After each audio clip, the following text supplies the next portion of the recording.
Welcome back, folks. It is day 298. 皆さん、お帰りなさい。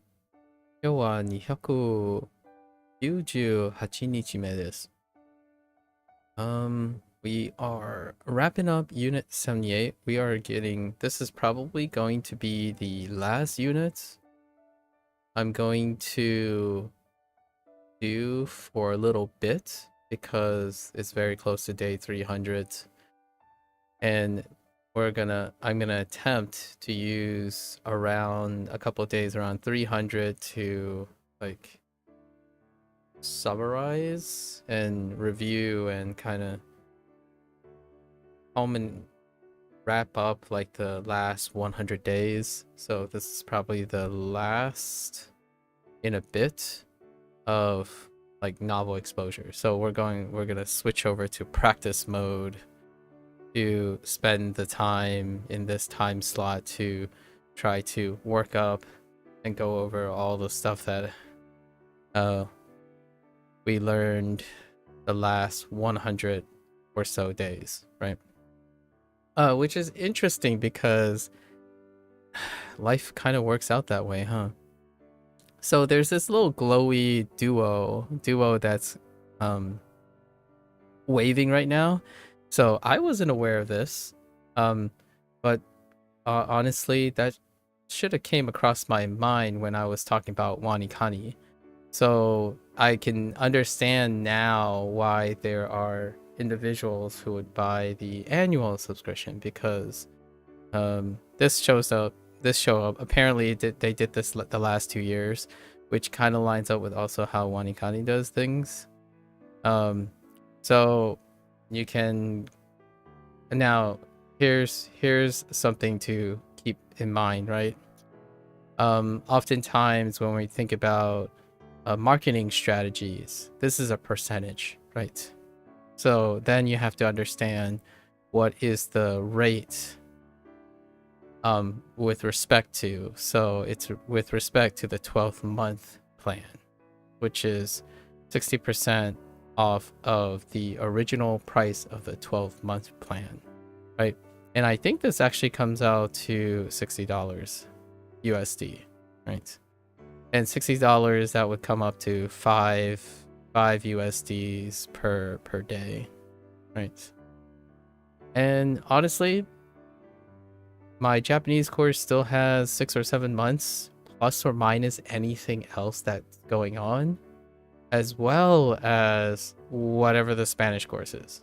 And now hear me out here, it gets even deeper because the Spanish course is one of the courses that have a max function, which also is a subscription based thing. But in order to have access to max, you must have super as well, or have some sort of super thing, I think, to be offered a chance. I don't know yet.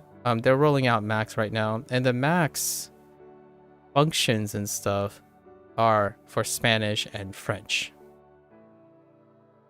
for English speakers. So it's very I talked about this a little bit, it was exciting and all that, but since I'm learning Japanese and Chinese, these features do not filter to these yet, right? However, 5 USDs per day, that's a 60 USDs. I want to give a little perspective on how I view value system, as to why I feel like we're probably going to do this because it's going to lock us in for 1 year. So Wanikani has a lifetime subscription, right? So that I've already shared that I invested in a lifetime subscription, and we'll be using it at some point. And this lifetime subscription was discounted as a New Year's thing in this sense, which laps over like a 2-year period of budgeting, right? This rate is about similar to this rate when it comes to the life.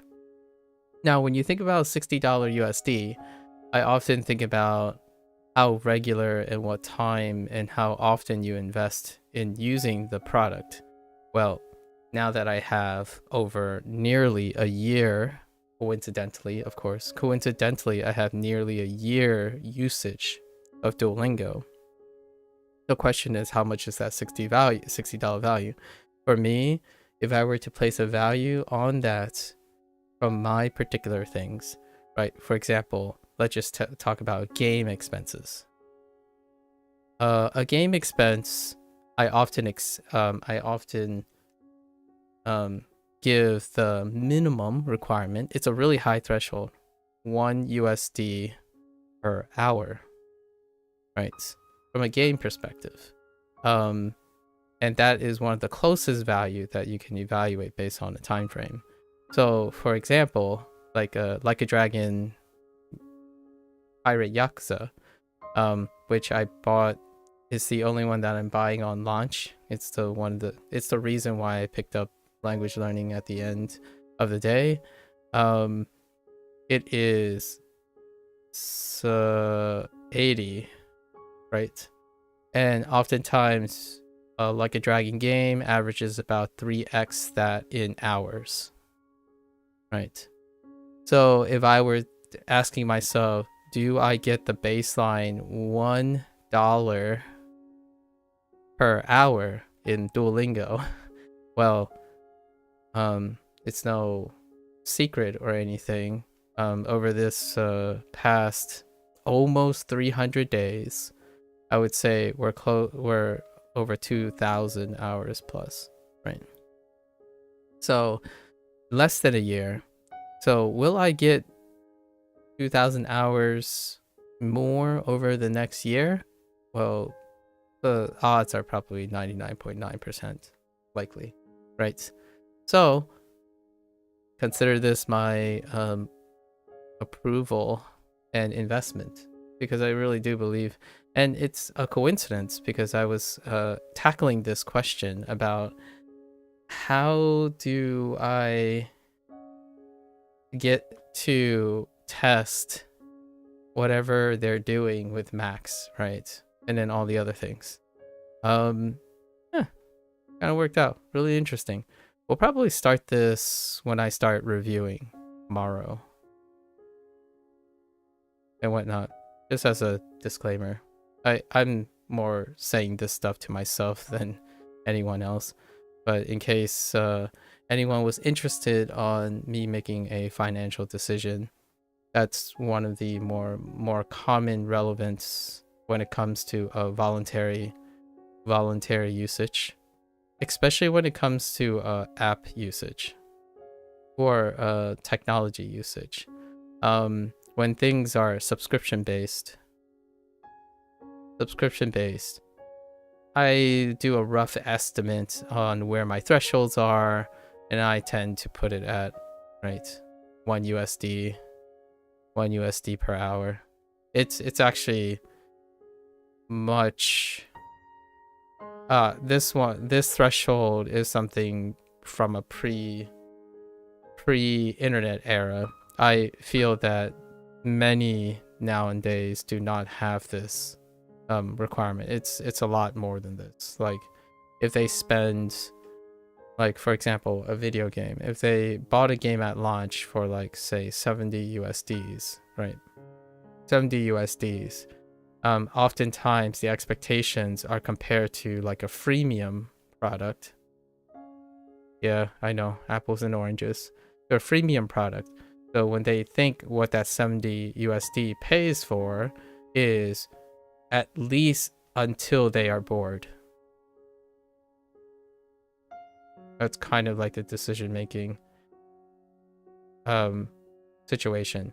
And you might be thinking, well, how do you know when they're going to be bored? Like, you don't. So that's kind of the situation of satisfaction that marketers, right, people who are selling, have to contend with, right? At the same time, this also reveals that that person themselves do not quite know what it is that they expect or reach satisfaction. For me, $1 per hour. I think it's a reasonable place. So whenever I think about, like, for example, Netflix subscriptions and whatnot, the question is, will I be using it more than $1 per hour for the hour to reach the value of that subscription, right? This is a thing that catches, that forms the baseline that catches all my catches my decision making. For example, it could be way better, but generally it can't be worse than this. So when I choose to do something, I set a realistic foundation of satisfaction and then work up from there. Oftentimes people, in my opinion, work with an expectation to be reached. I enter a decision making where when I invest, I go up from the investment. So am I willing to pay $60 for a year of Super Duolingo? Absolutely.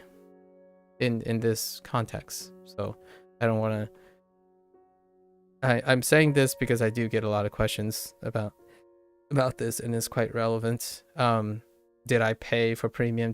Up to this point, I've used a grand total of $0 with Duolingo, and I still spend most of my time talking about and exposing people and talking about how people can interact with Duolingo, not necessarily like promoting the idea that you should spend money, etc.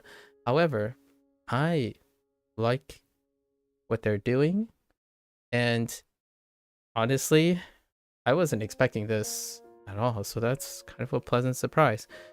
That's the thing about expectations, right? If I go to a movie theater, one little share, since it's the end of the year, right? Slight share is that, how did I get this $1 per hour? Well, it actually kind of started when movies were a thing. When you go to the theater, right?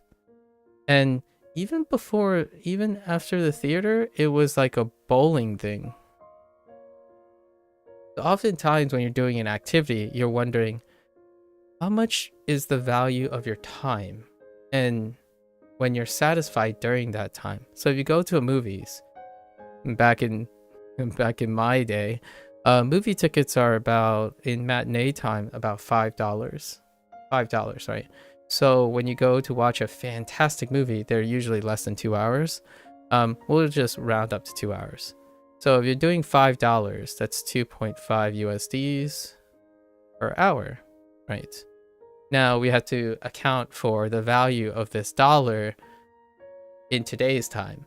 So largely that has become more and more normalized because the dollar has become actually even less valuable per se because of inflation and all that stuff. So in a way, my standards actually went up in terms of expectations. So like many others, my drift did happen. However, it is still well below average. Saying $1 per hour is almost unrelatable nowadays, because I'm coming from a position of possible privilege, I suppose, like privileged enough to understand that I'm willing to pay an hour for $1 an hour for use of a product. Some might say Netflix subscriptions are too expensive, right? And whatnot. I would argue there might be a big dissonance between how often people use things and how much is worth in value. So for me, this is an interesting proposition, and I think we're just gonna seal the deal, right? $60. I think Wanikani was somewhere around 150 or something. I'll have to check for the lifetime payment, right? So pretty neat. I can kind of see how people get locked into a year of Duo. Now, I wanted to, this is the story I brought for today, right? So psychologically, there are a bunch of threads, obviously, about how this is a waste of money and whatnot. My thought is, this is unintentional, obviously, but I don't know if people who talk about the value system, if they consider the angle psychologically of obligation. So monetary obligation.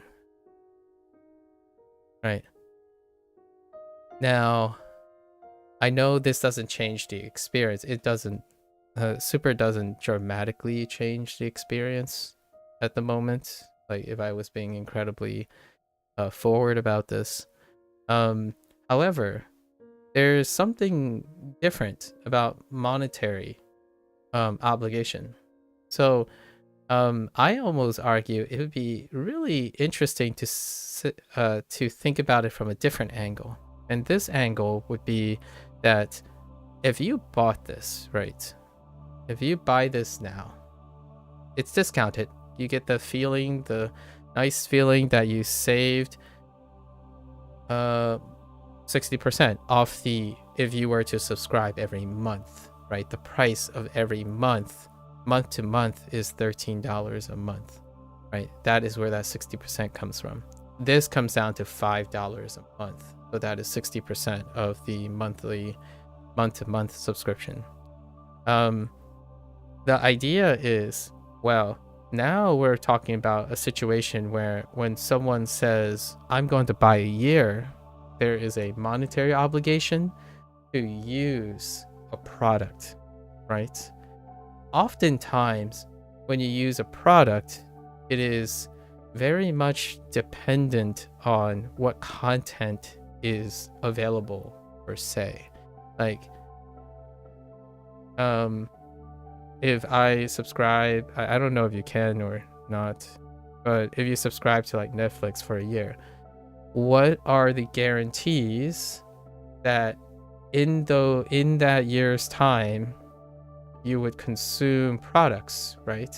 There's going to be a time where the content is going to be a drought period and you wouldn't use it at all, and then you have this bad feeling.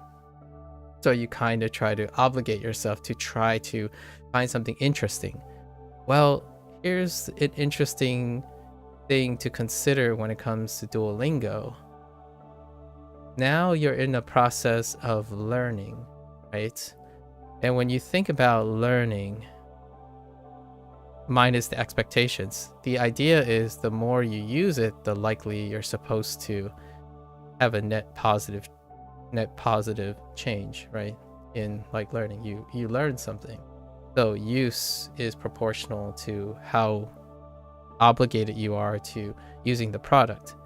Netflix, on the other hand, that is almost guaranteed to be reaching an expectation, like a baseline expectation, and it can dip and it can go up, it can dip, it can go up, right?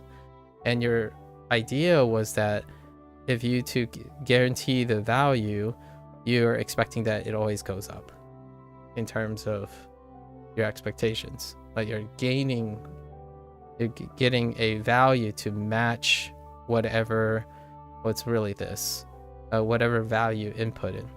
Here, on the other hand, it can be used as a way to enforce you, like, okay, you've already paid for this, so get to going, right? Oh, there, Lotus. Get to going, right? And my thought was, so now we have a chicken or the egg question. If someone told you that you had to buy this anyways, how more likely are you going to try to get the value out of it by taking ownership of your learning than not? This is a byproduct, obviously. This is a coincidence because they're selling a product. So that's kind of the one thing. The funny difference here, in my opinion, is like it reminds me of going to college. like the mentality, the different mindset going into college. You pay tuition, right? Before the fact, and is constituted as an obligation. Then the consistency in which people try to get value out of a college education is largely due to the big window, the monetary obligations that come before going at it, right? So here it's very similar in that way. It's not this hasn't came up in a long time. Like, what I mean is, my purchase this year for WaniKani and Duolingo reminds me of a time when I was forward investing in my development. It was not an investment in entertainment, right? However, I want to make it clear that when I buy a video game,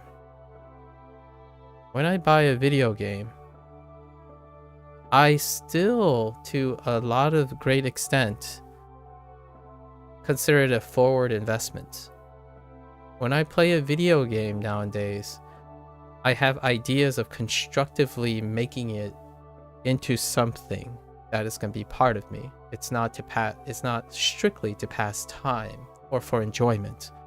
Enjoyment and pleasure comes from using the product constructively. So I have to make this clear, largely the nature that I think a lot of individuals, I would say the vast majority of people, when they make voluntary purchases, is not in this mindset where, like, what can I do with the product that I'm buying, like, constructively, as opposed to how long will this product satisfy me without me inputting anything, right? Video games are slightly a little skewed to the other end because you do have to play the video game. So it's encouraged that you input something of yourself. That's what makes, in my opinion, video games engaging and rewarding. You are mandatorily already expected to put some part of you into the video game. On the other hand, when you're watching movies and Netflix and shows, it's not a default to have to actively invest your efforts into it. You are paying for something that is supposed to give you something in return, matching its value.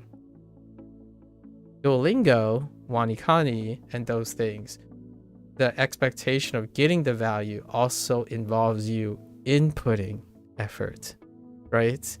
And I'm kind of curious in the future how my perspective is going to change about this, but I genuinely still feel that even products like Duolingo and WaniKani and stuff, when people buy something, they're continuously extending from the idea that these products are supposed to do something for you, and that's it. Like, what I mean is, that is the limit of these products, as in there's no emergent property in the product. If the product doesn't offer a service, then it doesn't do that. So, like, expecting a tool to do something that it's not designed to is a baseline for negative feedback, right? How do you feel about using a popular payment model in a learning game? Well, it's an app and it's a payment model. How do I feel is it's very appropriate because it's an ongoing project. What does Duolingo give you? It just gives you these. It's right here. That's what they give you. Or let's say, what do you have when you pay versus when you don't at all? Just these things. It's on the screen. Maybe a few other things, but these are the highlights. That's it. Before you came in, I think you missed my whole spiel about expectations and what you get for payment. I actually would give Duolingo $60 for nothing, because I have already used Duolingo for more than my threshold of using a product for free.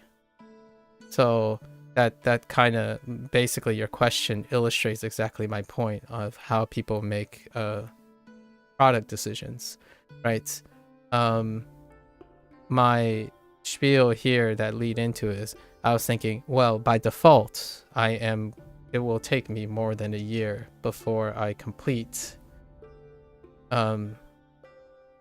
even the Japanese course might even be close to another year. So by default, I'm already using the product that long. I'm close to 300 days already. I have already used the product for possibly more than a year. So yes, they give you these things, but I wouldn't say it's necessary to convince me to purchase the product in the first place. Now, I was talking about how this is a coincidence, that, hey, it's an extra thing, because I kind of wanted to know how I would want to demonstrate that I invest in a product that I use. So what does Duolingo give you? It gives you unlimited hearts, no ads. You get this legendary thing in time challenges, which is actually specifically referring to the mobile version, not actually the desktop version. When it comes to the legendary thing is true. The time challenges is only available on the mobile product, and I don't actually use my smartphone too often, so that's kind of irrelevant. And the mistake reviews are there for the 2 courses I have. So how does that affect your learning curve? It doesn't. You learn regardless if the product does it give you much more of an advantage. The advantage is whatever you make of your learning skills. I don't think any tool gives you an advantage if you are not invested in your learning. So the answer is, it really doesn't. It doesn't provide an advantage or anything, really. You can always practice. You can always skip ads or watch them if you want. You can do the challenges yourself, I suppose, by remembering the prompts. You can review the mistakes yourself and keep track of the mistakes yourself if you don't want to. So I guess the advantage is asking yourself if you're lazy, right, and unmotivated. Because I know that most people don't use Duolingo for that long that you can really benefit from this payment. This payment is $60 USD for a year. And I've explained this already, so I'm going to explain it again. If you place your perspective, how much use that long, right? That you stretched it out. How much do you value off of a product in a unit time, right? So my threshold is 1 USD per hour. So if I ask myself, am I going to use Duolingo for 60 hours in the next year? The answer is yes. Almost 99.9% chance that's here. Do you think the average person is going to use Duolingo for $60 for 60 hours in the following year after committing psychologically to a subscription for $60 a year? When you say because you know that most people don't use Duolingo for that long, I would disagree. And I think the people that you know, yes, possibly won't use it for that long. But I actually think people look at Duolingo for more than 60 hours a year. How did they come up with this? Well, this is my threshold. Let's make an argument. So 15 minutes a day is fairly, I think we'll go 5 minutes a day, right? 5 minutes a day, 365 days, right? Is that more than 60 hours? And I already made the argument for myself that this is actually above average criteria, 1 USD per hour for a service, right? Actually, most people would say maybe 1 USD per 5 hours, because that's how unreasonable people are, in my opinion. However, this would be very, very conservative. However, let's say if it reaches that. So 5 minutes, 365 days, right? I'm bad with math, so we're going to pull up a calculator. Pull up a calculator. 365. That's 1. And then we're going to divide by 60. Right? To get our hours. But if you use Duolingo for 5 minutes a day, you can just the free version though. You can. Because the lives fill up quick enough. You can actually even more. You can practice. You can practice for hearts at any time. And it's additional practice. It might feed into your 5 minutes a day if you want it.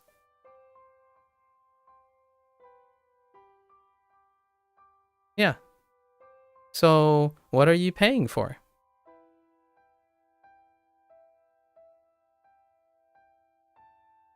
If you make that argument all the time, then don't pay for anything.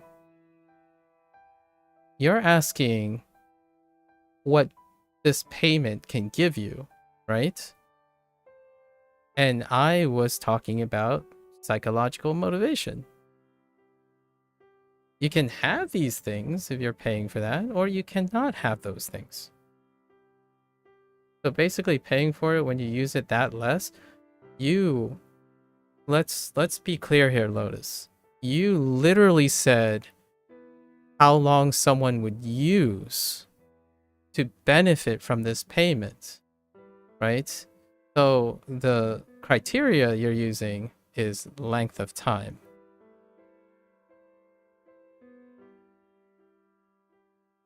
And so I need a criteria for value of length of time.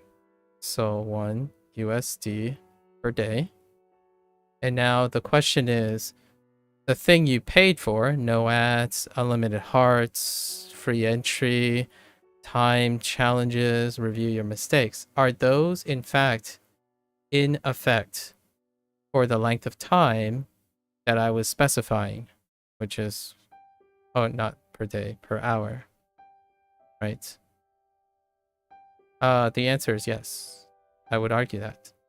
Your initial argument is that people will not use it for that long. Okay? So my argument is, I think that's untrue. However, now we changed the game. Now you're talking about the value of the unlimited hearts, right? The unlimited hearts. If people do not pay for this, what are the changes or differences? Well, not much, actually.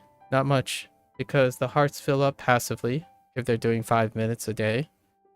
And you can actually fill it up whatever you want. Right? You can fill it up by practicing. And this practicing will constitute and contribute to that 5 minutes a day. Right? So that is true. So the answer is, if you're paying for this, will it change this? The answer is yes. It will still change this. And people will still continue to use for the 1 USD per hour.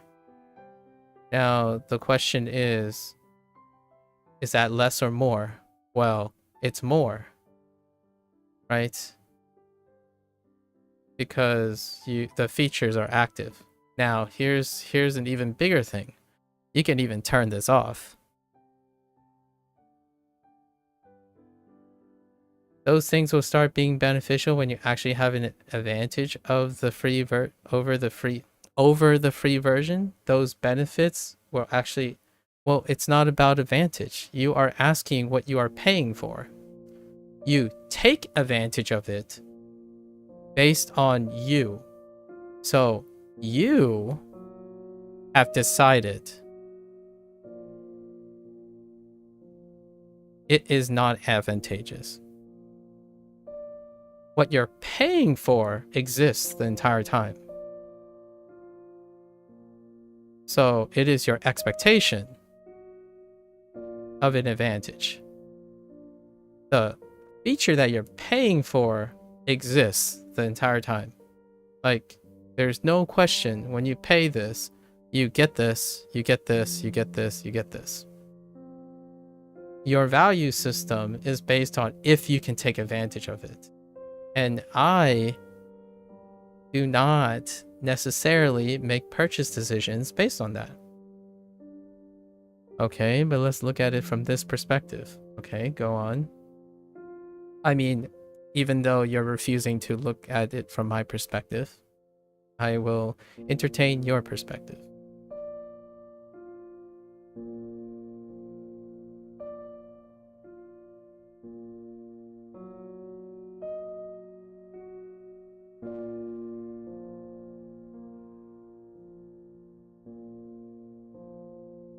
I'll go on while you're like typing up your thoughts.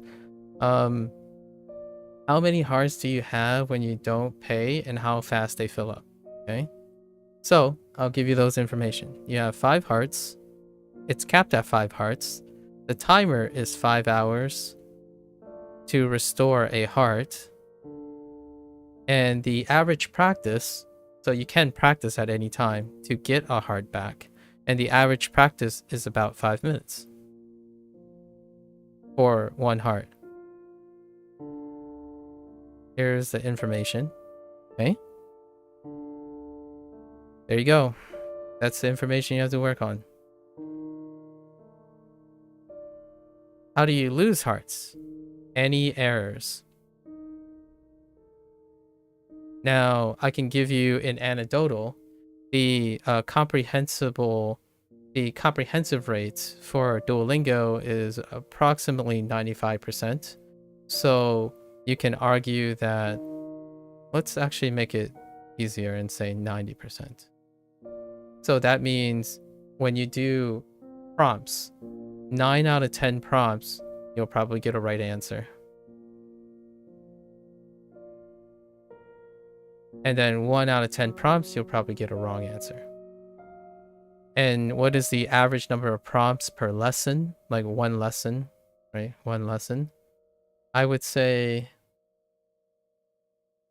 around 10. Let's just keep it simple. It's around 10 prompts.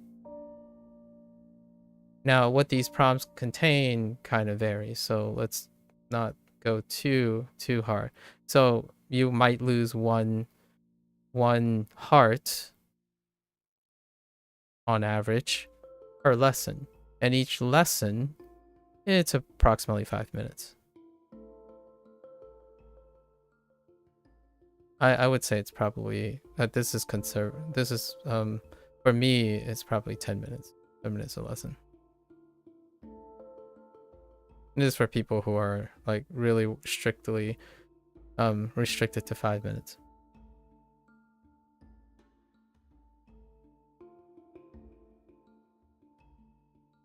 We're talking about like as low as it can get.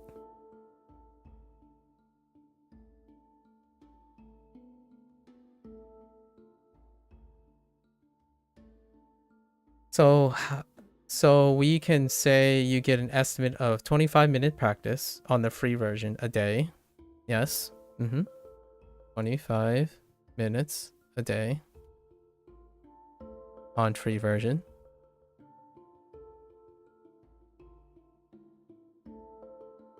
Go on.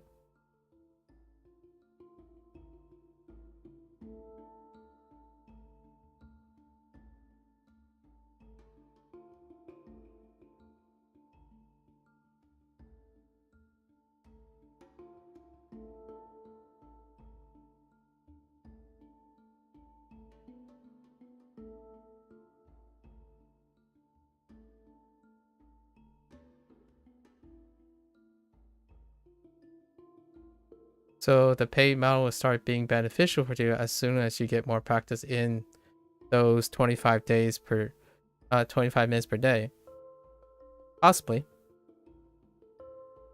It could go longer.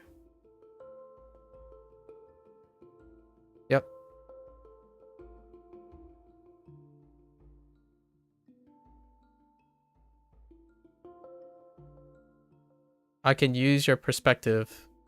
Let's extend your perspective. So now you're doing a hypothetical where you're saying, what is a way to reach beneficial, right? So now let's do some hypotheticals. If you know you have unlimited hearts,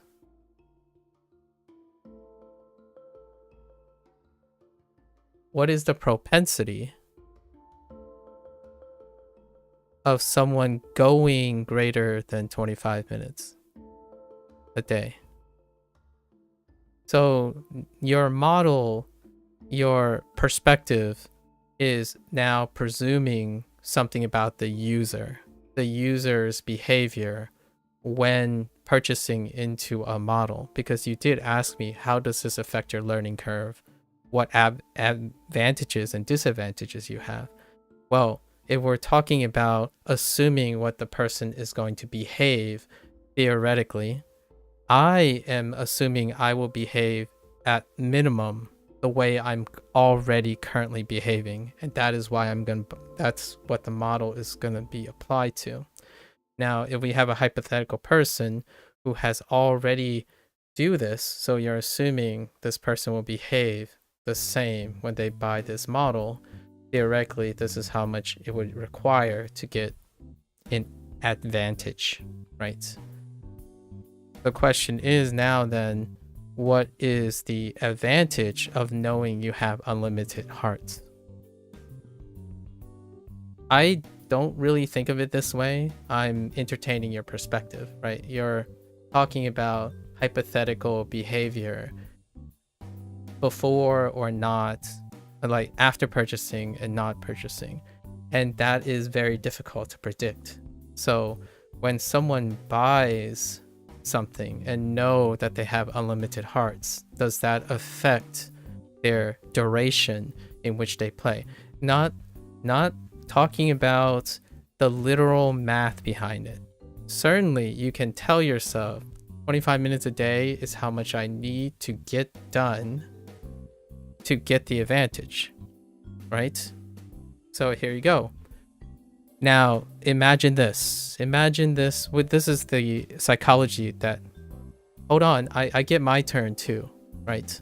So imagine that you just told someone that you need to do 25 minutes a day on the free version to be equivalent to eventually taking advantage of the super.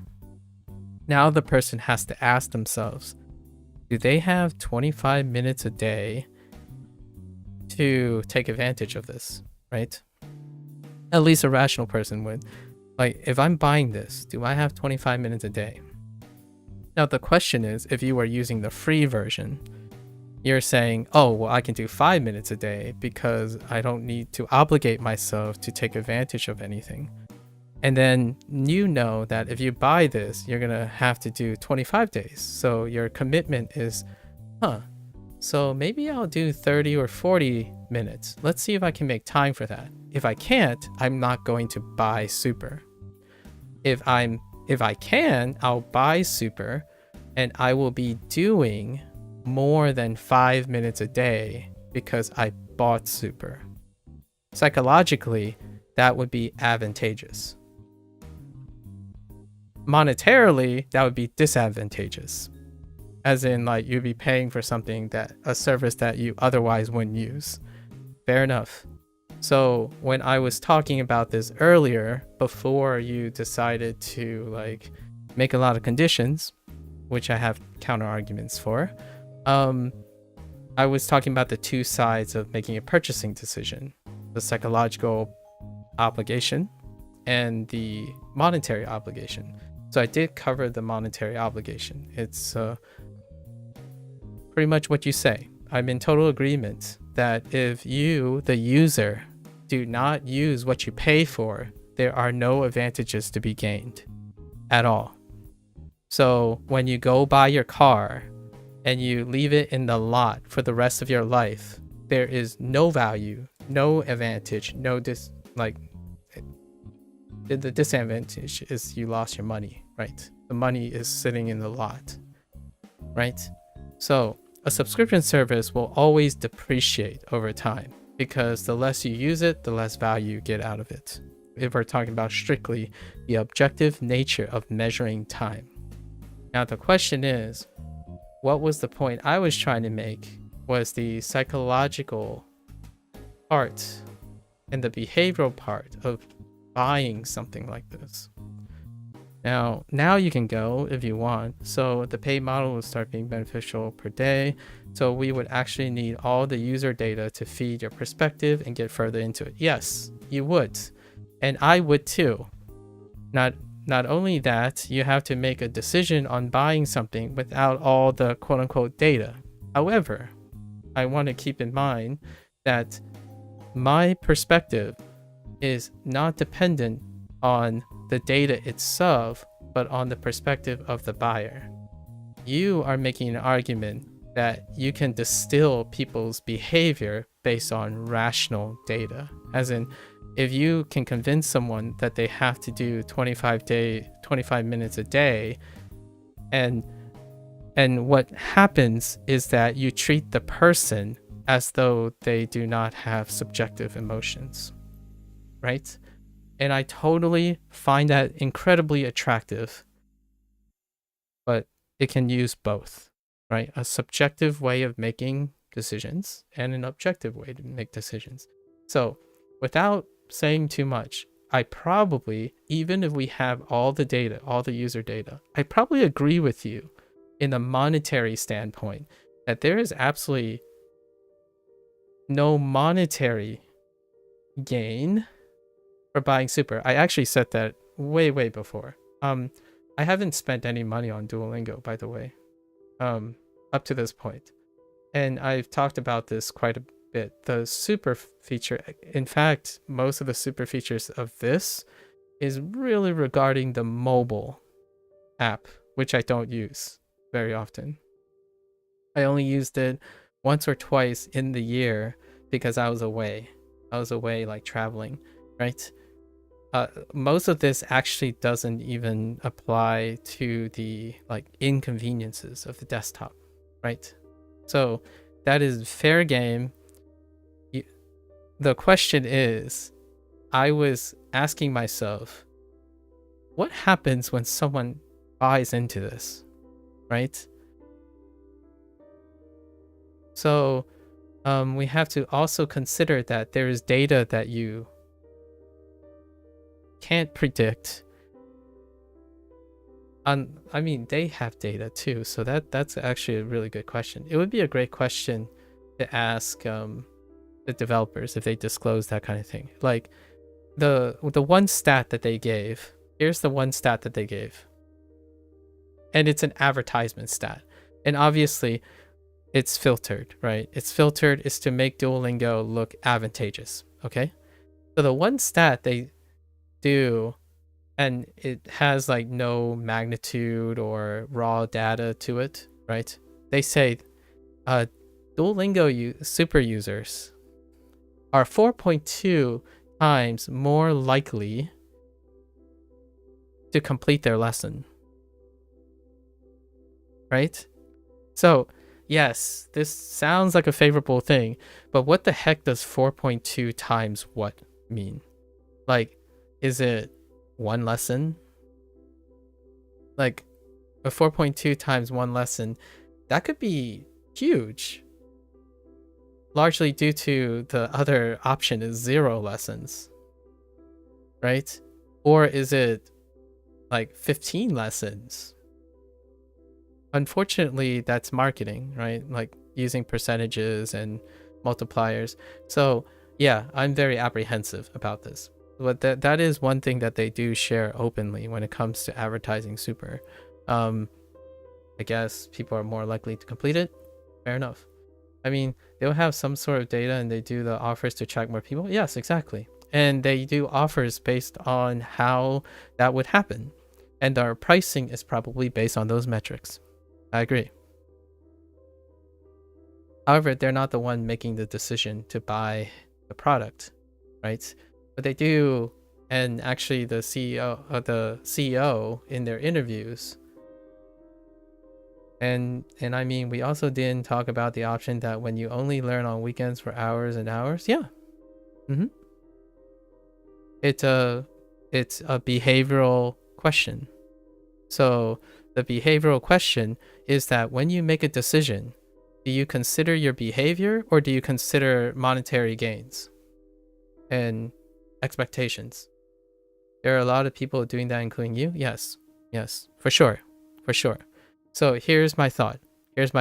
When you purchase this, right, you have made the decision that you calculated the amount of hours that you would do otherwise you were going to do.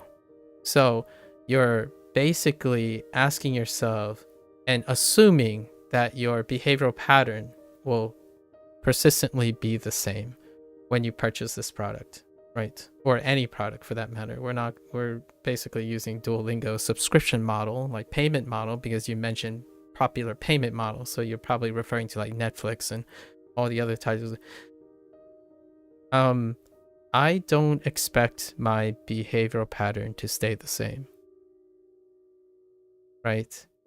So when I buy, so it gives you some sort of luxury to choose that you can learn as much as you want it and whenever you want it. Exactly.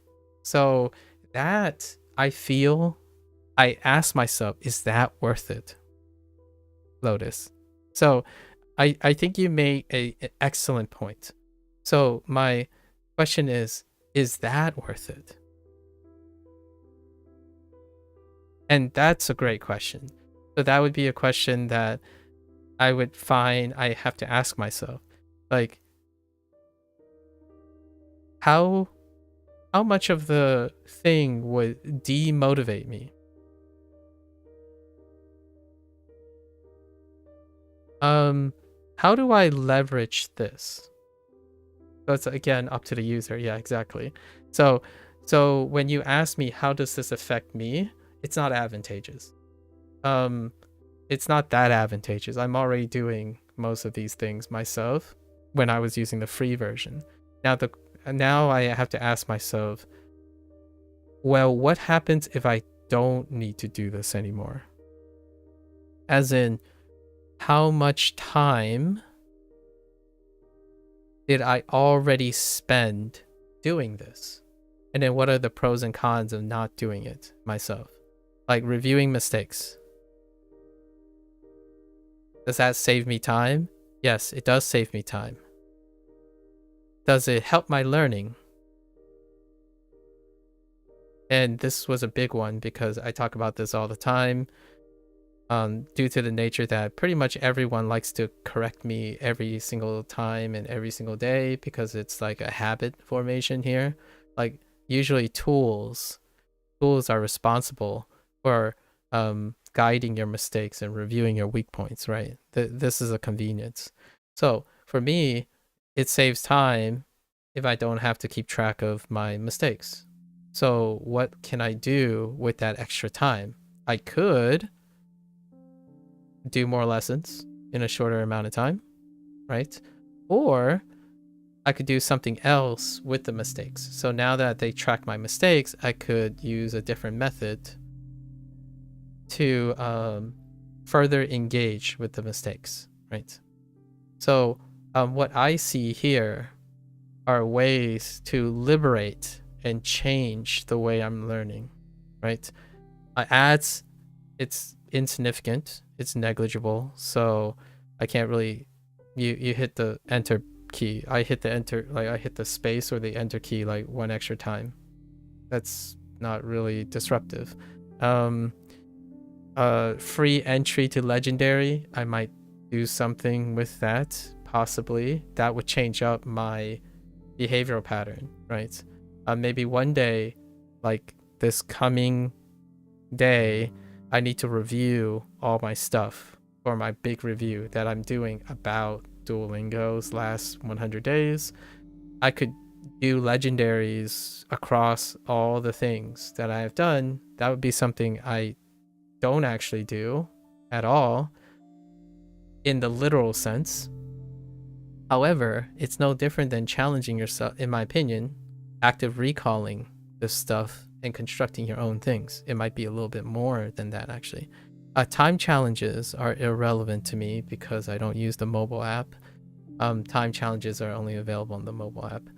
And then unlimited hearts. Well, I change my behavior. If when I have unlimited hearts, my approach is different. My approach is more experimental. And I tend to do things like cross-checking,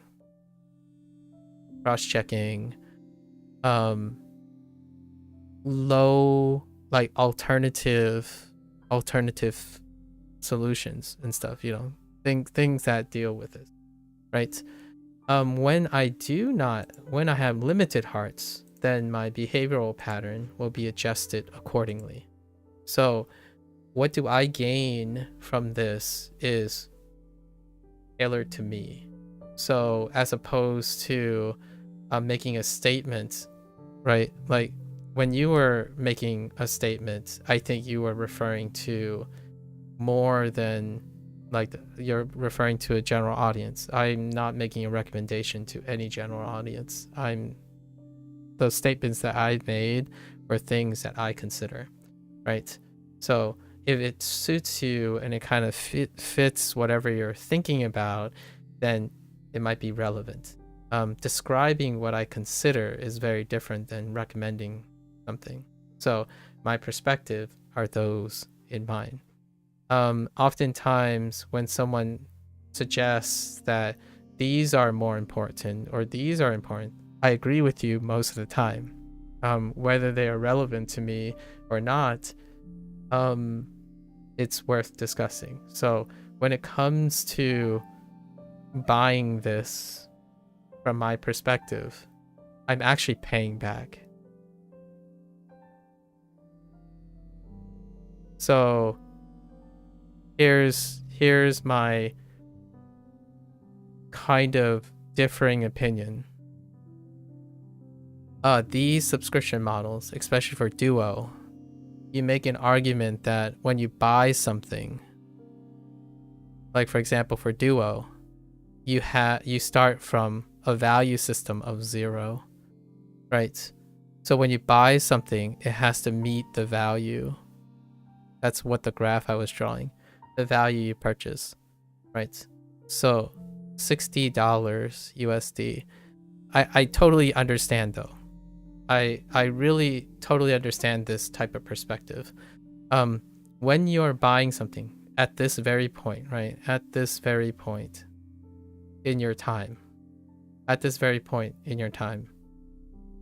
you are suggesting that when you make a purchase from now till 1 year, you want to eclipse this value so that you don't feel like you got robbed or like you didn't get your value, right? You want to, for me, I want to show you my perspective right now.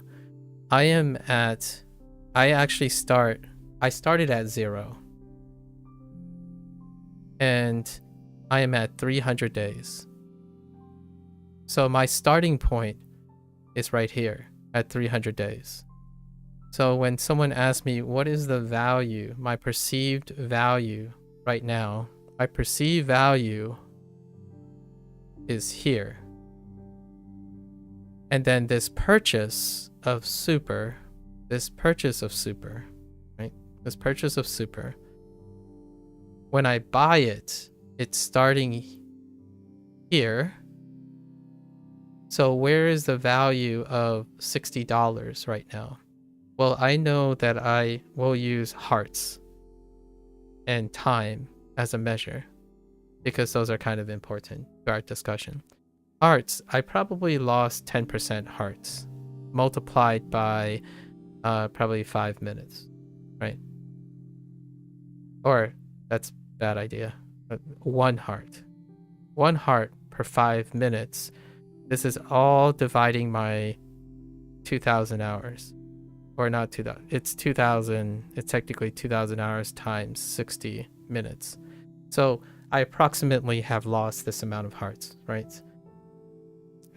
Whatever that value, however we can equate that. And then the time is about 2,000 hours. just to give a ballpark. So is this greater than spending $60 now, right? After the fact. So I would place in my mind, we'll just guesstimate, the value that I'm of $60 is let's just say it's a slightly below where I am right now, right? So if I spend $60 now, will it meet my expectation of the value of Duolingo in a year? Well, the answer is yes, it probably will if I change nothing. If I change nothing, because I already know across a 0 to 300, the value of the free version is what I've gathered for free. As in, I did not pay the product to have access to the product. And therefore, I'm actually paying for a product that I have already used for 300 days, right? The reason why I say this is because businesses would not exist if there aren't individuals who pay forward first or invest forward first. And I am not one of those people. I am not a person who paid forward in Duolingo. So if you are one of these people, all your criticisms and your data is fair game. It is fair game if you're at 0 and you're deciding whether you want to buy this product. All the rationale and I agree wholeheartedly. All those are very important because you're starting at 0. Your value system is 0. Duolingo has provided 0 value for you. So when someone's like making a recommendation, hey, should I start Duo?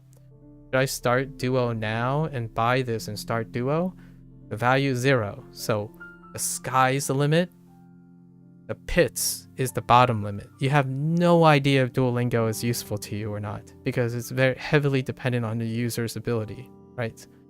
But a little bit before you came in, I was summarizing the value that I already had from Duo. So for me, I know exactly the baseline value that I'm going to get over a year. So for me, not speaking for other users, my recorded 300 days is a representation of $60 worth of value, roughly speaking. So if anyone wanted to know what $60 worth of value is to me over the course of a year, they can kind of super speed and skim through all the videos, or they have been here chatting with me. So for me, even if Duo gave me nothing, my experience with Duo up to this point was worth more than $60 USD. That's kind of a difference in mentality, kind of a difference in mindset, because we live in a world of freemium products. So I'm more on the mindset of paying back. However, what's nice that we talked about is that I'm paying back the value. I'm paying them back the value, but I get more. I get extra stuff. So all this is extra, right? So now I'm up here. Where can I go from my baseline, my 300 days of practice that I'm consistent about? Where can I go? I can only go up. It could be like really, really tiny, but it will still meet my expectations because my expectations are all of this stuff is free. Like what I mean is this is extra. So I don't mind supporting something that I already know I've gotten the value out of.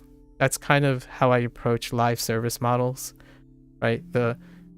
How much value did I get already? Because you're allowed to use the product before you buy in.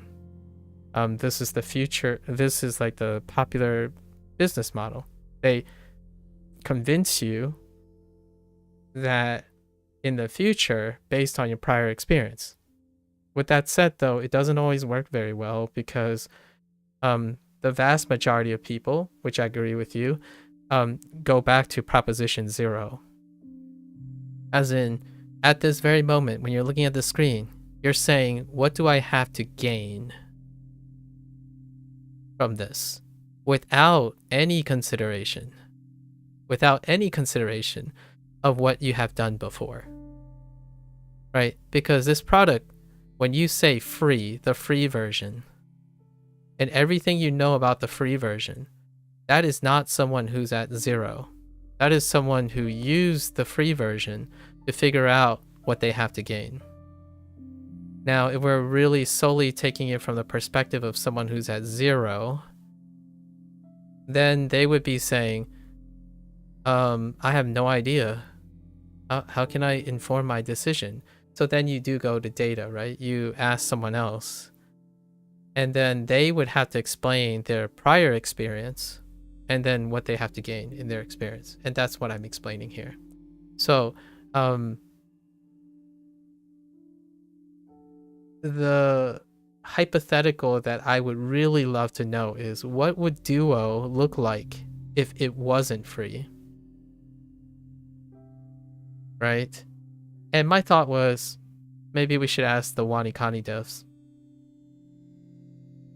Which is the other thing I purchased this year, by the way, on the Christmas sale. Or like the New Year sale. I purchased a lifetime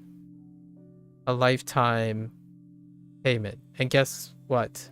I actually used the same logic and rationale that you used. Only I used Duolingo as a transcribable experience.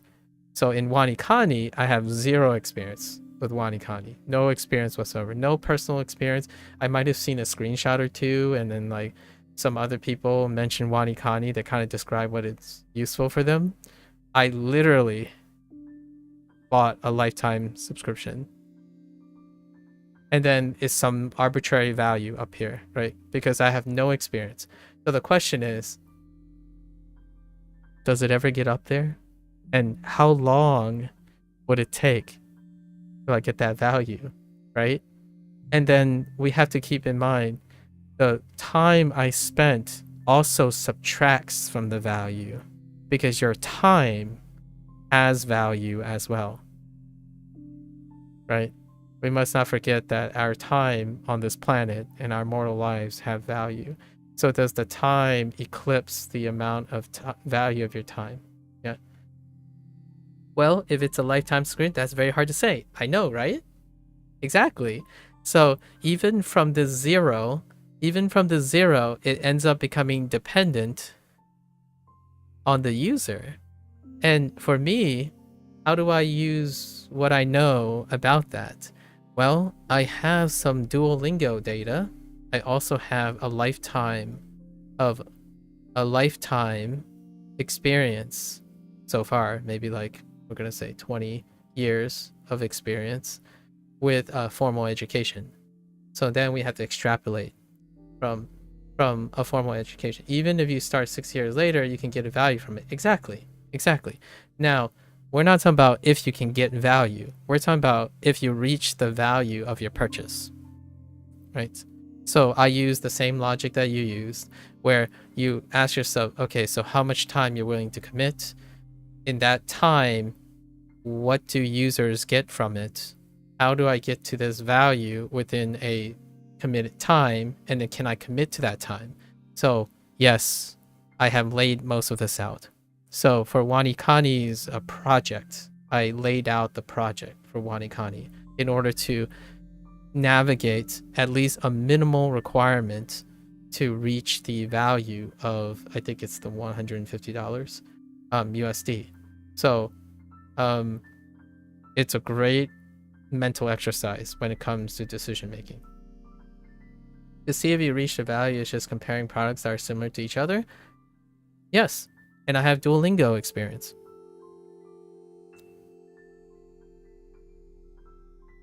Well, it's to reach a value, compare products that you have experience with, not you compare products in a void without personal experience.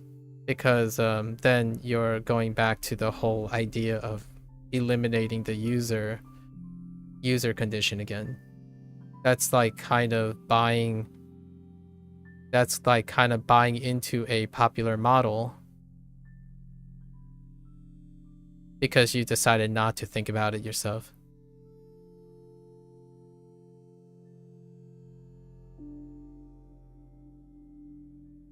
That's if that's what you meant, then we're on the same page. So you compare it. So the reason why I was able to make a Wanikani decision is because I have Duolingo experience. But hear me out here.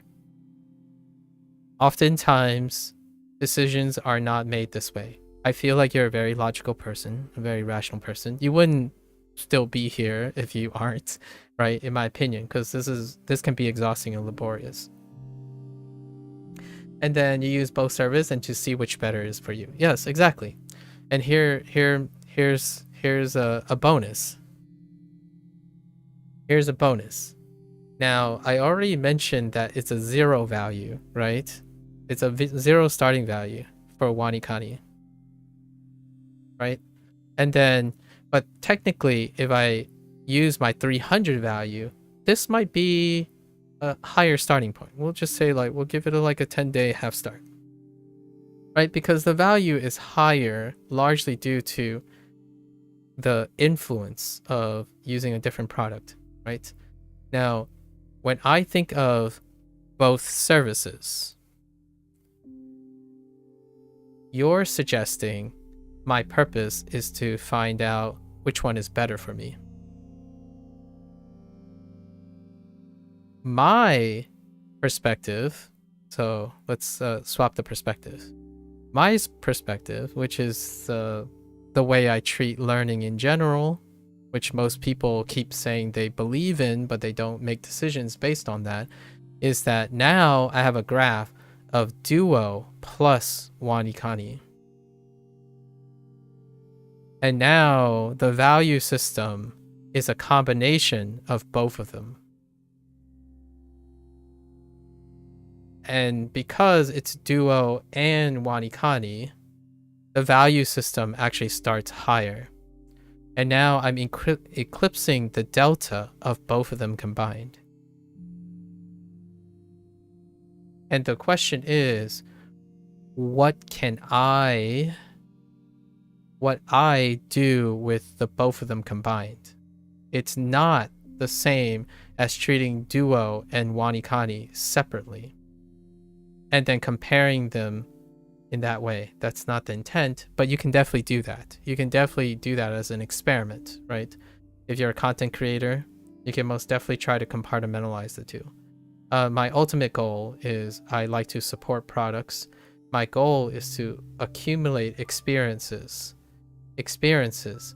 in more than one thing, because oftentimes when you see more than one thing, you gain cumulative experience as opposed to seeing which one is better. And then it leads to what you said later. You would just see if you can get something out of both. Now the question is, do you get something out of both individually or together? Right? Lots of times people would compartmentalize. Duo can only do plus or minus. Wanikani can only do plus or minus. What if you do? What about their interactions with each other? I mean, at the end of the day, your goal is to learn the language you want to, and if that is achieved, you got all of the value out of it. I disagree. That's not all the value you can achieve based on goals.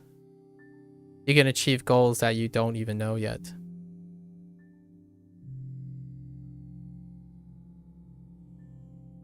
So if we're talking about hidden potentials, cost, and risk, I would include all the possibilities.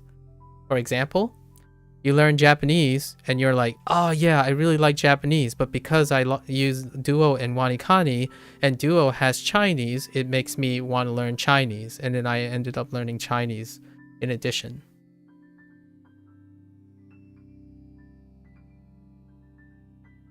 So your value exceeded what you expected originally. It's emergent property due to using more than one thing. What you described, in my opinion, so it's basically just a bonus. It's not basically just a bonus. I mean, for a goal-oriented person, yes, it's basically a bonus because you didn't expect it. I expect my goals to change. I expect my goals to change. So I look for opportunities.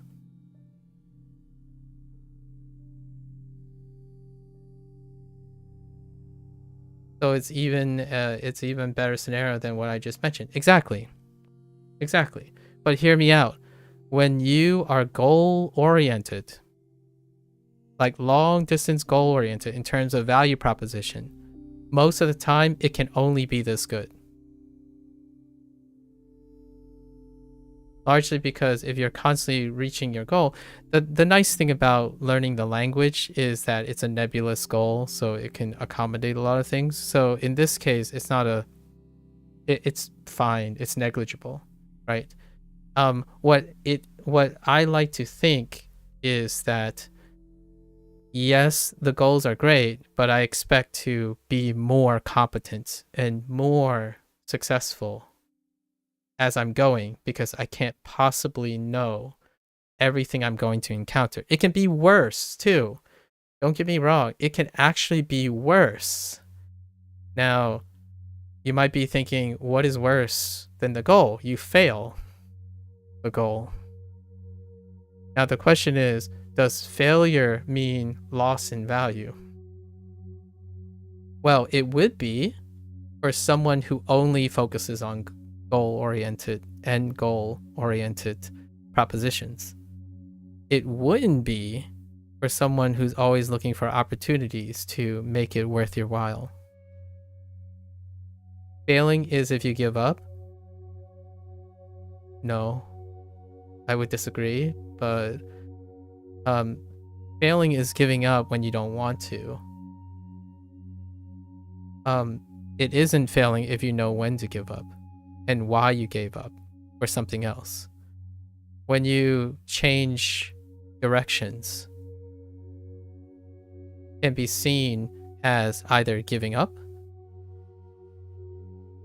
or knowing that there is a better opportunity.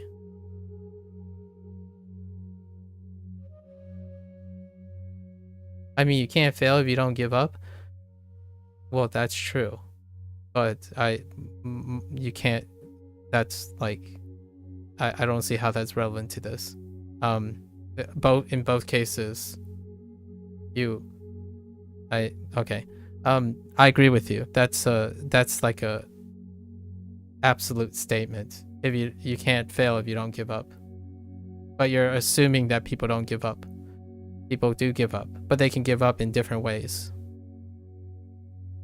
How can you fail to learn a language? You give up. You just said that. You can't fail if you don't give up.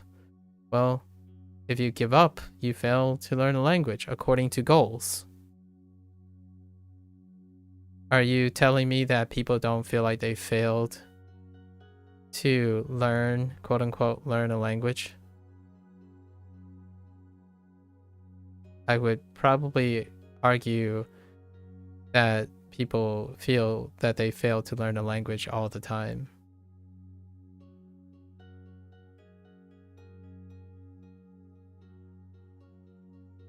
The difference here is, I would call it stopping. All right, let's change up the semantics. You're basically telling people how they feel, so stopping is the same. They stop to learn it. Congratulations. You redefine the semantics of how people still feel like they failed to learn a language. It involves stopping learning the language. So when you ask, how can you fail to learn language? Ask someone. They stop learning a language. So now it's both. They stop learning the language, so they fail to learn a language. Semantically, to those people, that's the same, right? So now, how does this relate to the difference between goal-oriented and process-oriented thinking, right? How is it when I see someone stop learning, I suppose, what are the opportunities of learning from this? So if you stopped one thing, can you start another thing? And then you're thinking, well, that means they didn't give up. It's like, well, they originally, quote unquote, stopped learning, in which they gave up. However, if we flip the script and have someone thinking in terms of the process, they would see it as a process. So where one stops, another begins, right? It's like a continuum. When you're starting over again, you keep thinking you start at 0. Well, when you stop something, say up here, and you stop right here, and you start on a new thing, do you think you start at 0? Or do you have residual gain from whatever you had prior, right? So that's kind of like someone who stops Duolingo and moves to Anki. Now, for my anecdotal experience, when people stop Duolingo, it's a waste of time, because then you're back to 0. So you go to Anki and it feels like they started from 0 again, right? So that's the things I mean, these are a couple perspectives that I would consider relevant to people's choice in paying for stuff and whatnot. Like, for example, a bad purchase. Well, it was a bad purchase, so I'll stop doing that now. Right? I'll stop doing that because my goals were not reached. So I didn't get the value of this purchase. It's a bad purchase, so I will stop doing it. So when you go to the next purchase, you decide to perform the same analysis again. The same analysis. What are your odds of improving your odds of a good purchase? Well, since you failed the goal, it's not useful. There's nothing useful there. No useful information. It was a bad purchase. Just avoid doing all those things, and then you can make better purchases. That actually does work. It does work to some extent. I totally get that actually works, right? However, you can take this and say, what did I learn? I certainly didn't reach the goal. But what did I learn from it? Because the whole point of making the purchase was to evaluate the value that you got from it, if you were trying to evaluate the value, right? You just have knowledge, so no matter what you do is extra knowledge unless you don't do anything. I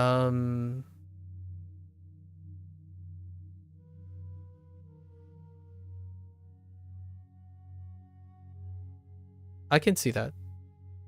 But that knowledge, we have to convert it into the same metrics. We're talking about the value of that knowledge, not the knowledge itself. So the knowledge is potential, right? I'm going to rephrase it. Is potential. If you don't do anything, you gain no value, right? No value is gained, right? When you think of goals,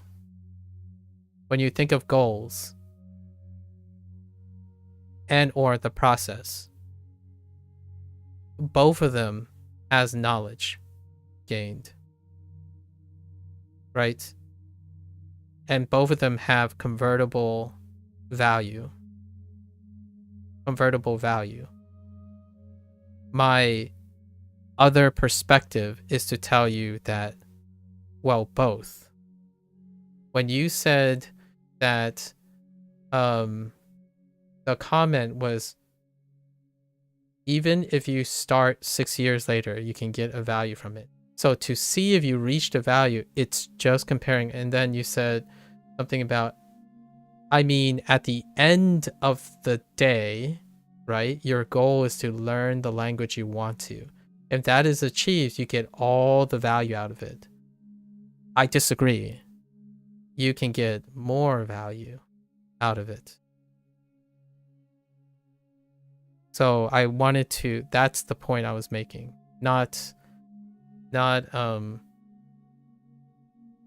the arguments that you are constantly pushing to further show that you only focus on the end results.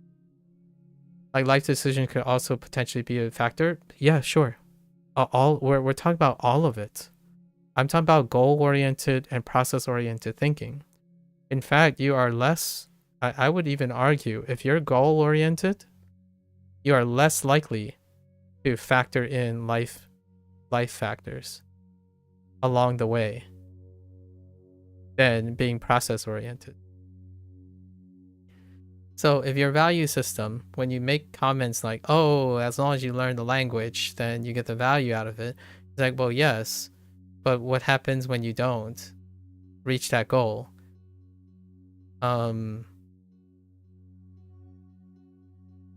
It probably still has value. Now you say, well, if they don't do anything with it, then there's no value. I agree. There isn't. So if you're goal oriented, most people don't actually do anything with it because they didn't reach their goal. If you're thinking about it as a process that's currently occurring and the goal, then you are extracting value regardless if you reach the goal or not. So if you reach the goal, fantastic. You get all of that value. All of that value is achieved, that goal. You can get way, in my opinion, you can add to that value. Not that it could be negligible, it could be a little bit, it's up to you, right? It's subjective, but it's still more than focusing on a statement like the end thing. So much like when you're saying 0, how long does it take?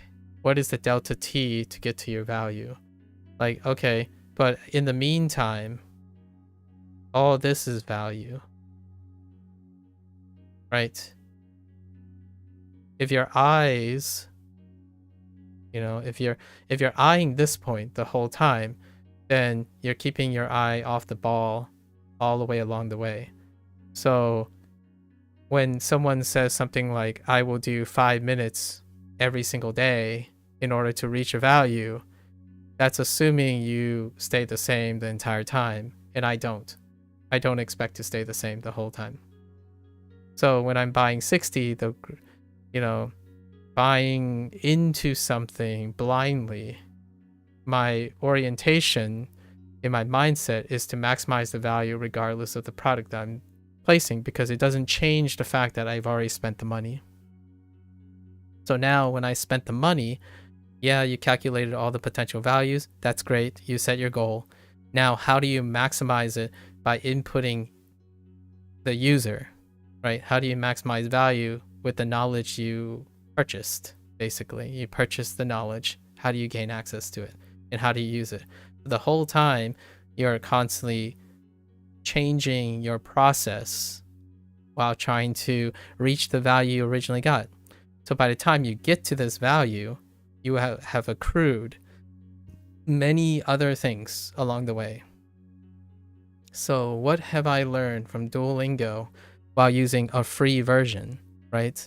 So if the free version is set at 0, we're going to have to do a different graph.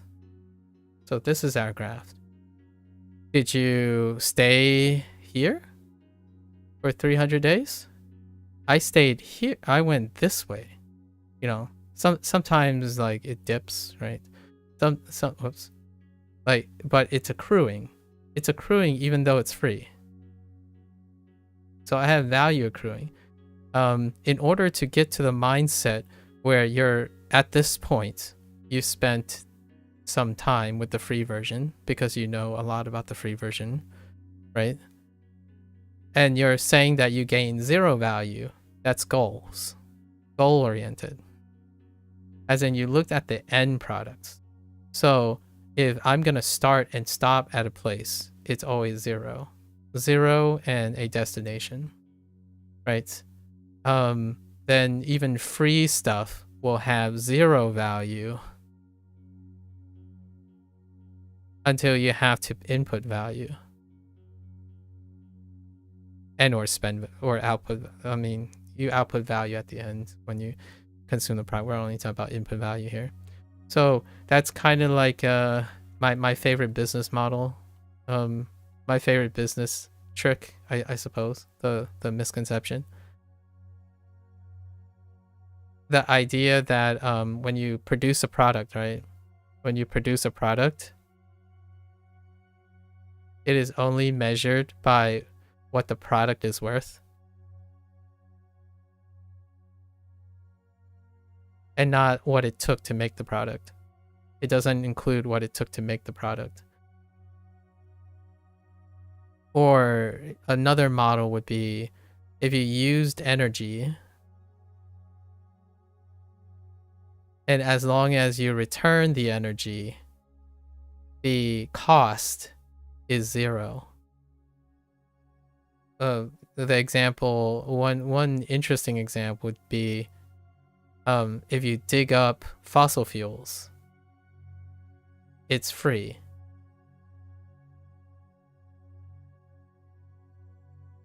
And then when you use it, it costs something. So when you're using Duolingo, the free version, is it free? Well, to me, it's not, obviously, because if it was, then I wouldn't be willing to pay $60 at the end of the year after using Duolingo free for 300 days, right? I appreciate the idea that someone made this, and also other subscribers are paying for my free version that I'm enjoying using. So I have an appreciation for the value that goes into something when it doesn't necessarily present itself as an objective cost, right? Anyways, some thoughts. I wanted to share my thoughts about this because I don't think I've said anything about this stuff yet. Will I buy it? I'll probably buy this as much as I'll probably buy Wanikani. So you can, choose to find my my comments relevant or not, right? And the reason why I mentioned the process thing is life is like that. Life decisions. Life decisions is on a continuum, right? So why not treat it like a continuum as opposed to like some a box of isolated decision making, right? How much is 5 minutes worth of your life? We haven't even considered that yet to someone. I just wanted to have a good talk about this and look at different perspectives. Yeah, and I think we did. Yeah, Lotus, it's fantastic. In the end of the day, I agree with all your points. Your points are incredibly valid, and I thought it was enthralling to exchange these ideas, right? I can earnestly say though, it is tough to part away with money. So hear me out here. At the end of the day, free things are great. And it would be quite a utopia that we would live in if we didn't have to constantly consider the pain of paying for something and spending hours and hours deliberating on whether something is worth the value or not, if you know what I mean, right? Like, but this was a really, really fascinating gas money. I know, hacking gas money. Listen, Lotus. I'm gonna say something like really hot. Like, this is a hot take. I pay more for something that I don't use on a yearly basis just because it's required than anything. And it does deal with gas money, but it's not even gas money. It's the car. The insurance policy on the car consumes more money than a vast majority of the things I actively and voluntarily spend. Like, for example, one monthly payment on my car costs more than a year of Duolingo. Now, will the car provide more than that much in return? You know, like constructively, valuably, subjectively, or productively, constructively, that kind of thing, or well-being? No, the car is sitting there doing nothing. Now here's, I want to be really fair though. The insurance that I'm paying on the car is giving me a peace of mind. So how much is the peace of mind worth, right? Like if my parents were to take the car out and stuff, how much is that peace of mind worth? It is worth something. So I've evaluated that and continue to pay for my insurance. So I'm not like, I want our discussion here is to emphasize that I am actively understanding why I pay the insurance on my car, as opposed to some other people who may forget their subscription. Like, I'm still curious if how often people forget that they have ongoing subscriptions to things and not even know that they still have those subscriptions, right? I can really tell that you're far more budget oriented, much like myself, so we can have these discussions. The question is, I worry. Yeah, like probably a lot of people do forget. In fact, I don't know if you saw this before, but in fact, there's an app for that too. There's an app, I forgot what it's called. Like Turbo Subs, it has a, you know, edgy name, but there's an app service now that it made its rounds to sponsoring YouTubers that organizes and maintains the frequency of all your subscriptions so that you can, it's like boost points, or it has something to do with like saving money. Yeah, there's an ad for it. Yeah. So I would reckon that that app exists and it's being advertised now because that is a very big problem, or that is an occurrence. There's a market for it, that people have that. I don't have any qualms in understanding that you probably make like monetary decisions very, very seriously. So we totally leaned in really hard. And I wanted to make people, I wanted to explain these things because I don't want to tell people that, oh yeah, it's an easy buy. Just buy this. You don't have to consider anything. Like, I like to think that if someone says, if I bought this and I'm like, oh, then I really more likely will use it more. You know what I mean? Like, my thought is, what is a good price where if you bought it, you secretly, and I mean secretly, somehow boost people's learning expectations? So we talked about goal and process oriented stuff. What happens if, okay, people are always thinking about value, right? They typically think about value as an end goal kind of thing. Is there a better model? Is there a more likelihood business model? Like, I'm actually even entertaining the idea when you said business model. That's a good point. That what if Duolingo changed their payment model? Is there a way to secretly get people to more willing want to learn as opposed to doing something else with a more agreeable model? A great question to ask. There was a podcaster that interviewed with the founder of the CEO and talked about how monetization is going and how they, like, moving forward and all that stuff. And Duo, the founder was a little conservative about the way they talk, but they said that whatever they're currently doing is not the most favorable thing that will keep their investors coming. But they said that they're just going to keep doing it until it doesn't work.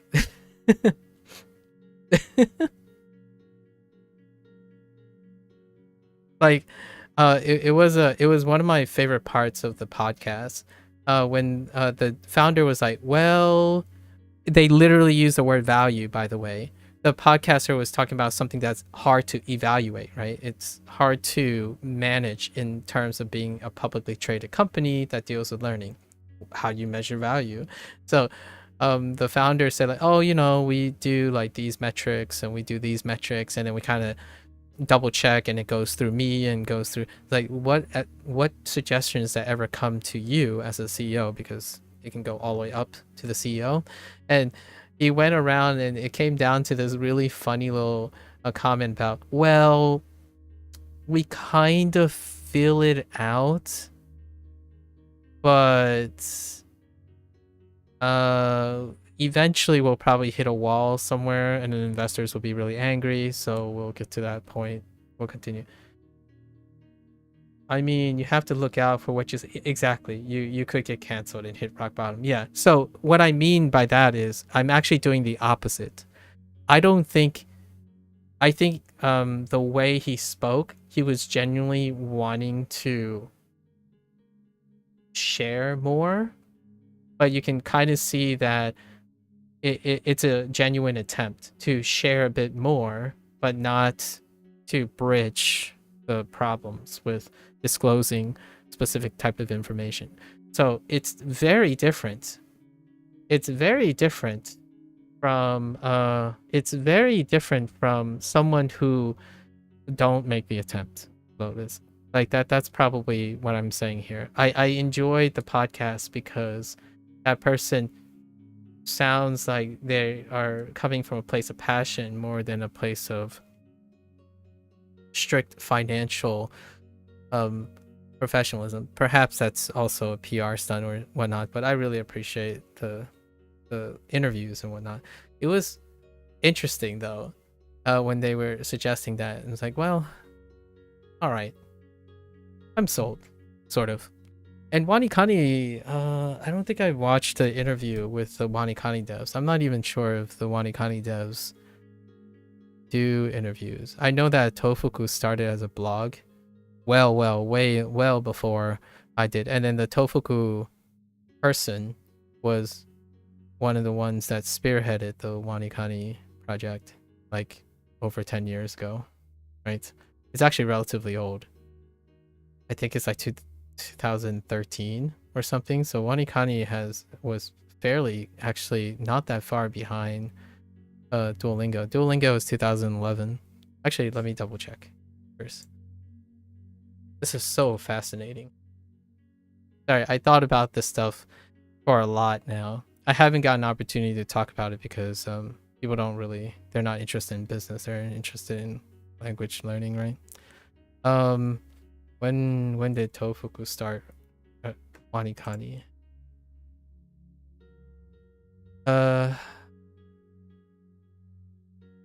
Oh, and I'll be showing Wanikani stuff in the future. Oh, it was 2011. They were at the same time.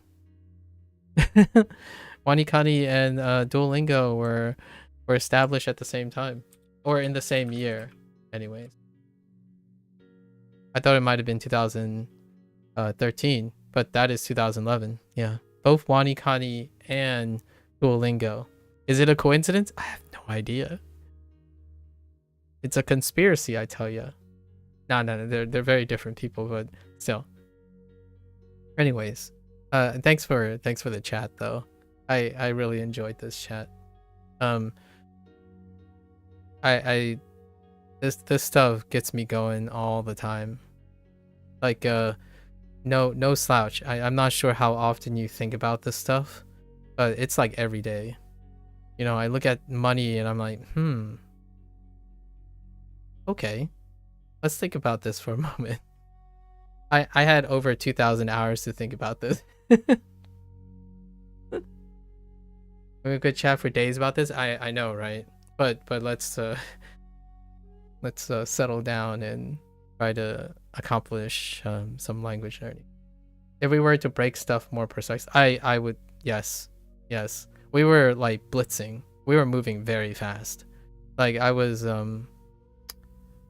preparing. I was talking about the spiel stuff that I typically use when someone happens to pass by, but it was fairly clear that, boy, like, we could slow down and make it an entire segment on it, if not an entire series on this stuff. But like life, we can build up to that, you know, exchange 10 minutes here, 10 minutes there, do it the old-fashioned way. I really appreciate it. By the way, do you have a background in business? I'm actually kind of curious. I don't have a background in business. I have a colleague that did, so we talked a lot. You do, in fact? Interesting. The way you speak about, like, the way you were able to, like, immediately talk about more of a defensive approach for CEO, right? And you kind of gave me the idea of having personal experience on the other side of things. And for me, it's an extension of an establishment, like an organization, like universities and whatnot are technically, for lack of a better word, business institutions. So being on that side of things can be very revealing about like the social pressure, like the pressures and whatnot, that the decision making that's required. Of course, it helps really ground a lot of things. And then I like psychology, so lots of times it's a practice in emotional intelligence. People, I really get disappointed, and I have a bleeding heart for people who give up.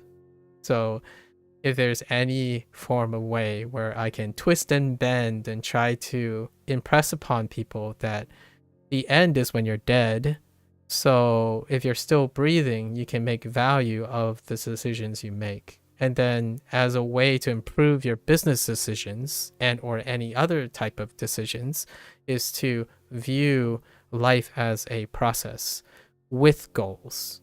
A life is composed of a process with goals.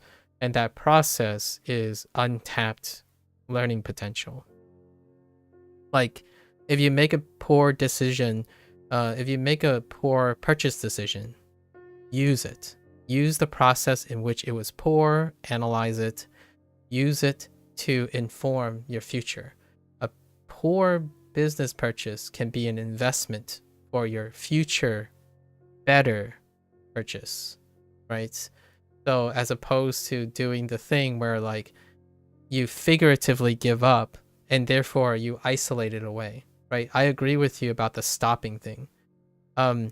I wanted to add that people actually discard those things. They compartmentalize it as knowledge that is not useful anymore. So they no longer have value. You cannot turn them into value. And that kind of sucks. Like when someone quits French, it means they're quitting language learning, as opposed to finding out what is it about French that isn't interesting or whatnot, and maybe informing it if you interested in trying a different language, right? Like the idea is segregating and avoiding a pass is knowledge that is not used to tap for value.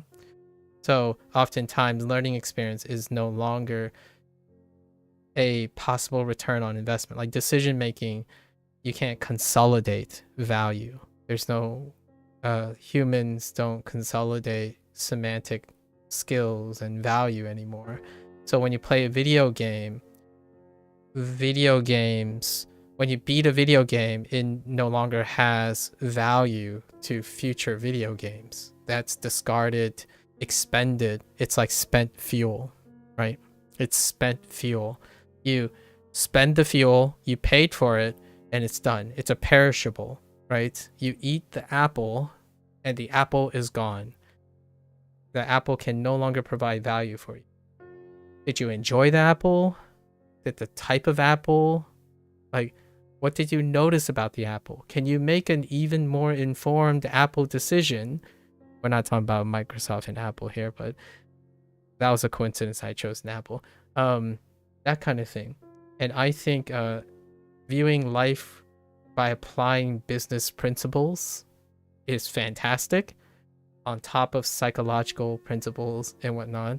And it leads to something that's very efficacious, like language learning. I think the foundation of being consistent and motivated with language learning requires a lot of these decision-making process in the first place. You're actually pretty lucky when it comes to languages. Interesting. How so? Are you in a multicultural and multilingual environment? Or do you mean that the languages you happen to pick did not present? Oh, okay. Yeah, I am too. So I actually almost feel like our discussion about business and different perspectives also comes from that mutual exposure to multiple perspectives. Like, I do find that I resonate quite often. Like, it's not a coincidence, in my opinion, behaviorally speaking, that two people who are surrounded with people with different perspectives tend to be likely to engage amicably and intensely with different perspectives. So, you think I'm something like a polyglot? Oh, that's interesting. Sorry, I'm gonna make a polyglot joke. Maybe potentially at your expense. When you say poly, is it greater than 2? Or do you consider 2 poly? This is a joke. Sorry. I read this somewhere and I was like like it's kind of like like a binomial, right? A binomial. Is that a polynomial? Because technically, by definition, a binomial is a polynomial. So the whole idea of bilingual and polylingual, I read it somewhere and I was like, oh my goodness. Oh boy. Oh boy, oh boy, oh boy. Who said math? We were making a joke about, well, I was making a light joke where I read somewhere that people said you're a polyglot. Well, technically you're a polyglot if you know more than one language. And I'm like, yeah, I mean, all right, fine. but usually it's like bilingual. But then you have trilingual, and then someone's like, so where's the cutoff? Where's the cutoff? And then polymer in science, my example would be a polymer, right? Like, it's just a polymer. It's more than a monomer. I have not ever heard someone say, oh, I don't even know what the term is. What's the term for two? A compound?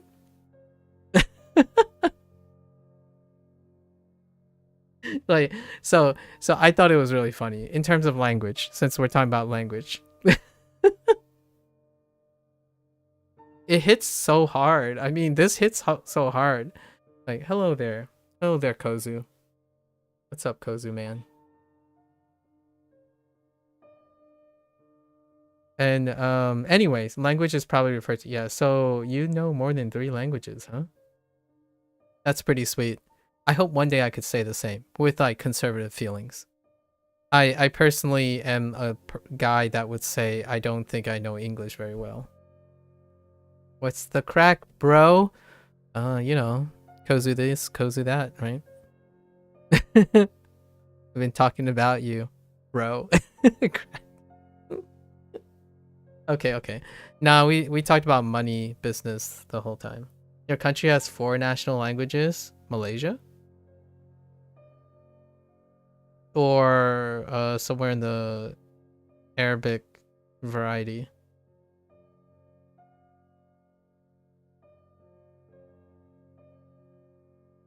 Yeah, somewhere in that general region. Switzerland. Wait. Switzerland. Oh, yeah. I prioritize those guests. So wow, so you are part of the third region. Yeah, usually I go this way because of time. I'm thinking of time zone. Sorry, I'm thinking of time zone. So wow, are you okay? Like it's really late. I go by time zone. So Malay can come up now because of time zone difference. Like you're just waking up. And then I move left, right? I moved west. So then we're talking about like Arabic, maybe somewhere in that region. And then we go to Europe. So um why did you say that's so concerned? Oh, because um I don't know. Because I worry about people's hygiene, their sleep hygiene. You know? It's humanizing, or at least I think. I'm not I hope you have a healthy sleep hygiene. It is kind of late though. I mean, Kozu is here too. So they're similar to like plus or minus 2 hours. You live in the German part of Switzerland. Ah, Switzerland. All right. I'm going to do my recall now. Today was beautiful. It's been a while since I started the day with a rant. Although I've been doing it 3 days in a row, so we might need to chill a little. Your mom and dad are from 2 different countries. Dang, you're a tri with a diaspora. So you're... Oh, wait. Are you born and raised in Switzerland? Man, you're a double diaspora born in a different country. That's crazy. Dang. Double diaspora. Born in a different country. Jeez. Yeah, I would say, yeah, I give it to you. Luck. Very lucky. Yeah, very lucky. At most, I got 2. Oh, well, at most, I got 4. But I would not be comfortable in saying that I want to speak those 4. I don't mind listening to them and then replying in English, but I most definitely do not speak most of them. And that's coming from a pair of parents coming from one diaspora, right?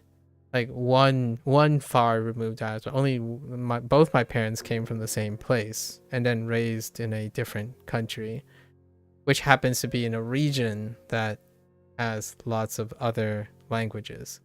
But man, having 2 separate parents, that's crazy.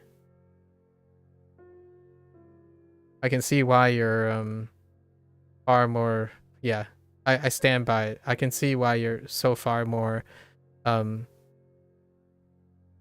open, amenable to different perspectives. Yeah. So that means I could pass any type of ideas to you. I wonder how promiscuous you are.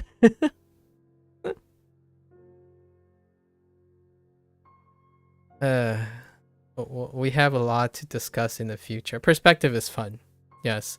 Provided that we have the groups involved are mutually not triggered by any particular perspectives, right?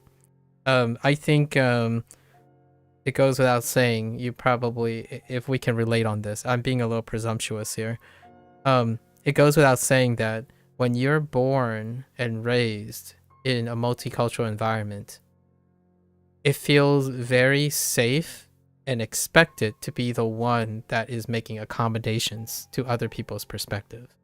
However, when you meet someone every once in a blue moon that happens to have that same thing, you could see yourself spending hours and years and months or an indefinite amount of time talking to that person, because all you're going to be doing is constantly sharing more and more perspectives, but not necessarily like for the sake of agreement or something. Just there are so many, so why not just hypothetically shoot as many ideas as possible at each other, because there's no like sensitivity. Like what I mean is there's no like trigger point. There's no like contradictory nature that would cause violent emotional outbursts, right?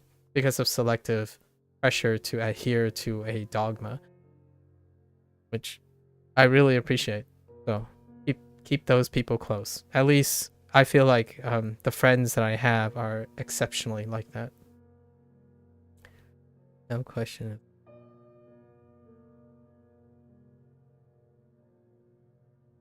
Albanian. I do know a bit of Serbian because of having a lot of friends from there. I don't even know what the two like. I don't even know what Hideyoshi is asking. I'll third wheel. No worry. I'm just gonna third wheel. Cozy. Sorry, Cozy. We're gonna use that phrasing again. Not out of context though. Not out of context. In context. While I don't know if I said hi to Churn. Hello, Churn. Yeah, 2025. Sorry. I didn't know if I said hi to you, Churn. Hello, hello. That was like 2 hours ago. It was almost 2 hours ago. I feel a little irresponsible. Churn is Malaysian. Or Chinese? Malaysian? I guess the Churn identified as Malaysian.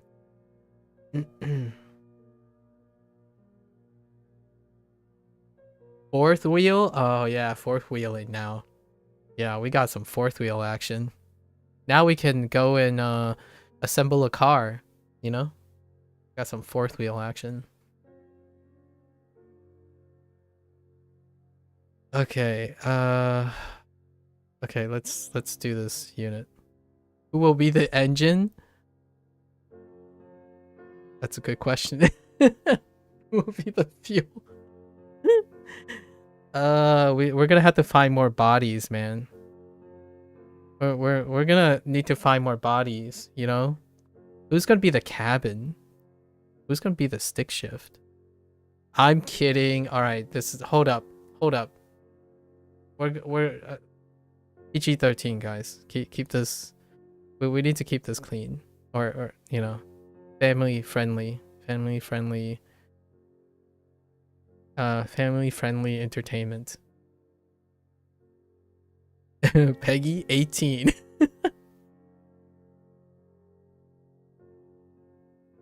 And Peggy, I can't unhear that when someone says that in an ad, like Peggy 18. Or viewer discretion is advised. This program is rated TV and May, right?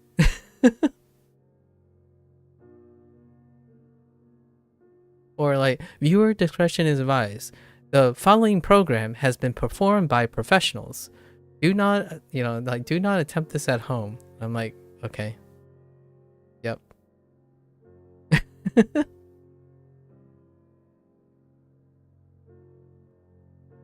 Rated R for rage. Sorry. That's not what R stands for. I actually don't know what R stands for. Restricted? Rated restricted? I guess MA stands for mature for TV ratings. I don't know what the R stands for, actually. Alright. Let's really get into this. Okay, say what you want you can do. I listened to that stuff and politely ignored it.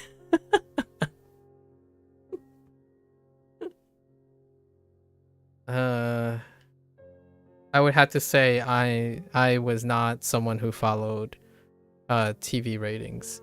I suppose I could count myself lucky that I didn't turn out to be a hooligan, you know, or some sort of delinquent. Sort of. I did do some really delinquency-esque stuff when I was a kid, though. Can't say the R word on Twitch. Oh yeah. Yes. All right. Let's really do this. Today is going to be the last of the learning lessons for a while because we're going into a review mode, which led to the whole discussion about purchasing this Duolingo subscription, by the way. 2 hours later, we're starting.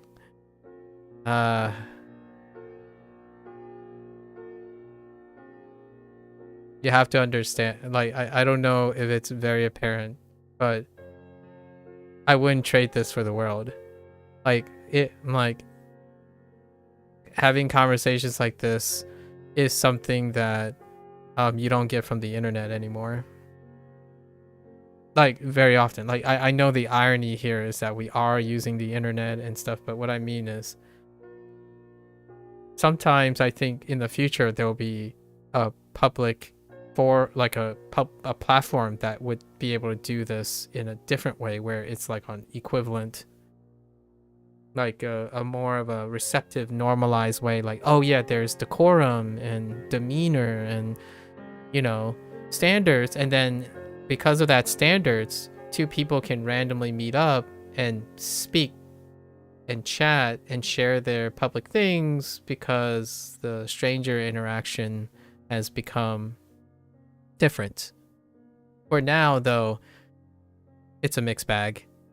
The last time I attempted, I circumvented something, right? When someone said like, oh yeah, can I join you on your stream and whatnot and like speak, and then I deliberately allowed that person to do that, but I did not mute. Like what I mean is like I didn't have the recording, like their audio feeding to the stream, and let's just say it took 10 seconds for me to boot the person. Right, so that's kind of the state of things that we live in right now, and I like to hope that it changes in the future, like to a different way where we can have discussions freely without the potential precarious nature of getting canceled or something like that due to wildly different social decorum expectations online. I do the Goku thing of acting like a complete idiot and just powering up over conversations. Yeah. Yeah. I do the thing where if we're in a live room and when people are super enthusiastic, the volume of the room gets louder and louder. So when you were saying the Goku thing of acting like a complete idiot and just powering up over conversations, sometimes when there are like 4 people who are so enamored with each other in conversation, it might as well just blur into listening to a track of Goku powering up, because like the volume and the speed and everything just gets louder and louder, you know, like it's palpable.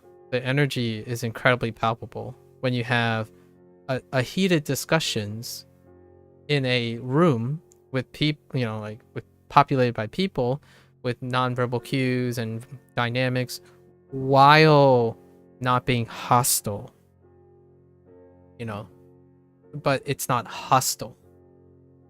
Oftentimes, I think the vast majority of heated discussions are incredibly hostile on a public setting. I don't know if that's anecdotal. I'm not suggesting that every other person experienced this. For me personally, historically, it has been hostile. I mean, cancel culture is just here and we have to kind of live with it. It's understandable. I like to think that it will change or kind of warp maybe a little in the future. Like nuances will be made clear and whatnot. I think exactness comes with time. You know, some refinement and conciseness comes with time. At least I believe in human nature to do so. I do the thing and just beat the other person as a joke.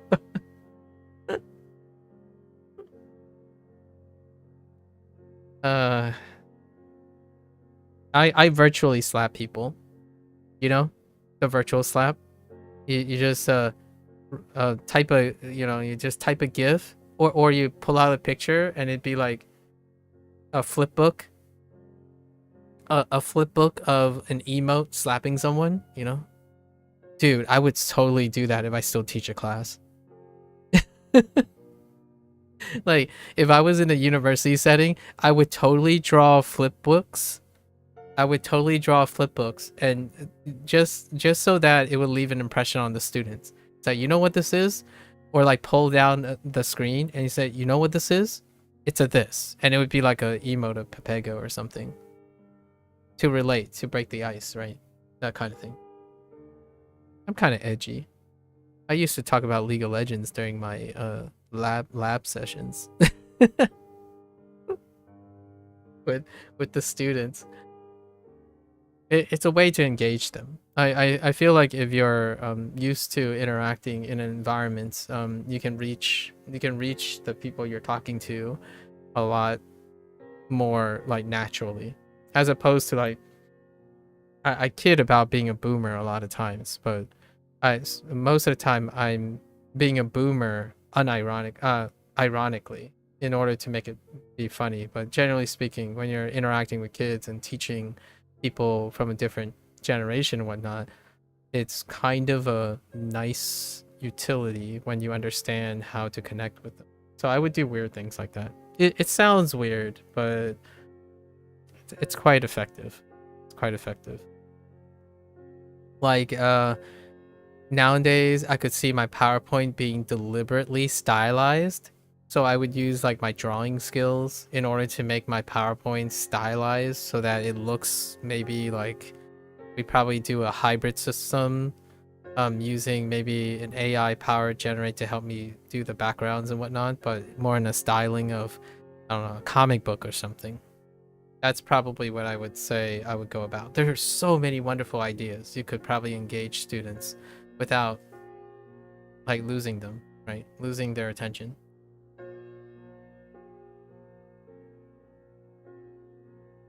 I'm not a teacher anymore though. Or anything, really. I'm this guy who sits around and spent 2 hours digressing on talking about the psychology behind making decision making on subscribing to Duolingo. Yeah, you're right. That I agree. It after like 8 hours or so, you make a good point. I'm guilty of that. I'm aware of it and I'm too complacent about not doing it. You got me there. That is a fact. All right. Maybe we should skip the recall today. All right. So we have. Oh wait. Oh no, I'm starting on the wrong unit. We're doing unit 78, which is offering help, receiving and offering, asking for and offering help. So wait, dude, yesterday was a 12 hours. I think yesterday was close to 12 hours, and then the day before was 12 hours. I think the day before was, has it been 2 or 3 days? Hey, so if you find a good source for Chinese, Japanese cooking words, give me a copy, please. Whoever knows that, I would want a copy too. Please and thank you. If you have like a very specific like charcuterie, like a charcuterie compliment, or like, you know, Monet, and like the different types of ways you can cut vegetables, and like par cooking, like things like that. I'm actually genuinely very curious, because a big topic like center topic is watching Japanese and Chinese people cook. And sometimes I just kind of want to know what they call those. Two words for boil, one to boil liquids, the other to boil something in the liquid. Oh man, that sounds interesting. By the way, Lotus, did I already ask you? Do I already know what you're learning right now? Are you learning a language, or you're just the guy? You're this dude that mosey around and is like, yeah, yeah. It's nice when people talk about language. What is your status, Lotus? I don't remember. Was it currently Japanese? I wasn't. I don't know. How did we know each other before? Because I know we've talked before.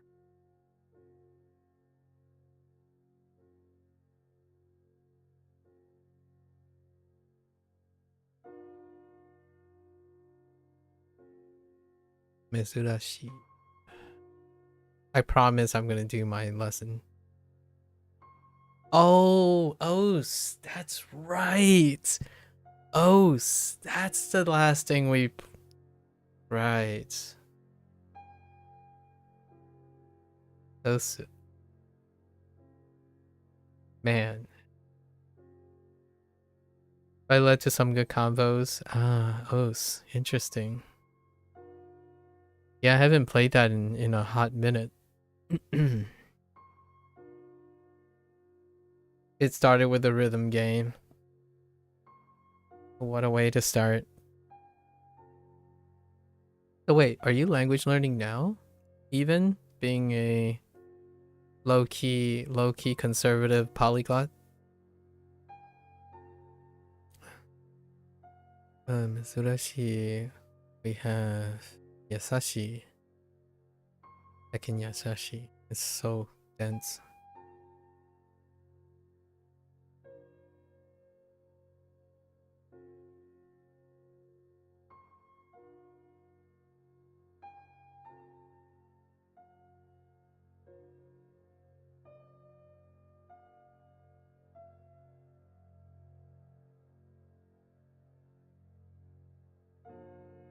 You learn languages differently? That's fair. You just get yourself into the territory and then you're kind of forced to learn the language. I see. So what language would that be? I didn't even get to asking you how you were doing it yet. Jeez. Way to jump the gun. Now I don't have a follow-up question. So what suits your fancy right now? Now that we've already gotten out of the way of how you acquire languages. Dutch. Intriguing. It must be quite a thing to be such in proximity to in living in a cultural hub like that. Huh. It's very similar to German and Swiss German. I see. Now I'm gonna have to find like a what would you refer, Swiss? Like I wanna see what it's like as in like the daily lives of an influencer that lives in such a place. I haven't coincidentally come across such a situation. Someone that resides in Switzerland that engages in language exchange in general. Serbian is something I constantly slowly learn. I'm kind of curious if those like viral videos of people that are polyglots have anything to do with Switzerland. Hmm.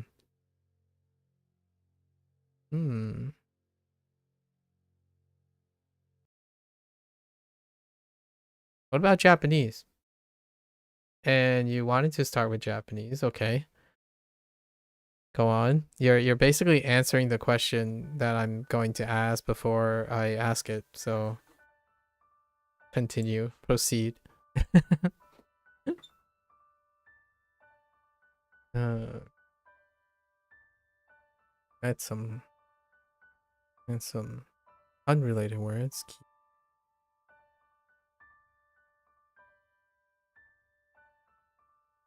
Kimi.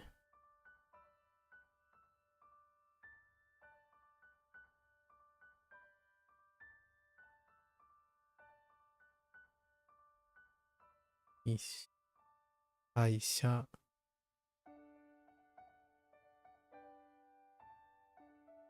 Let's say you started already, but you didn't get far into it. You had Anki, Duolingo, etc. Oh, okay.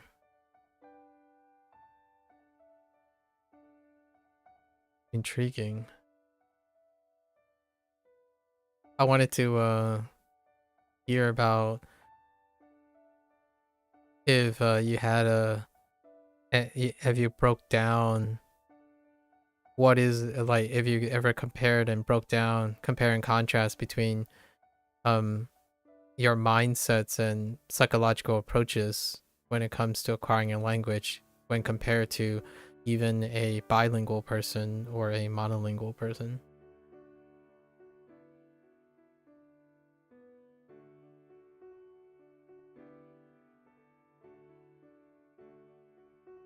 Wow, you're close to where a Japanese guy is in English. uh,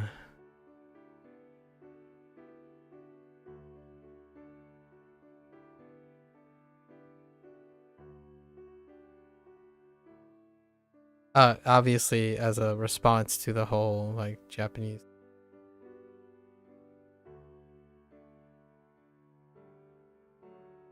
Yeah, the Japanese streamer, yeah. Hideyoshi likes watching Japanese streamers learn English, and I really like his shares.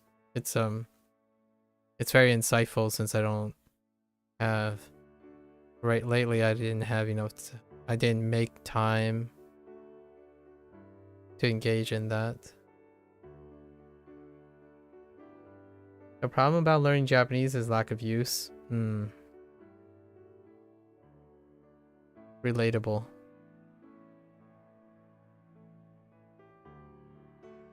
Do you ever engage in self-dialogue? I'm not around these people, so it makes it significantly harder. I see. What do we have yesterday that was added? Yubin. Yubin, yeah.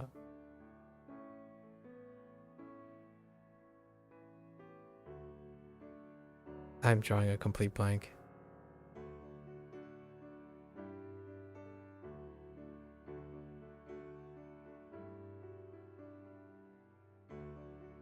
The heck? Yeah, I'm drawing a blank.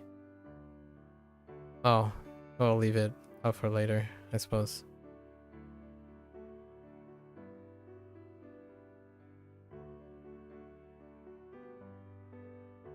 Or yeah, your type of learning a language. Depends what effort you put in. Yeah, have you attempted, I guess my question was more, have you attempted to apply any other methods, like any other, like refine and adapt and expand your ability, like different accommodate and problem solve through other methods?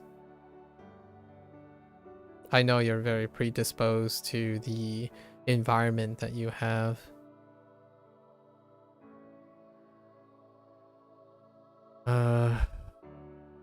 What else? What was unrelated? Atsuon. Atsuon.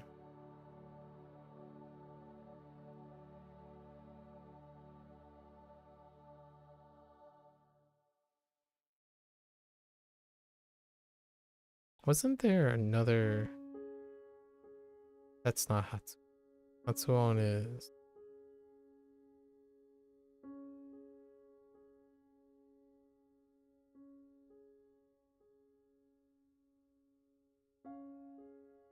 Yeah.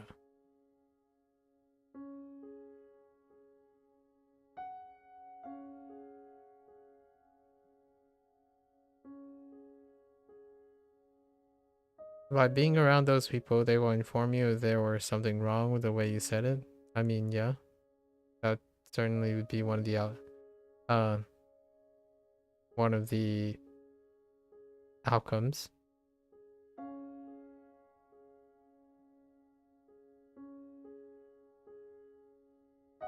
The effort situation is yeah.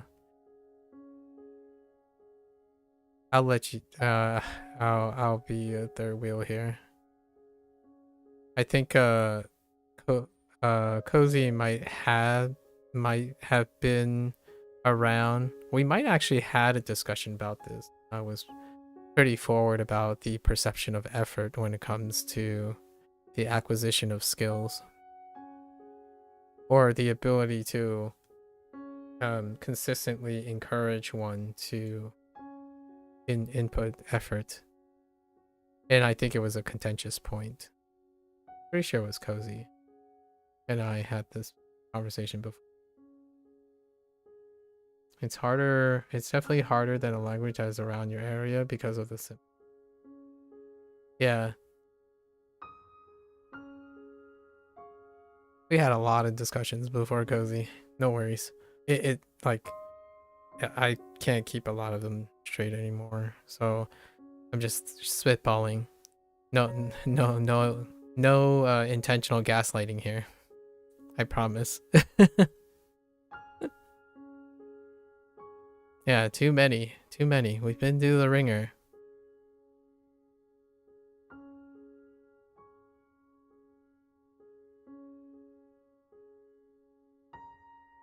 I guess who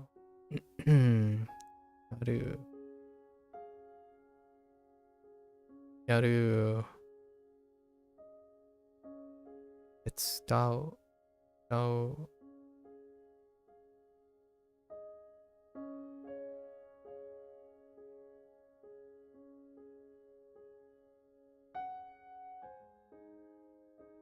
Wait, yes. Dao.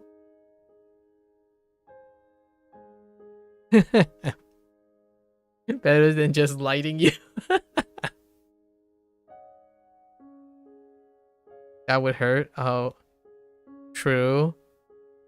Honestly, how do you gaslight someone? No. Oh no, I just realized what I just said.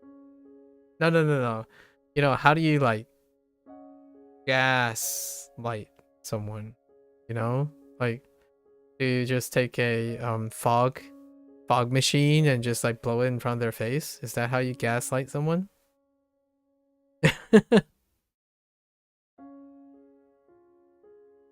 You know what I mean? Or do you like pour gas on them and then light them? That sounded dirty. Oh, that. Okay. All right. Listen. PG-13, okay? PG-13. We're talking about a fog machine here, all right? Fog machine. Or like take a bucket of dry ice and then blow like the smoke, you know, in front of them or something. You relight their gas light when they thought they turned it off, so they go crazy. Oh, wow, that's very meta. I see what you did there. The gas in their, like, the gas line in their stove and whatnot, like the countertop. That's pretty maniacal. What the heck?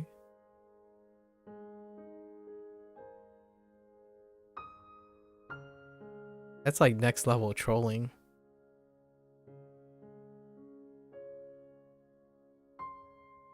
But how? I can see myself doing it.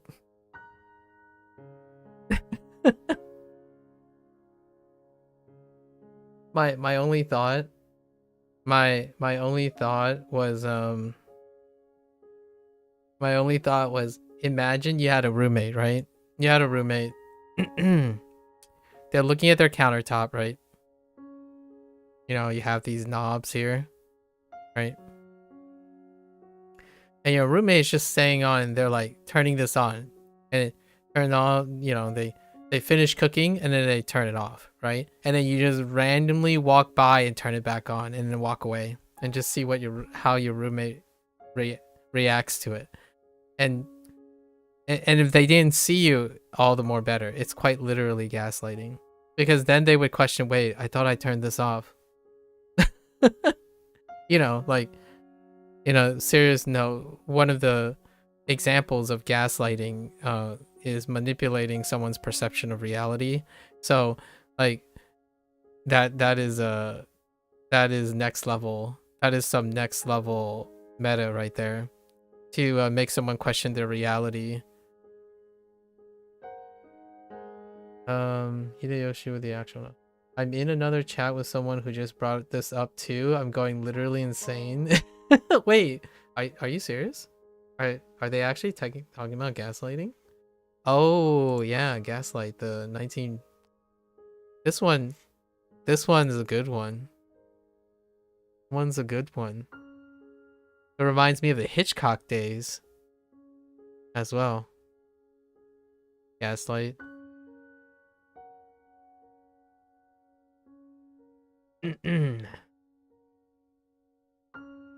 Whoa. All right.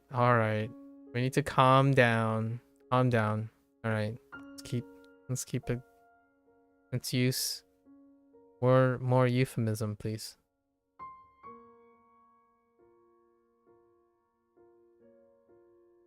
So we got Dageru, and this definitely came in. So it's either into no ame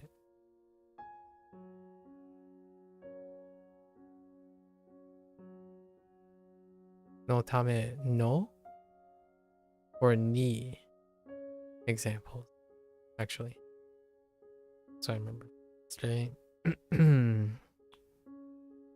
Also you ureru.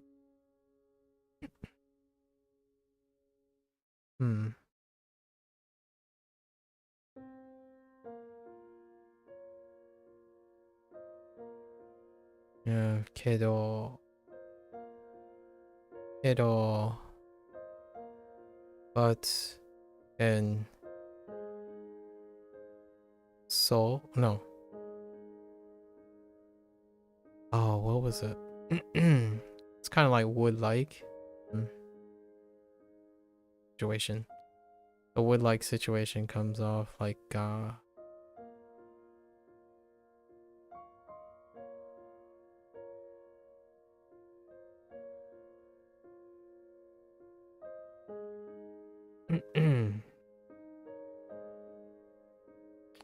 that's okay. Calm down. Calm down. We don't want to get in. Yes. The animal. Indeed.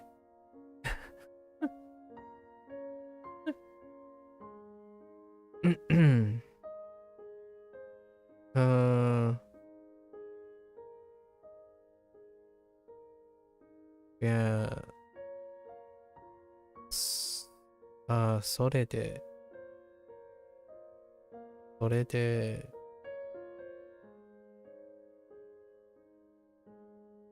だから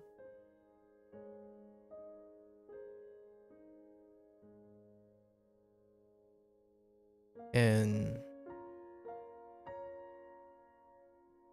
それとも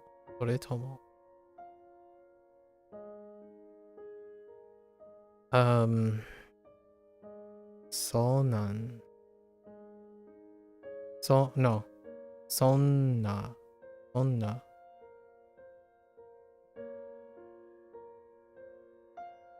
and Anna. And then the grammar point was no need to.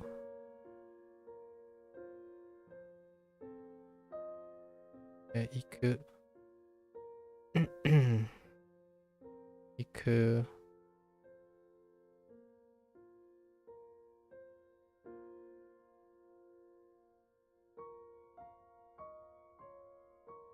Kaku, and Yomu.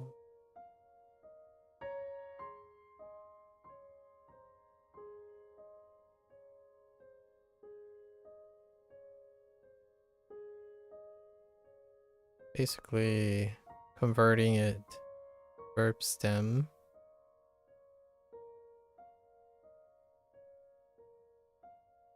a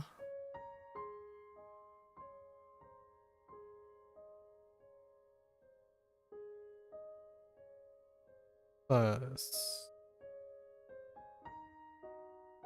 nakute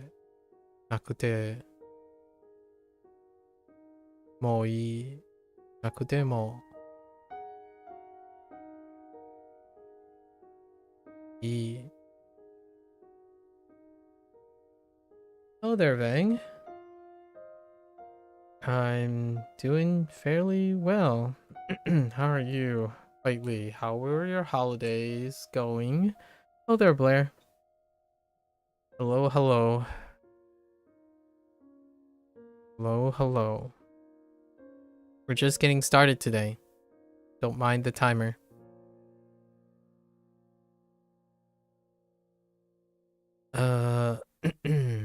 Unit 77. What was this? Oh, say what you can do? So, you have auto.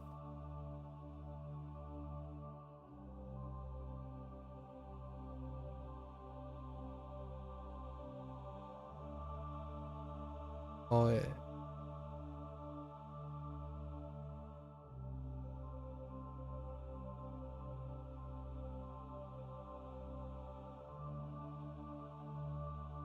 Naku.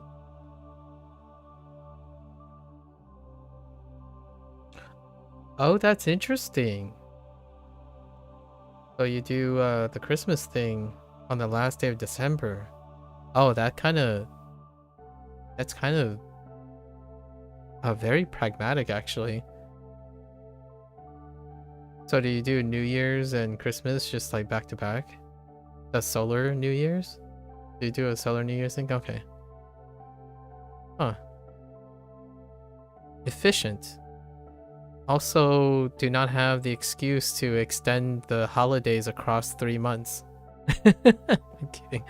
It's an American joke. Sorry. The idea that once Halloween rolls around, it's basically vacation all the way from Halloween till the New Year's. Or it's basically holiday spirit from Halloween to the New Year's. Yeah, 25, 26, it's like Catholic New Year. Okay, I see. At least there's not a dead period between Christmas and New Year's. Yeah, it's kind of a dead period. Yeah. It gives you time to sober up, you know? And then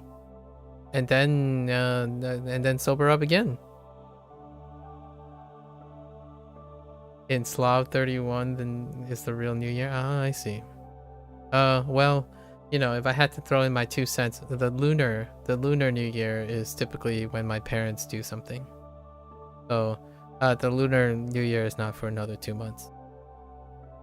I'm actually curious how close it is to the release of the new Like a Dragon game.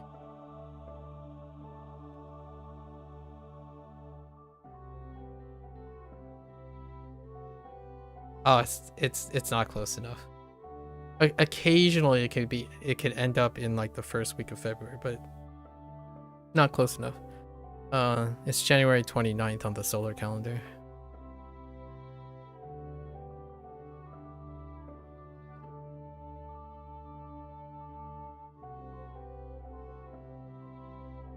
No, it's the Lunar New Year is in it's January 29th on the solar calendar. Sometimes it can end up in February. Sometimes. Less so. It's usually at the end of January. Oh, by the way, I'm referring to it as the Lunar New Year. That's Chinese New Year.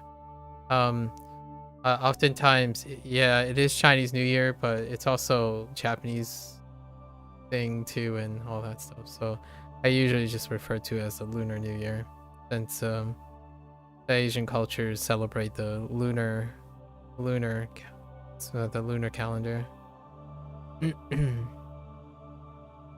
which is fun because a month, the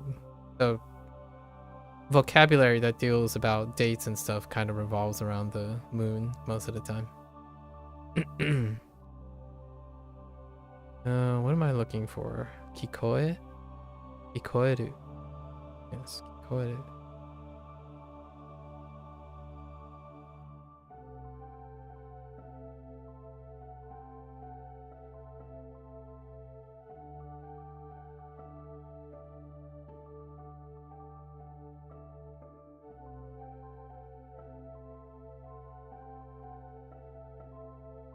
That's when we eat stuff.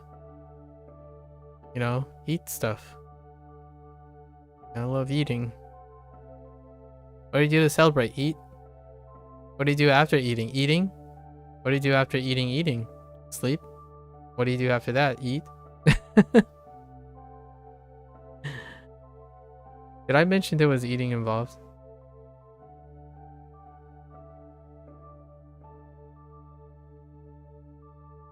I cannot get over actually being able to just read hiragana now. Oh, you cannot get over actually being able to... Oh, wow, that statement was weird, but congratulations. Now you can just read hiragana. Ako is New Year, so I like to say that I really like what you do every YouTube, VOD, Twitch stream, and other stuff that you have. Well, I appreciate your kind words. I hope I can continue to do that and have some sort of impact on offering you something that makes you interested. Hopefully things of this nature will allow one to appreciate the wonders in one's own life. That's all I ask, right? Or that's most of the things I ask. I hope that one day you will find interest in yourself in a similar way and whatnot, because I love to hear about the lives and stuff that are with people who I've shared experiences with. Yeah, thank you for the kind words. Yakuza streams. I mean, we're gonna do it every year apparently, because Sega decided we're gonna do it at the beginning of every year. So what a great way to celebrate the New Year's and the Lunar New Year with another 2 weeks of Yakuza like a dragon stuff. And this time it's probably gonna take a lot longer because now we know at least some language stuff. It's gonna take even longer now, because we're gonna have so much yapping to do with the language stuff. Oh yeah, and then Spanish in February. It's gonna yap. It's like, hey, did you know that I completely mistook this to be something else? I think the thing that is gonna happen the most is coming to terms and realizing how little I knew. Like I get to reflect on all the like the rants that I had about what I think I knew about the Japanese that I was hearing, or like the translation. It's gonna be a lot of that. Like, oh, okay, yeah, that's not what I was thinking back then. So there's gonna be a lot of that probably. I'm looking forward to it. Where am I with this? At that.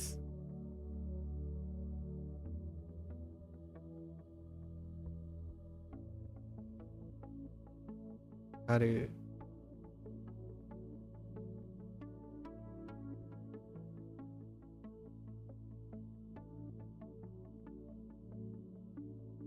Oh, shit.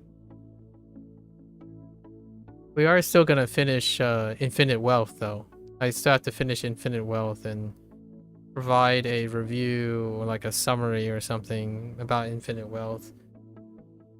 There are 2 legacy runs left. The hard run through the MSQ in Chinese to hear the Chinese cast, and then the victory run, the victory lap still.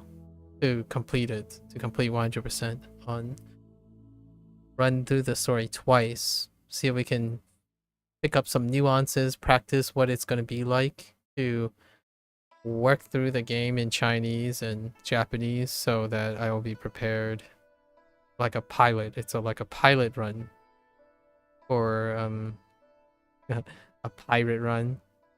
A pilot run for Yakuza Pirates. You can watch Russian play Yakuza, but all chapters I've seen, it was yours. So, oh, okay. Interesting.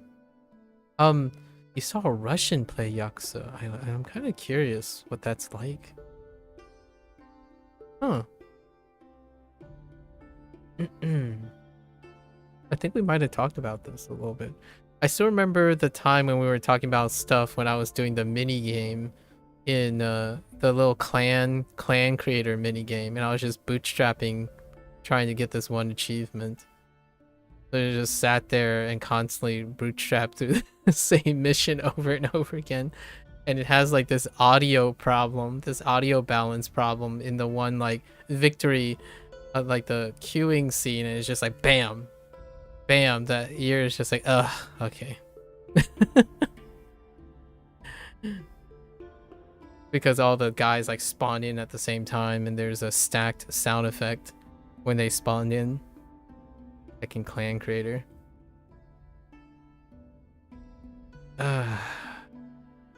Fun times. Yeah, you know, Blair, I hope like, so I haven't Valentine is still having their fun time playing through it. I would really, if you're not like squeamish to like organized crime and whatnot, it's a great way to learn a target, like use your target language in an interactive way. I can't say how much more I recommend Like a Dragon, although Persona is a great example. I have to find a time to fit in Metaphor sometime next year. You like to see your play because you know Chinese culture and language at least. Oh, in Russian it's like Mafia. Yeah, there is a new Mafia game that was announced. Pretty sure in the Games Awards, the next Mafia game was announced. I think. So they might go a different route. And then there's GTA 6. You could always wait for GTA 6 too. Actually, I'm not even sure if you're able. Is that? Yeah, I don't know how Rockstar is distributing their games. So that might be a harder one in terms of regions. There's always GTA 6 coming to 2030 with 36 more delays. I'm kidding. I don't think Rockstar is gonna have that much trouble, but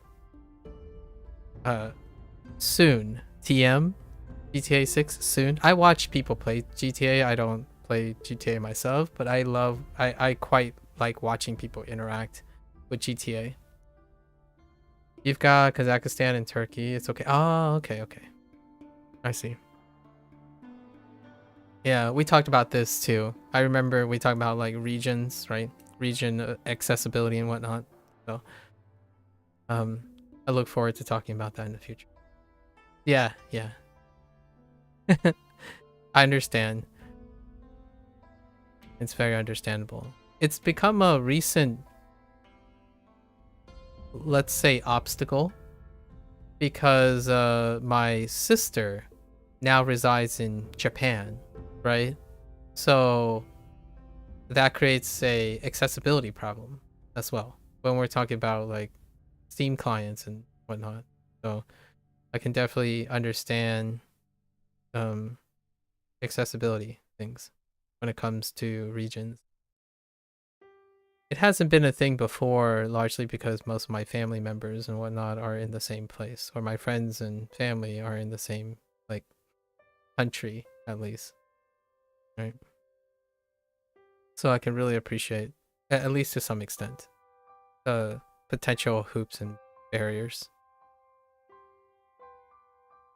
It's practice. What are we doing here? We got new ones, right?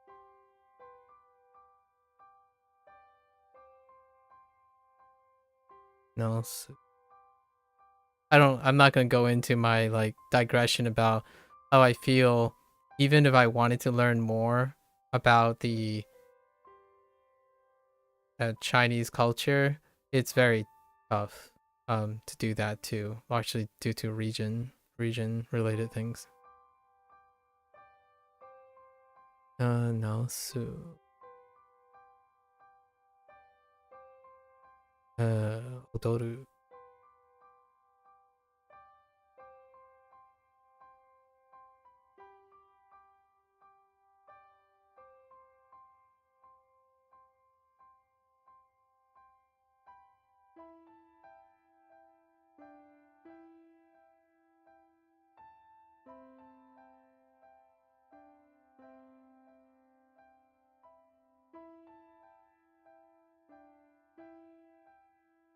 Obo. Arau.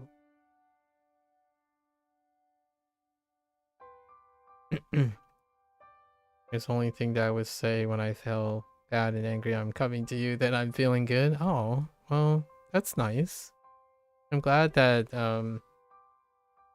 existing can make someone feel better, right? It's a wonderful gift that keeps on giving when you can make someone feel good for existing and saying things. If one could truly have that as a magical power, I think I would totally love to make that a 100% success ratio. Like I mean, like, yeah, super strength is kind of neat, so super speed and whatnot, but imagine, we're not talking about a mantis situation. Mantis is kind of weird. That's empathy. But more like oh yeah, and it's, you know, there's ethical concerns and whatnot. It's not like it could be borderline gaslighting people with superpowers, but it would be kind of nice to be able to be consistent at making people feel better using your words. I think there are few people that I have watched. They don't do it professionally very often. It's in the interview. When you listen to them, you're just like smiling most of the time. Or at least I'm more like wide-eyed. I'm like, yeah, say more. Like, go on. Keep, you know, keep telling me more things. I have no idea what you're saying, but whatever you're saying, it's just like I'm good. It's like one of I've got the physicist's name, but I legitimately have low comprehension of what the person actually is saying, but the way they're saying it, it's like, oh, somehow I feel it. And I hope people have that kind of thing in their lives. We played this game in 12-year, oh, PlayStation 2. Oh, the first, yeah. Hopefully everyone has someone like that in their lives, you know, not specifically attached to a tenuous place, but a place that's readily available, like a loved one and whatnot. Shinjiru.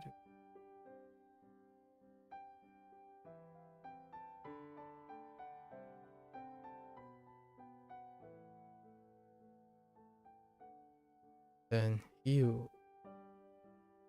I mean, it's like special thing that I knew, but I don't want to know to you. Oh, yeah. You want to keep it to yourself because it's like readily available, and then when it becomes too popular, it might not become readily available anymore. I hear ya.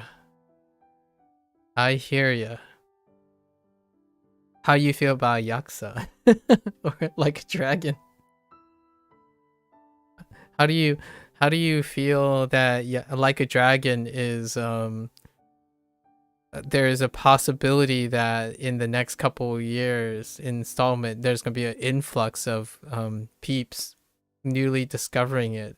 and then it's gonna be like, oh man, everyone is gonna.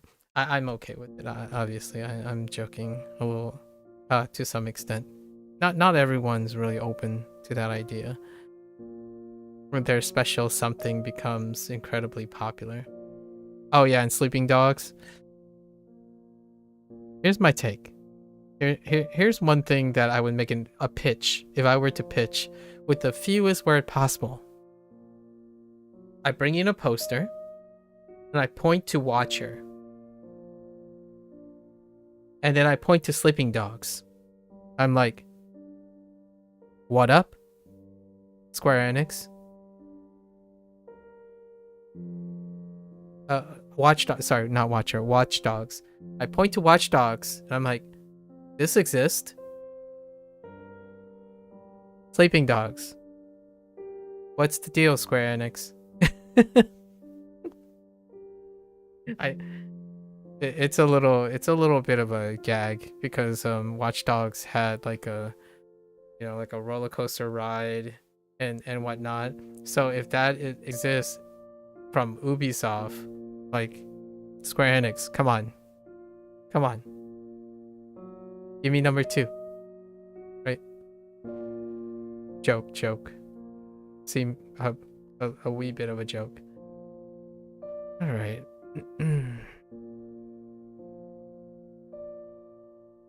Man, I would have some people who would be able to comment on sleeping dogs.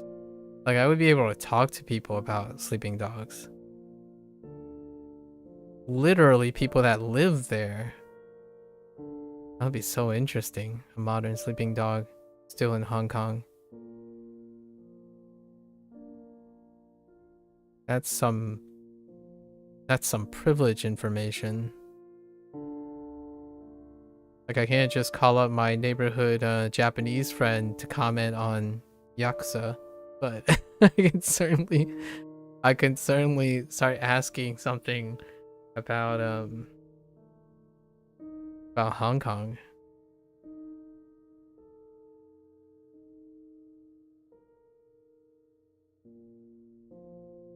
All right. So we got the A. I think that's fine. I think we're good here. I need to go to the bathroom. I'm hydrated too. All right. We're gonna attempt to wrap up this unit the moment I come back. The sleeping dog game was ahead of time. What do you think? Was ahead of the? Oh yeah, I think it was. Considering well, Yakuza kind of already existed for a while, right? So it was ahead of its time in terms of the geopolitics of things. The last thing that took place around that idea, the fictional around that region, believe it or not, is the driver game. Was it the driver game? It might have been a crew game. It was a racing game. They recreated one of islands off Hong Kong. I forgot which one it is. It could be the crew game, or it could be driver. I forgot which one. It's either driver or the crew. But that location has not been used for quite some time. Yeah, it's like GTA, I would say. Yeah, that's a fair thing. There is a place in Cyberpunk 2077 that is unusually reminiscent of aspects of Hong Kong. Obviously, there's also Tokyo and whatnot, but there are some elements that the neo like Hong Kong, Tokyo elements in Cyberpunk 2077. However, most of it is like California. I'll be right back. I gotta go to the bathroom.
All right. Let's focus. It's our last learning lesson for a bit in Japanese, so let's wrap up our 78 for 2024. This is 2024's end. 温かい紅茶 And of course, we start with atatakai. Oh, but now I can remember atatakai because yesterday we got the hanzu for atatakai too, which effectively means pretty much means the same thing. Yeah.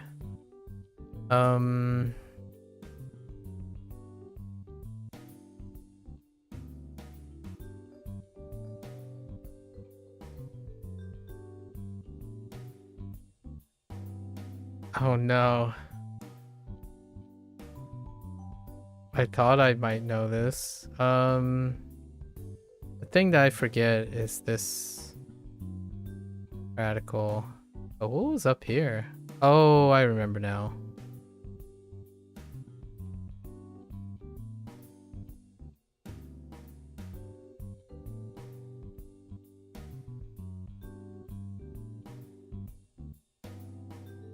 Yes, atatakai. Wait, was there a ka? Yeah, there was a ka. Atatakai, atatakai kocha.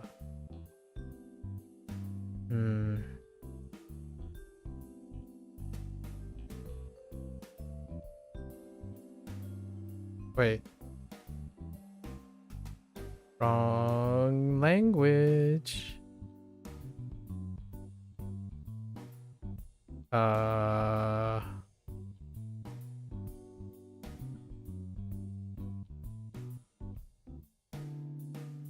Hold up. I think I'm missing something here. Oh, it could be dots at the top, maybe.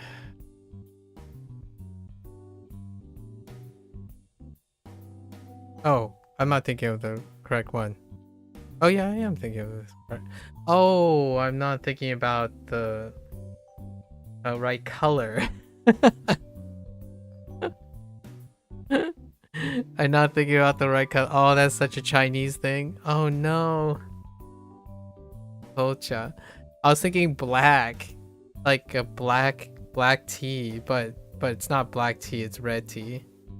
Like what I mean is kocha, when you're thinking about honcha, like red is black tea. Like, oh my. I remember having this discussion with my parents for so long. It's like, wait, why is black tea red tea? Like, because red tea can appear black. And I'm like, I see. Yeah. So I wrote black.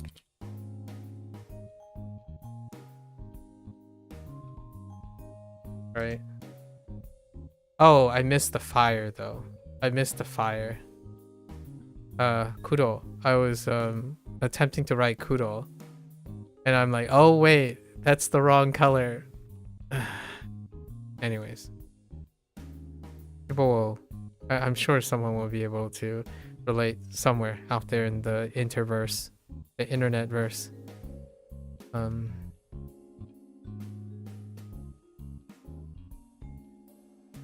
Yes. Atatakai. Actually, let me double check on it.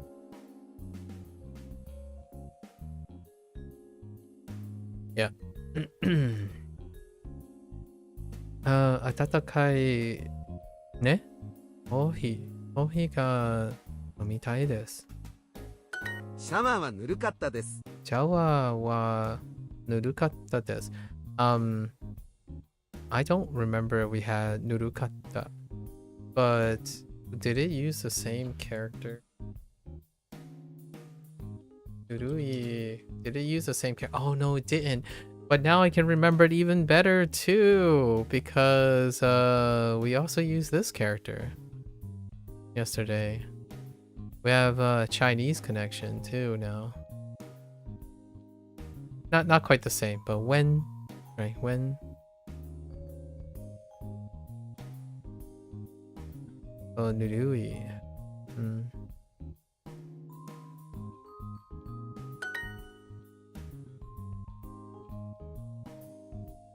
Where are we going with this? Gaigokugo. Ne? The Chinese was lukewarm? That makes sense. Ofuro. Oh boy. I remember the ro.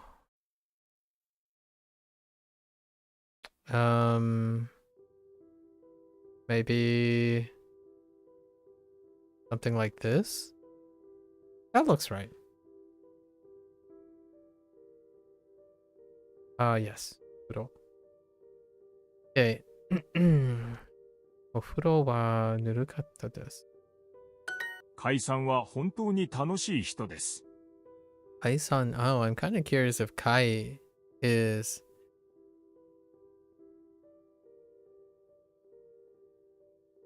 Probably not.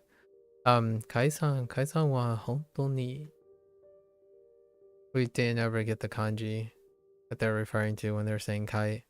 But there are many Kais.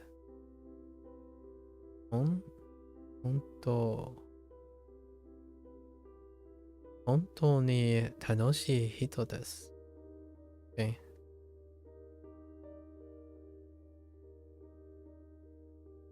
Oh, for a moment there, I thought it might have said Yasashi and I get a chance to write Yasashi. Kai is a tanoshii, one person. Hontou.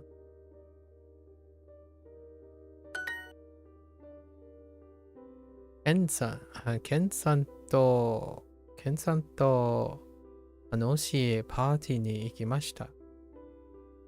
彼女は灰色の靴下を2足買いました。彼女は灰色の靴下を2足2足 Yes 2足買いました。彼女は灰色の靴下を2足買いました。2足買いました。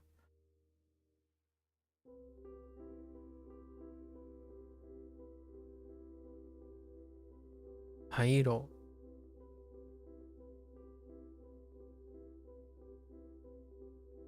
靴下。両親からの手紙が届いた。両親からのね、両親からの手紙が届いた。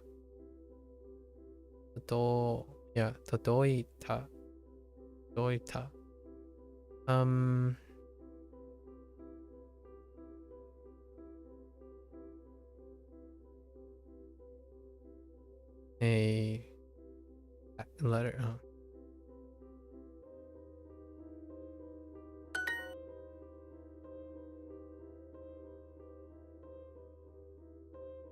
彼女は灰色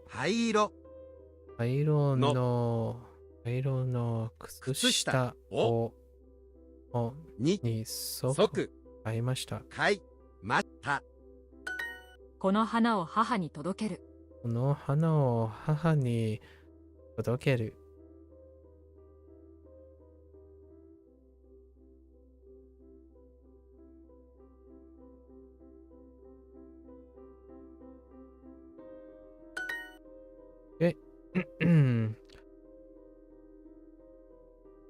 Face. Sorry. I don't know why I'm doing that. Oh no, I think I just mean myself.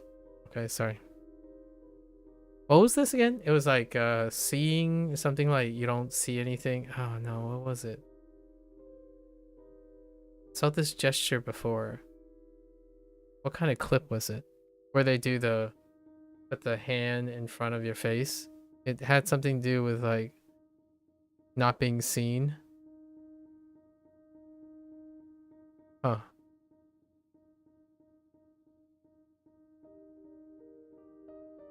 What the heck is face?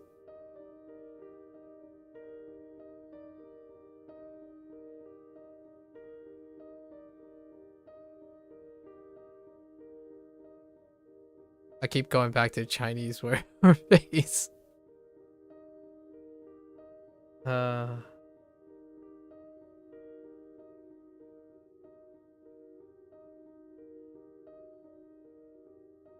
Oh, cow.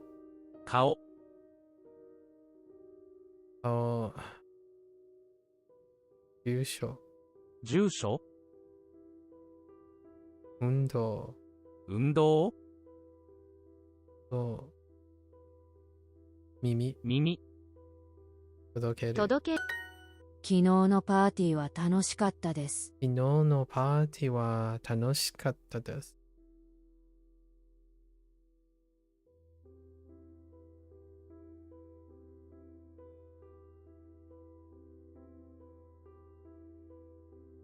I wonder if they accept this. ギターの練習はとても楽しかったです。ギター、ギター愛して、あ愛してのの練習。練習はとてもファンとても楽しかったで。ですす。ギターの練習はとても楽しかったです。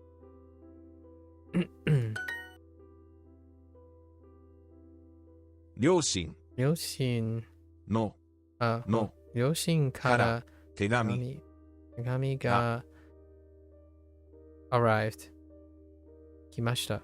No? Oh, they're doing it as 届い届いた。た So, の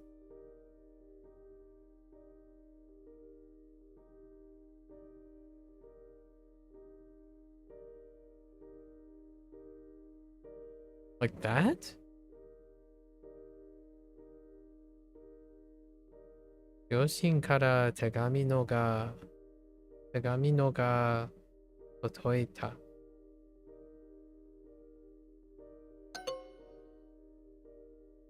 からの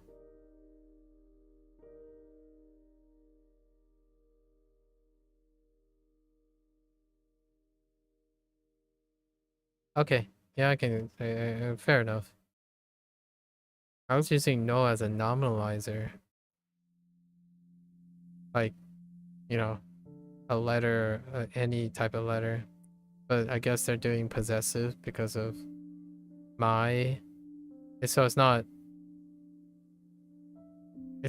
my parents. But like it's not a letter coming from my parents, but my parents' letter.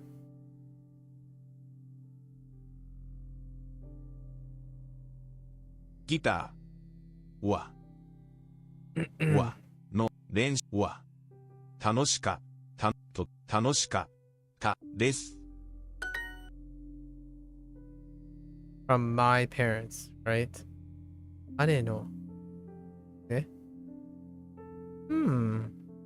両親からクライの手紙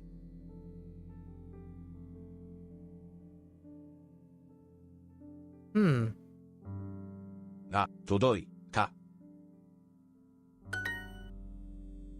That one's a little up in the air for me. The countdown has begun. Blast into 2025 with our annual super discount. Reach your goals faster with unlimited hearts and no ads. Learn without interruptions so you can master new skills, set new records, and connect with friends and family. Supercharge your 2025 with Super Duolingo. Huh. I was waiting to see if they had a new ad animation for it. The animation is pretty good. And whoever is composing the music, like the background ambient kind of like drop back music, I still quite like it. It's very modest and less intrusive. Huh. That's a pretty decent ad. I like it. Hopefully that doesn't come up after every single lesson. 悪いレビュー。悪いレビュー。悪い。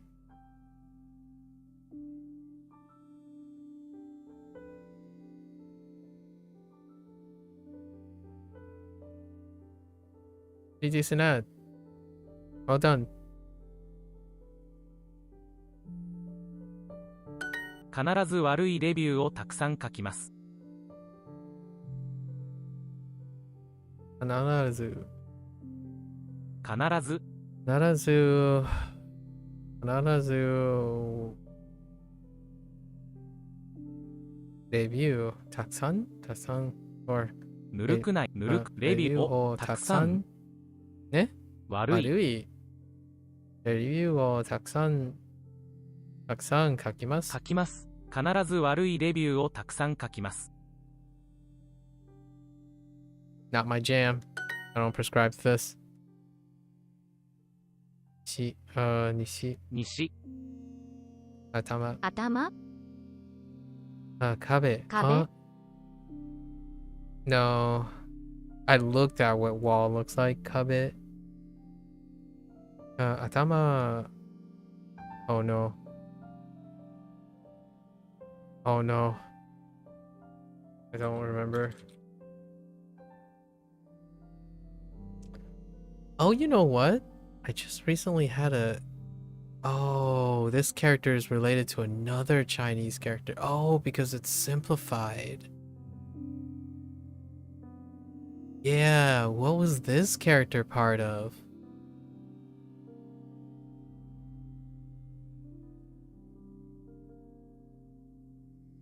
It was recent.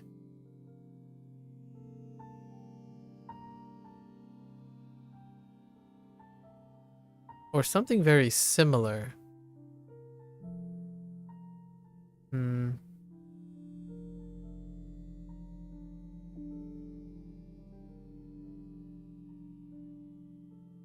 Oh well. Yeah, and anyways, back to Atama. Atama is... Wait, is that it? Yeah, I think that's it. クリニック。悪い。私も悪いレビューを書きました。私もレビューを悪い書きました。悪い書きました。私も悪いレビューを書きました。私も悪いレビューを書きました。悪い。I put 悪い in the wrong place. Weird. このスカートは黄色いです。このスカートは黄色いですね。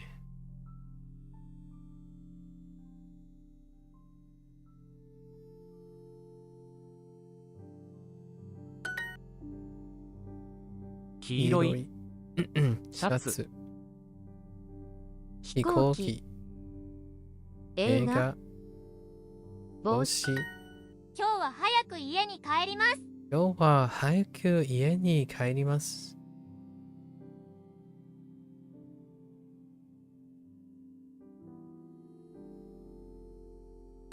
黄色いセーターを着ました。黄色いセーターを着ました。はい、着ました。黄色いセーターを着ました。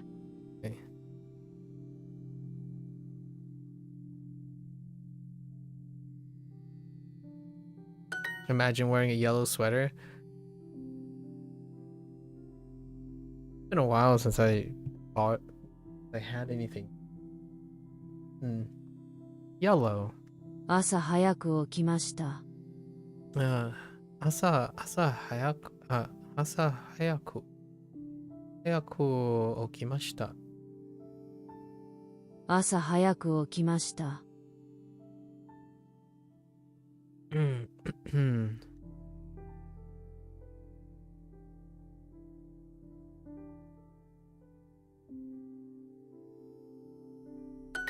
彼女に手紙を出した。彼女に手紙を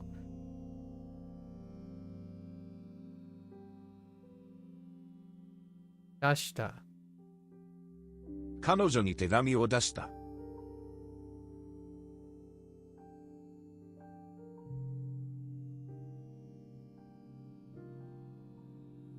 English is hard.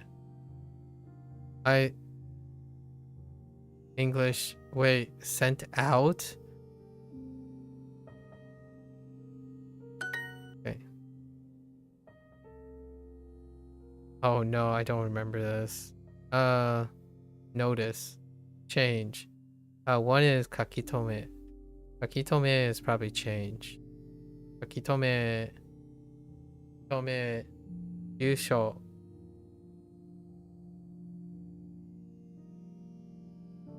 Notice is it has no in it.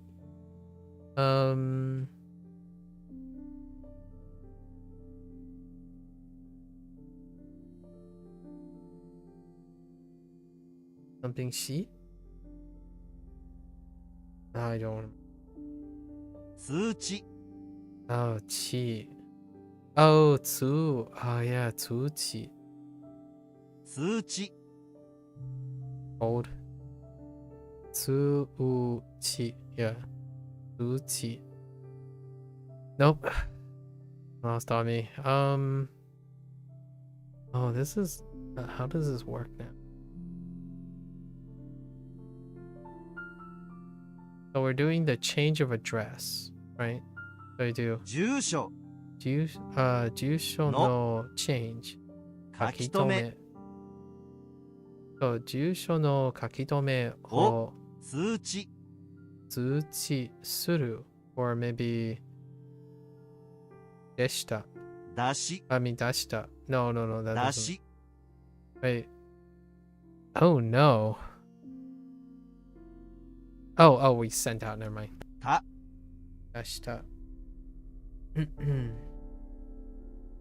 No, that's not how that works. 書き留め This 通 way. 知 So this could be in a different order. I think it's this order. Yusho kakitome. So change of address is in a notice of this. Or is it the other way around? This, no, that? Oh no. Oh no, kakitome is not that. It's oh my gosh, it's hen. What was this? Henko. Right, henko. It's a henko. What is kakitome? Oh, is change. Kakitome. Oh, write down. Kakitome is to write down. Kaki is already in. この小包を航空便で送りたいのですが。 Oh no, this is where we're reaching our limits, so we gotta review. You know, too frequent. Errors are too frequent. Oh no.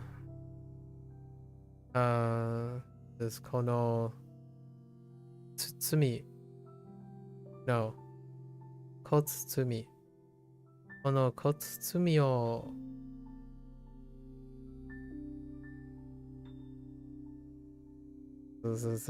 oh no. Maybe like koyubeam. Koyubeam de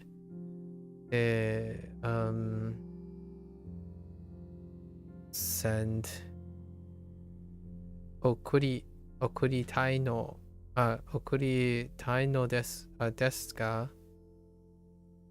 この小包を航空便で送りたいのですが。 Kubeam. Okuritai no desu ka? この小包を航空便で送りたいのですが。 Okuritai no desu ka?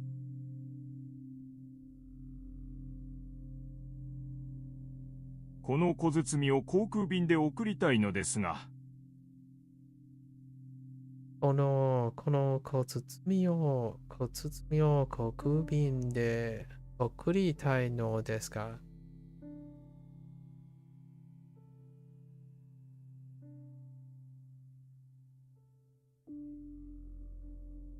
I would like this. Yeah, would like. とか Kiddo was kind of used in Unit 2. I would like this parcel sent by airmail.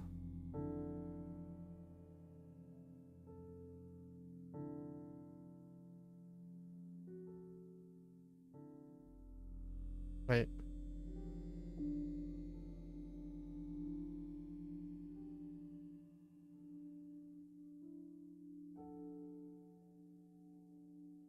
You got a funny thing for me? Yeah, go ahead. 2人の子供を大学まで出すのは大変だった。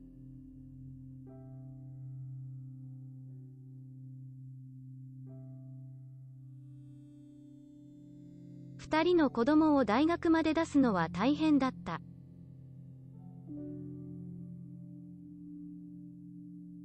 I'm missing the middle part. 2人の子供2人の子供は2人の子供は and then gone.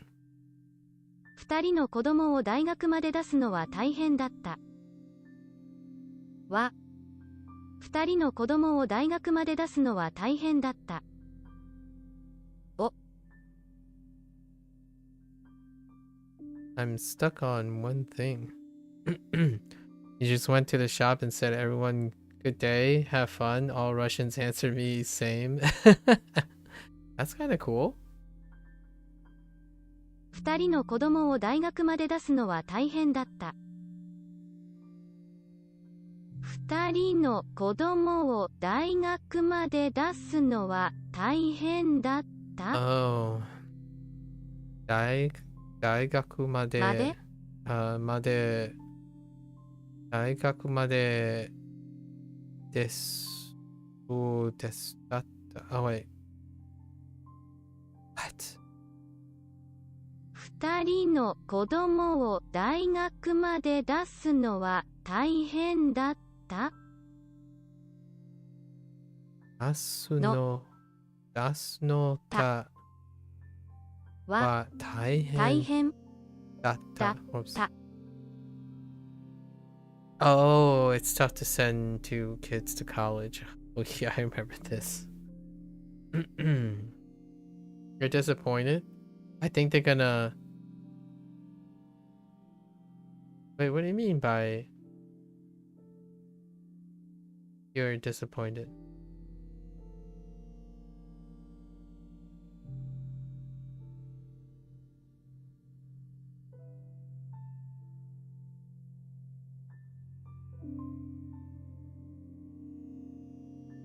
Study... 二人の子供を大学まで出すのは大変だった。Man, that is difficult to wrap my head around on first here. Oh, you thought they were all sad? Oh. But it's not. I see. It was tough sending to. Oh, here we go again. 2人の2人の子供を2人の子供を大学まで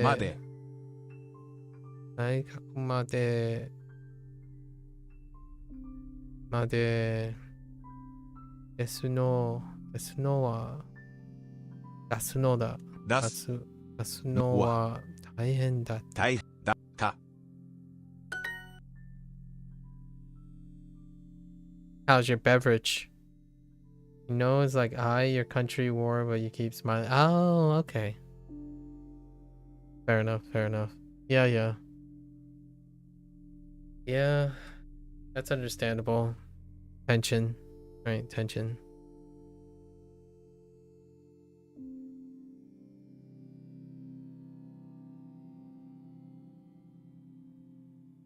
あの package. 包み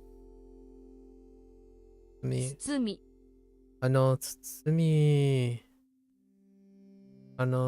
みを航空の航航空航空便航空便でsend 送ってください。送ってください。For you, it was weird. I can imagine. Yeah, I can imagine if you were also outnumbered in the establishment. 包みを航空便で送ってください。I don't think you need to get anything. If you want it, I'll give it to you after the stream. I'll remind myself somewhere.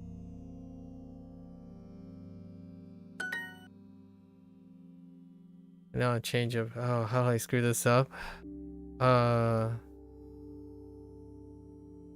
Call and call. Well, that's fine. There are a lot of those slots. And now the change of so 住所住所変更のnotice oh no 通知を送りました or 出した出した either I suppose. I have not. It's been a very long time. Although, because of Discord and stuff, it seems like the guy is playing video games and stuff. Or at least I saw activity. Hopefully he's alright.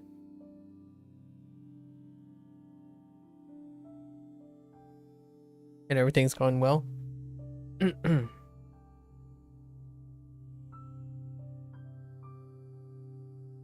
He's fine. I haven't talked to him in a while.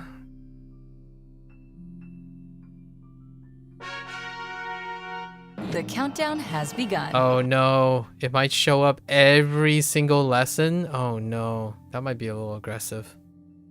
ボールをこっちに投げて。ボールをこっちに投がって。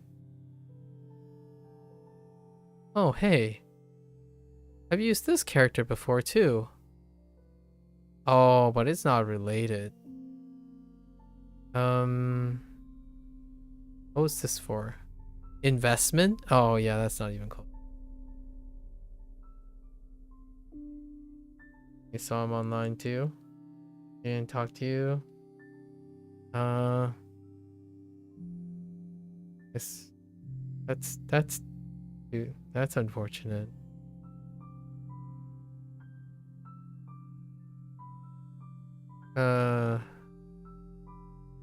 Nagate. 投げて。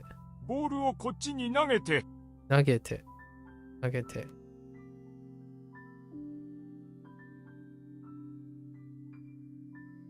こっち。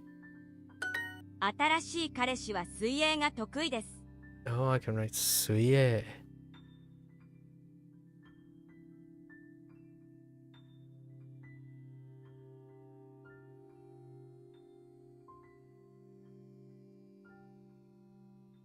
彼氏。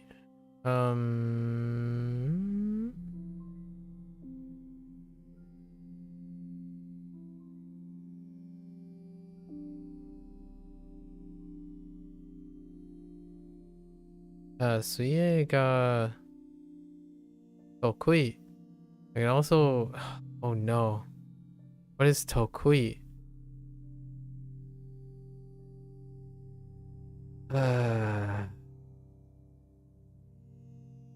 Does it have anything to do? No. No, no Tokui. Tokui is rough.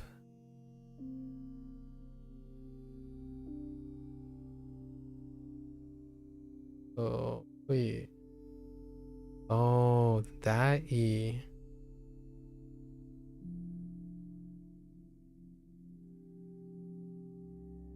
It's the second time? I see. Oh, you're okay. You lost another friend before? I see. Yeah. Circumstances. Stuff. Hopefully you have other friends. It's tough losing someone after a long time.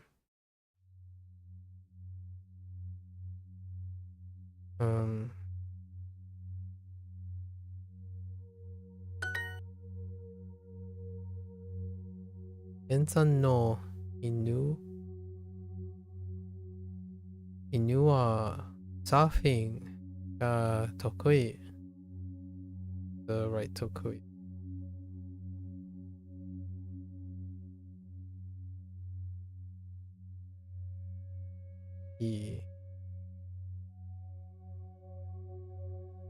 Tokui desu. Surfing. サーフィン。黒いスニーカ黒いスニーカー。黒い。黒い。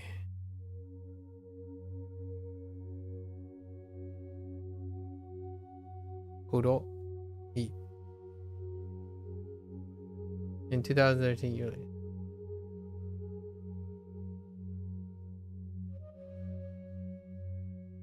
Oh.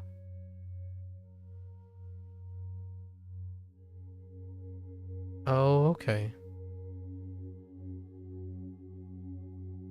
Were you able to make a new friend in the process though? Lately? Do you have new peeps?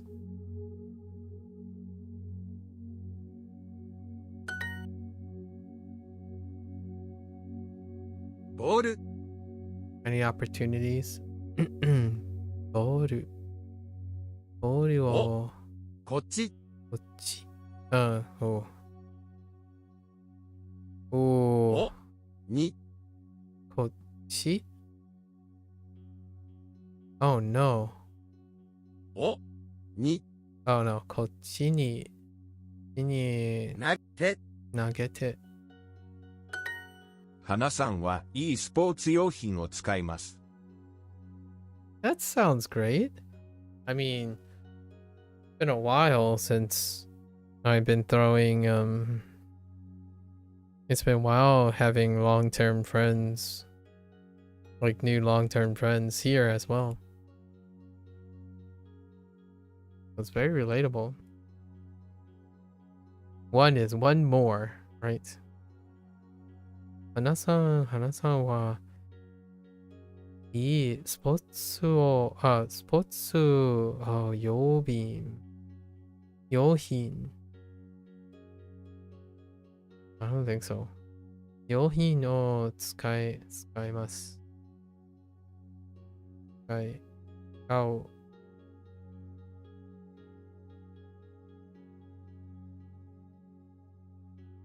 He's like your cousin? Well, that's nice.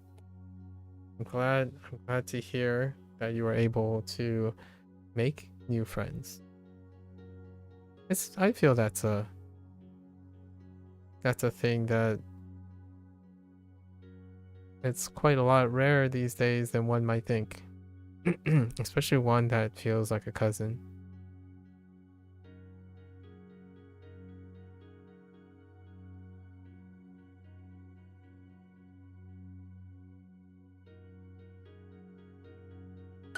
"新しいパートナーはスポーツが大好きです。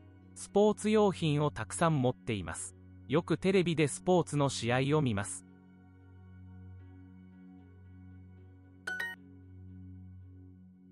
黒い、黒い、黒いスニーカ洗濯もできます。ー。洗濯。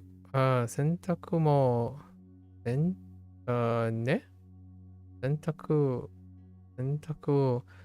もできます。洗濯。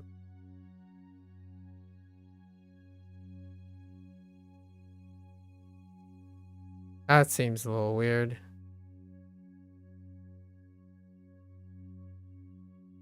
At the Kairu. We'll keep it this. And then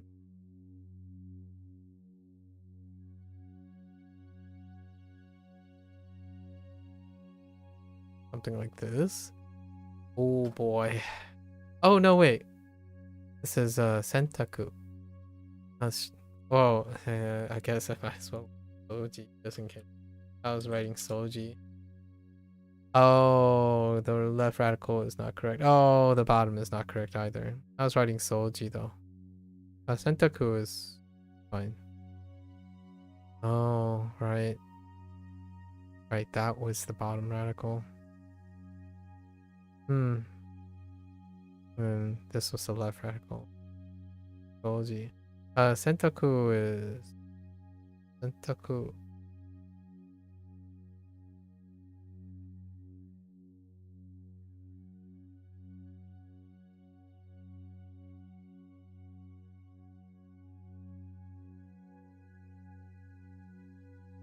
That,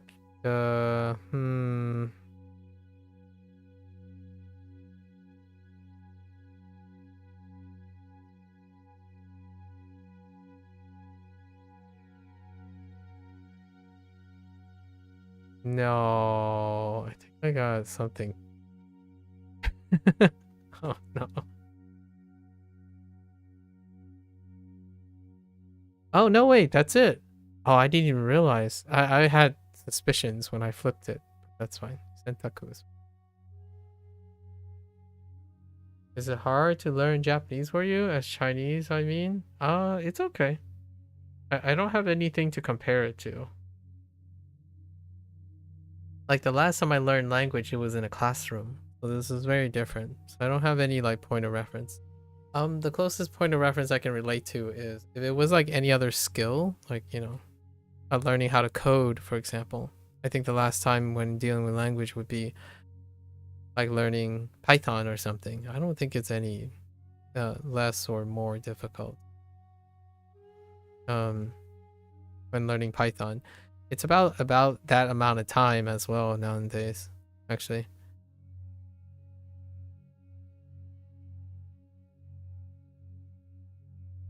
Sentaku mo dekimasu.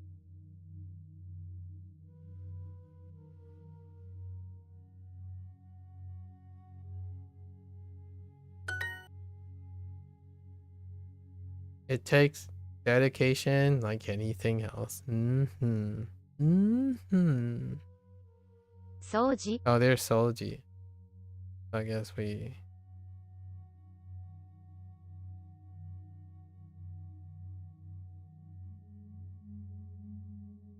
And here's my 2 cents. Do you have a friend? If you have a friend, no more difficult than that. At least less difficult than that. If you know what I mean. So you got this. If you're ever interested in learning another language. That's some perspective right there, I suppose. If you have good friends around you, the sky's the limit.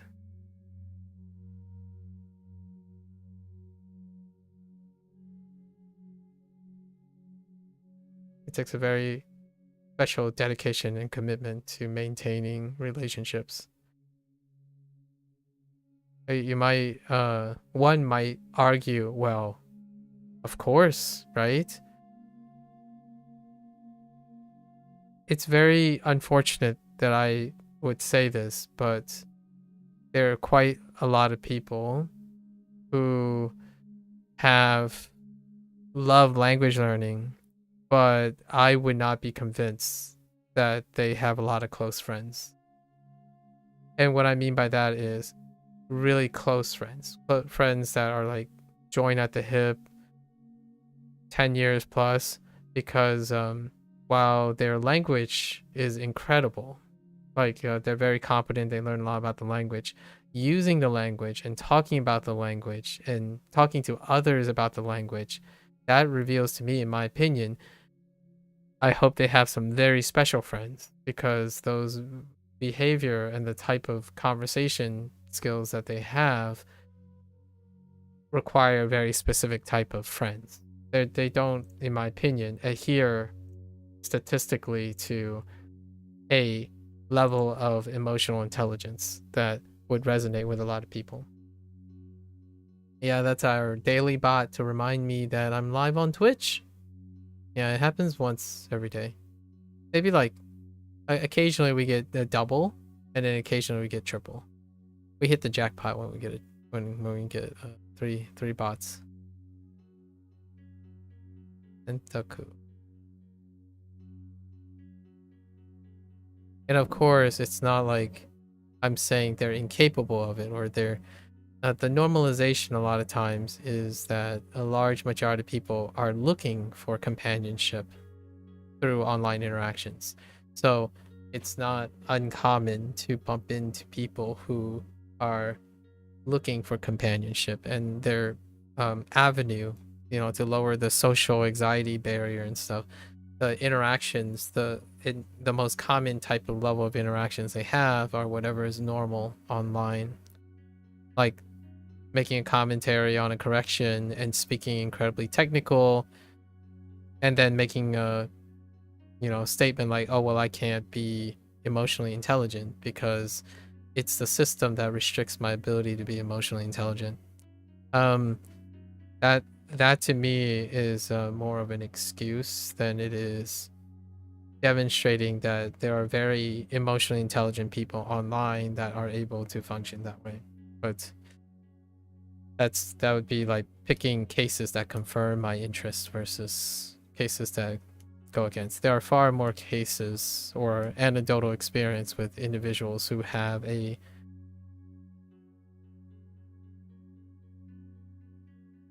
I would consider it somewhat of a deficient, very obvious cues that would suggest a different generational gap in interpersonal skills. Oh, you know 5 languages, but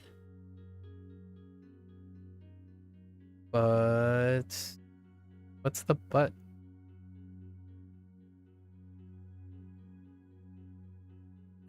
Lettuce salad はいりません。Lettuce salad はいりません. Oh, we have iru.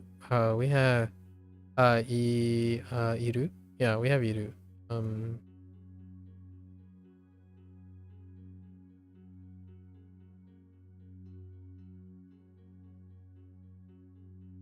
The but is can't talk to anyone. Oh. Have you considered are there not like places like Discords or internet communities that you are comfortable interacting or have time to? Because I know you gave me the impression that you have a lot of things going on as well. And also you have a significant other, so you tried? I see. Can be tough given your situation. Lettuce salad. We don't lettuce salad. Salad lettuce. Wait. Lettuce salad. We don't need lettuce salad? Salad lettuce. Oh no. Which one comes first? I'm gonna go with this one. Okay. Nodo. Nodo. Nodo. I don't think we have the kanji for that yet. Nodo. Onaka. Onaka. Lettuce salad or salad lettuce? English. They mean so different. I'm kind of curious if English, when someone is learning English, do those situations come up too often? Because their word order is different. So like a lot of times the modifier in a word order, like a lot of times the nose and stuff, because lettuce salad is very different from salad lettuce. If you're going to get a lettuce salad, is different from you're going to get salad lettuce. Salad lettuce for salads. Well, it's we have to remember compared to burger. No, fruit salads. Fruit salads are very common in Asian marks. I figure when they say lettuce salad, they're probably contrasting it with fruit salads. So fruit versus veggie salads. There's also cabbage salads. Or I guess Americano would think of slaw. Slaw. I actually don't know how to spell coleslaw. Is it with an E or I don't know. Thanks, Nojo. Yeah, slaw. So probably this. Oh, it's coleslaw. Yeah. So it is spelled with this way. Oh, I didn't even realize. I thought maybe it's like some weird spelling like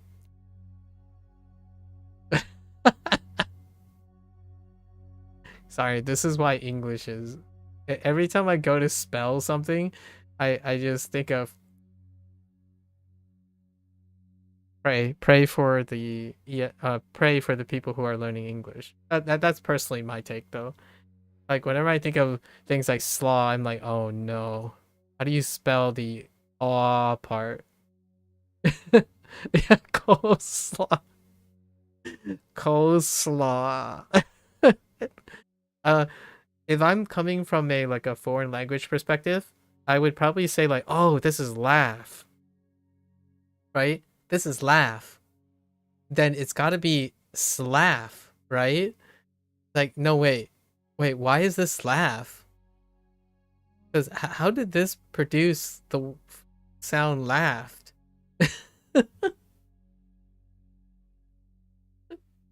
Oh, you call it in Russian, you call it coleslaw? Oh, coleslaw. I like it without the W. Ah, coleslaw. Oh, I kind of like it.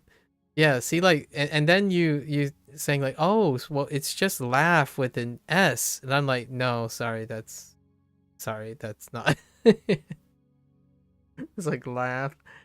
I don't even know how you get laugh from this. Wait, is this laugh? Am I crazy? This is how you spell laugh, right?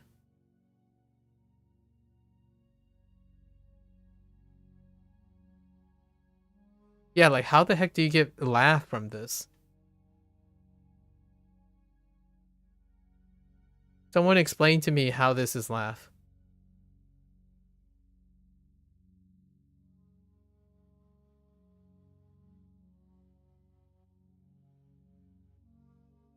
Yeah, you pronounce UGH differently. Yeah. What the heck? Ugh. What do you get? What do you do this? When you stand alone here, it's like it's not even like off. It's not even off. This is like ugh.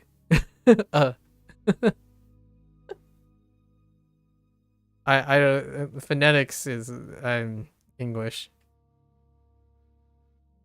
You know, like ugh. It's closer to like ugh. Like ugh. Ugh. And then somehow when you get this, you get af. You get af.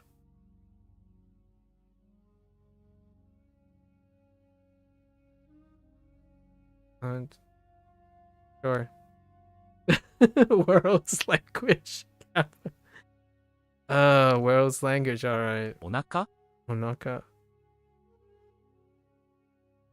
レタス、 Lettuce. レモン、 Lemon. Oh, that what you call it, this reminds me of that McIntyre the comedy skit. he specifically talked about this as an example of silent letters. How did he do it? Yogurt. The way the guy did it was really funny. Like yogurt. Yogurt? Oh my goodness. ヨーグルト Yoguruto. Actually, you know what? I can get behind yoguruto. At least yoguruto is here. You see yoguruto, right? Yoguruto instead of yogurt. Okay. I'll be shocked if anyone of you could like native Russian speak. Yeah, I can't speak Russian. ポストにハガキを入れました。ポストにハガキを入れました。or 入りました。No, 入れました。ポストにハガキを入れました。Yogurt. What was the other one? Oh, school. School.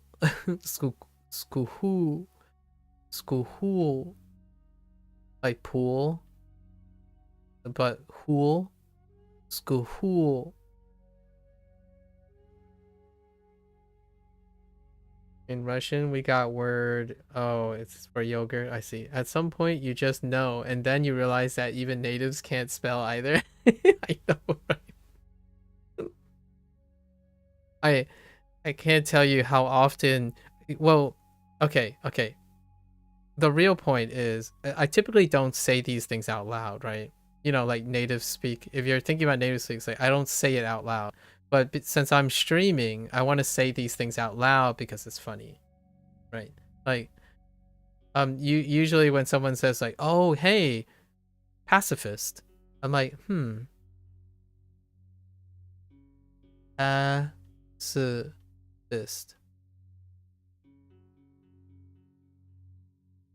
Yep. And then you don't like, people are like, yep, that's how you spell pacifist. And in your mind, you're like, I better not reveal that I'm not so confident about how to spell pacifist. That kind of thing, you know, decorum, right? It's almost very Japanesey actually, or Chinesey in a way, like Asian, where like, don't reveal you're the fool, right? If you're unsure, don't do anything. Like, prevent yourself from being in a compromised position. Avoid being in a compromised position. However, when streaming, I'm basically doing the opposite for the entertainment. I would love to actually learn Latvian, but Eastern European is so difficult for you. But it's your birth country's language. Oh, Blair, I was unaware. Glad you love to come back to stream. Yes, with confidence. What was it? Fake it until you make it. Otherwise, you're Russian. Ah, okay. Yeah, fake it until you make it.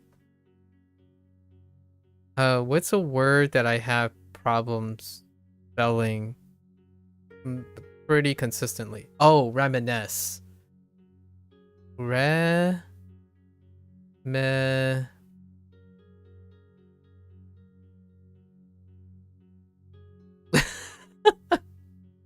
I think there's a C. Wait.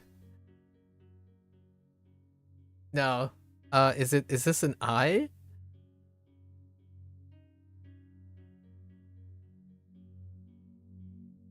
Yeah, so like reminisce, and then yeah, I think that's it, right?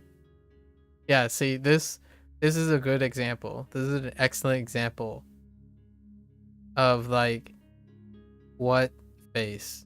Like, okay, hear me out. How would I write it off of like using like Japanese go or Spanish, right, approach? It would be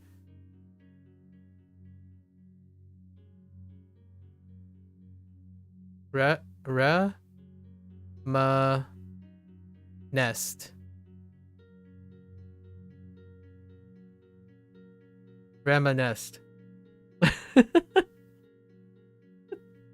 Hang on, let me double check this spelling.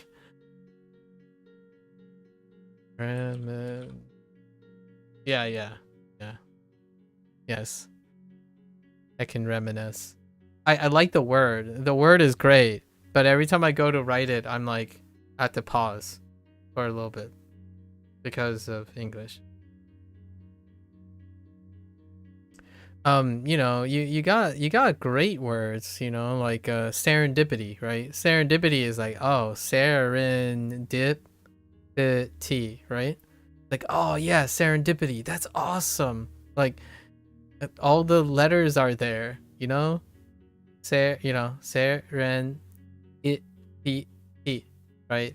That's like Japanese and even Spanish friendly, serendipity. It's all there. And then you go to saran wrap and you think, how the heck do you spell saran?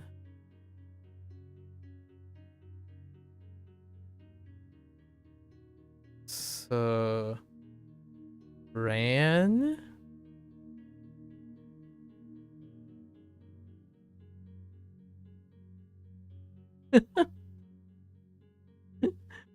I can go on all day about English. Is that how you spell saran? Oh no, it's not. It's heckin' saran. Jeez. I chose another word that kind of sort of reminds me of serendipity. So saran, right? Because you're using like this saran part, but man, I don't know. Sometimes you just know. You just know. You just know. I don't know I don't even know where to start. Bang. I don't even know what to start. I can't even read that. It's kind of like I give you this and then you have to read it. And like I don't know. The guess is as good as anything else. It's not it doesn't use Roman characters, right? So like when you start here, you have to read this. So if I gave you this, I don't know where you would start. Where would you just start when you're pronouncing this? We gotta start somewhere. Postal. But in Russian, it's just like this. I don't know what that is either. Yeah, the character representation has to be deciphered first. Yeah. Like now, this is as clear as day. Like now, when I see this, I also see the Roman characters at the same time.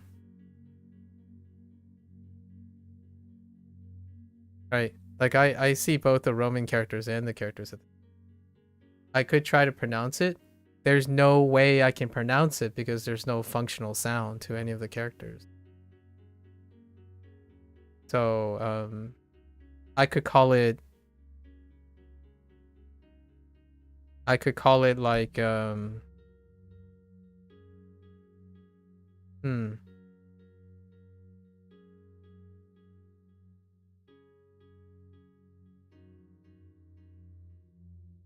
parent, father, and it would be perfectly fine because it looks like parent and it looks like father.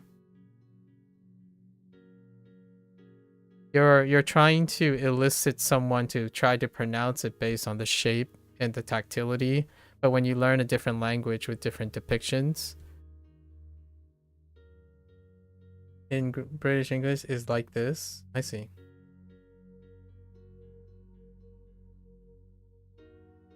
Something in British English is like this. I don't know. Father. It kind of looks like father. It's fracture. That doesn't look like fracture, but I can kind of see what you mean. Like it wouldn't give me fracture, the sound of fracture. So you're asking me to pronounce something. So I wouldn't do it in the first place. It's very different. You say you know more than one language, right? You know 5 languages. I think it's very relatable if I don't actually know if those 5 languages have relations in their writing system. But since I started Japanese and Chinese, the thing you're asking me to do is no longer something that I would do because I know languages with different writing systems. Like it would be very difficult to come up with a cohesive commitment to looking at something that has a different writing system. Not even if it's basically the same shape. It wouldn't tell you the sound. You should say 3 of the 5 are pretty close. Well, then if the other 2 of the 5 are not close to the 3, then I would say asking that question is kind of weird, considering that you would probably appreciate that asking another person who understands 2 different writing systems to guess at how to pronounce something, because I wouldn't be able to know how to pronounce it. I'd probably use a pronunciation system that already exists. You know, right? So if you tell me it looks like fracture, then I would say fracture. I wouldn't attempt to pronounce it in whatever that is supposed to sound like. I would say fracture.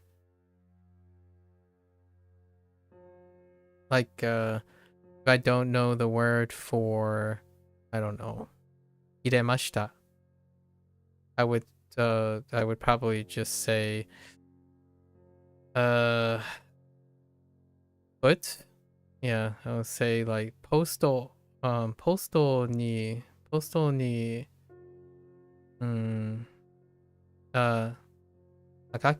akaki or put, as opposed to guessing what this is, because there's no reference. Now there is, but in the beginning there wouldn't be. I would just substitute with something that I can say. I mean, we read Slavic. We've got Slav languages for all. Okay. So you're telling me you have a language that uses this writing system, and you can read this writing system based on the languages you know.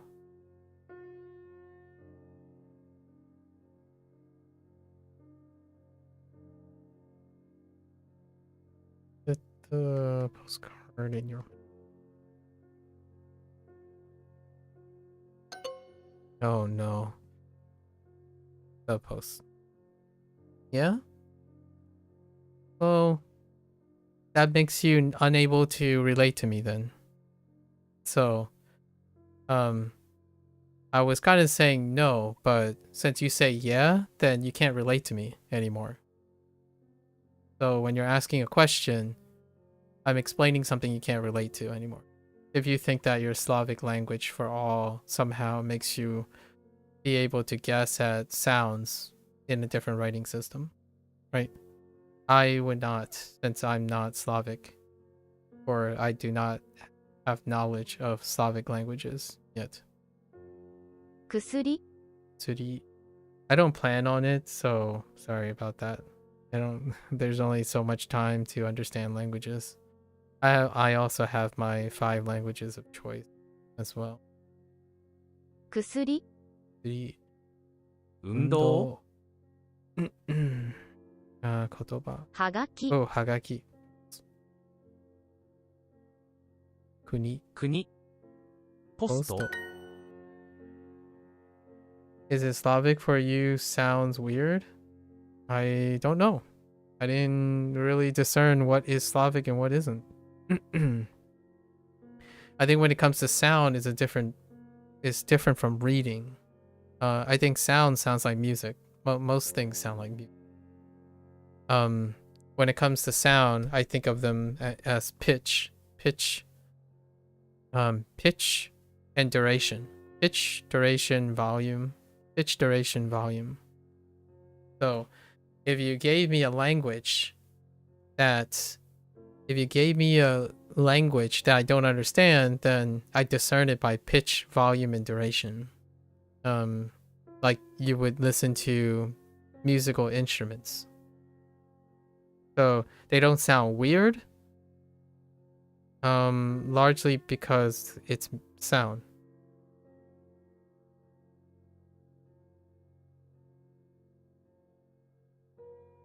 I think you already asked that, didn't you, Hideyoshi? Or did you ask that to another person? Oh, I think you were asking... Right. You were asking, Lotus earlier. Oh, you asked it earlier to Bang? Oh, I see.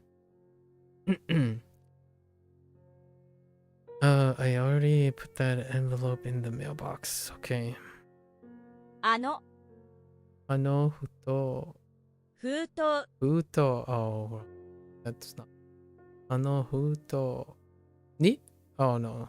Posto ni. ポストに Futo.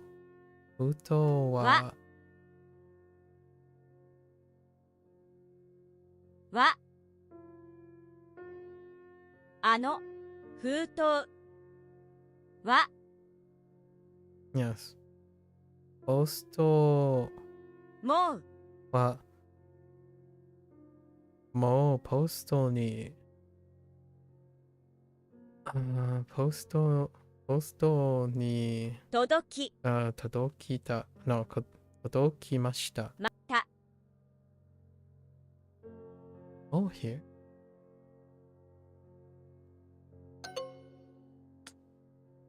Oh no, it's put. Dang it. ポ I'm ストに getting ハガキを入 distracted. れました I'm getting way distracted. Stop.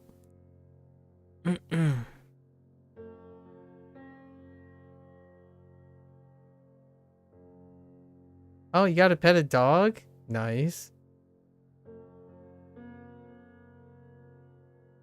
What kind of dog was it?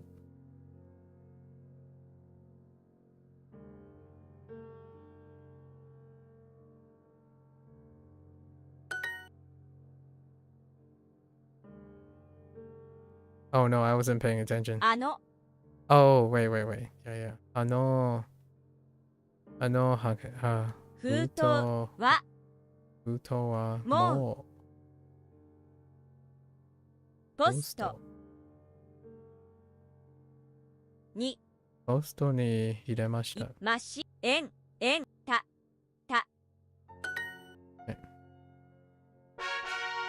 Get more with Super Duolingo. Wait, did they change it? Oh no, I think you actually have an ad after every lesson. Uh-oh. That's a little dubious. I think we might have to change gears today, and then we'll wrap it up tomorrow.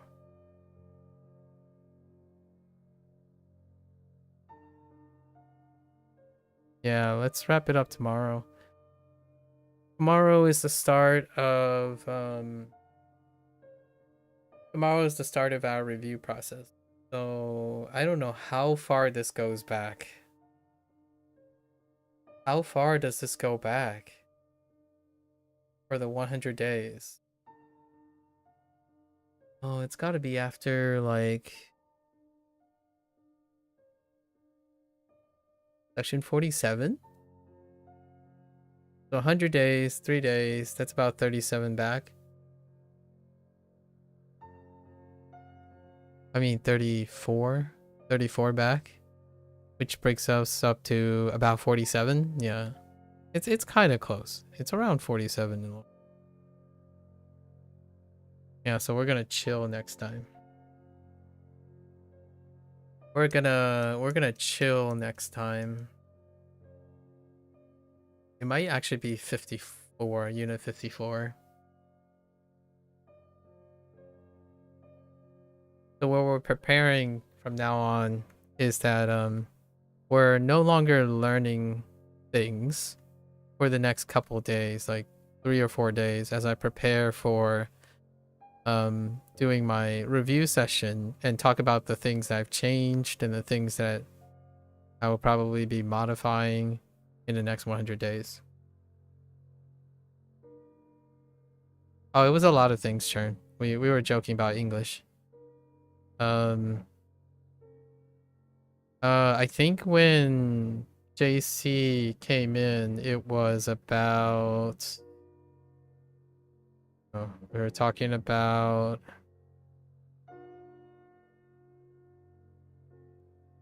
Slaw. We were talking about slaw.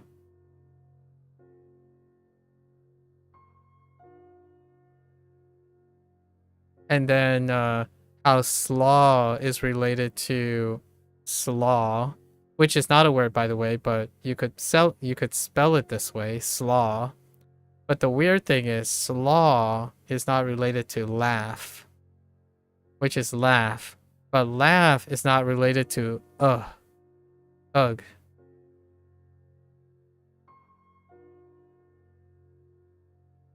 Slaw?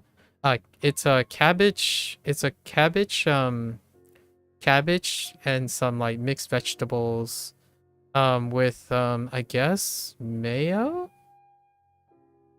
thing that is often with like a protein thing. It's kind of akin to the cabbage salad that acquaints like that accompanies like Japanese cuisine. Only instead of using minus the mayo, it's kind of like that stuff in a cup on the side. So your garden vegetables variety, but it's like a more denser thing. It's like a palate cleanser kind of thing. But it kind of looks like whitish cream mixed with a lot of like with various vegetables. But it could be cabbage, mixed vegetables like carrots and whatnot. But yeah. Coleslaw. Anyways, so next couple days, we're going to review. So basically, I'm going to put a timer on myself. We're going to timer myself. And then try to do as much review as possible.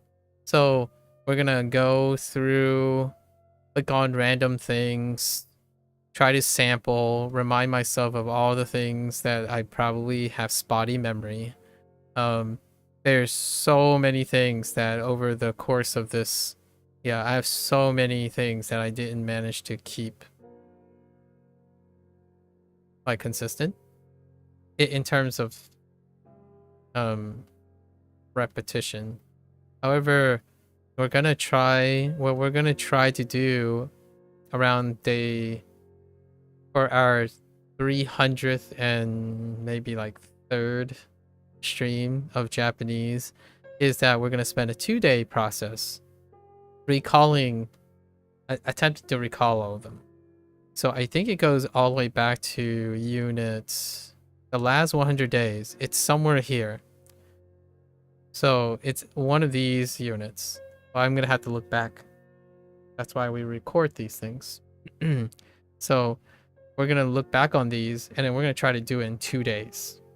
Just see all our mnemonic devices in one sheet, like all the constructs we made, and see if there's some connections with all the constructs. It's a great way to review, kind of like a midterm or a final exam kind of thing. So the next couple of days will be more like a review, crunch time, practice exam thing, which I feel is very at home to anyone who uses Anki, because generally that type of flashcard system would be doing it every day, which is great for memory aid and whatnot.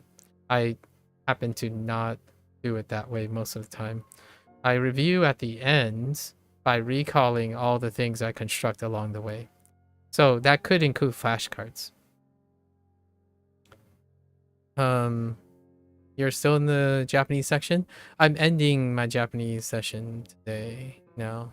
So, and then we're moving to Chinese because I didn't. We had to cut it a little earlier today. I don't want to be too. I'm reviewing what I'm gonna do. So,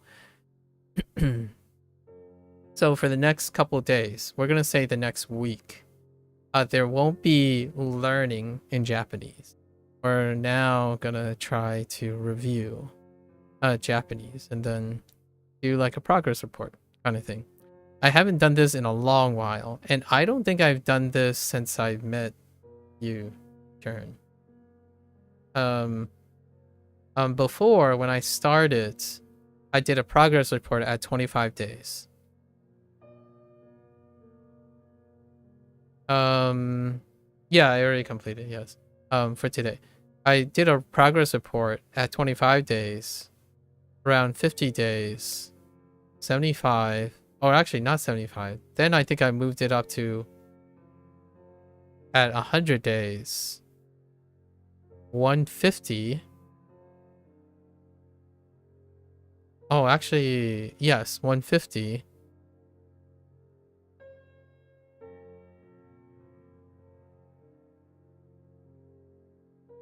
I did another 50 days, and now we're doing 100 days since the last one. It might actually have been 100 to 200, but the idea is we're increasing the distance, right? And then we're going back further and further. For Chinese, it was, I think we started at 100 days. Oh, yeah, there was definitely a 150 days. There might have been a 125 too, because around 100 is when I started Chinese. It might have been 125. So from here to here, there was a 25 days for Chinese. And then there was a 75 days. Or something like that. Something close. And then there's a 100-day coming up for, which is 200 for Chinese. And those are the review days where I sit there in front of a blank sheet of paper and I talk and write and talk and write as much as I can. However, the volume has increased so much that I also take a couple days to review and like kind of go back through the things. And that's what we're going to do next week. So, time to change gears, right? Change gears. So, what was I gonna say? Yeah, that's the plan. You know, slow and steady. You make your due diligence.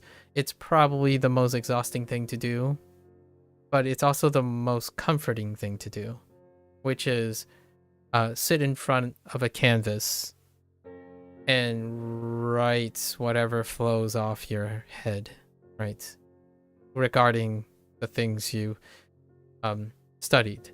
I think to me is a great way to, like, every once in a while, every 6 months or a year, however long you're doing something, sitting down and evaluating yourself again is a practice that I use all the time. You do it in professional field. You evaluate your own performance, your yearly performance, right? And things like that. So this is my way of keeping myself honest most of the time. And I'm recording it for posterity, right? I can actually review back as I'm go back to review these things. So that's going to be the purpose. This is the longest period that I've done without a review. It has been a lot easier, per se, when it was 50 days, but I'm pushing my limits, so I'm trying to see as far as I can go. We might have to scale it back. 100 days has been tough. Like, I see a bunch of gaps showing up. Okay. So, that wraps up Japanese. Thank you, folks. I had a really great conversation with Lotus this morning, or not this morning, at the beginning of the stream, about like kind of monetization in a sense, but more like decision making about subscriptions, especially like learning payment models and whatnot. Ooh, it was a very enthralling discussion because I get to unpack a lot of things that I've been working on. And Lotus was an incredible good sport about it and contributed in the discussion. So that's why I like doing things this way, right? You just don't know what you're gonna get yourself into and talk about. So until then, for those who are interested in Japanese or learning Japanese, maybe wait for another 7 days and check out the review or something, and we can talk about the progress there, like quote unquote progress, or how I feel. I've been writing down and trying to collect my thoughts. So until then, じゃあね、またね, right, 皆さん. I'm gonna get up, walk around, stretch a little bit, and get some glucose, and I'll be back for my lesson. Thank you, thank you.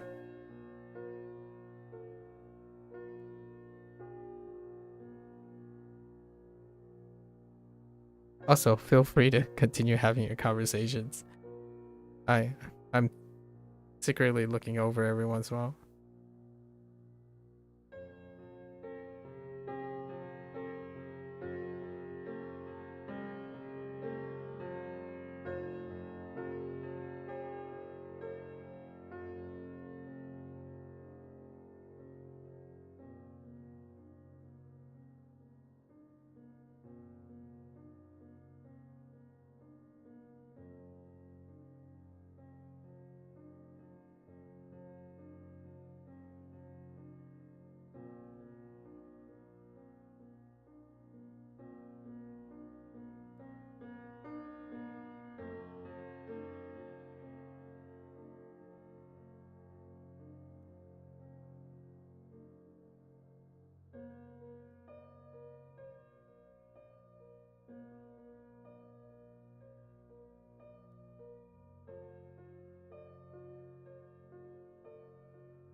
Yeah, you're fine, Vang. Alright, folks. Welcome back. Welcome back. Welcome back. It is day 194. 欢迎欢迎大家回来。今天是第190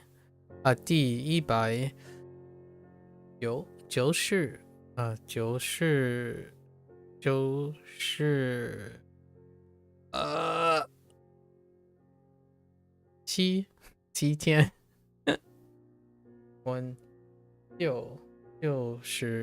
67天 Day 194.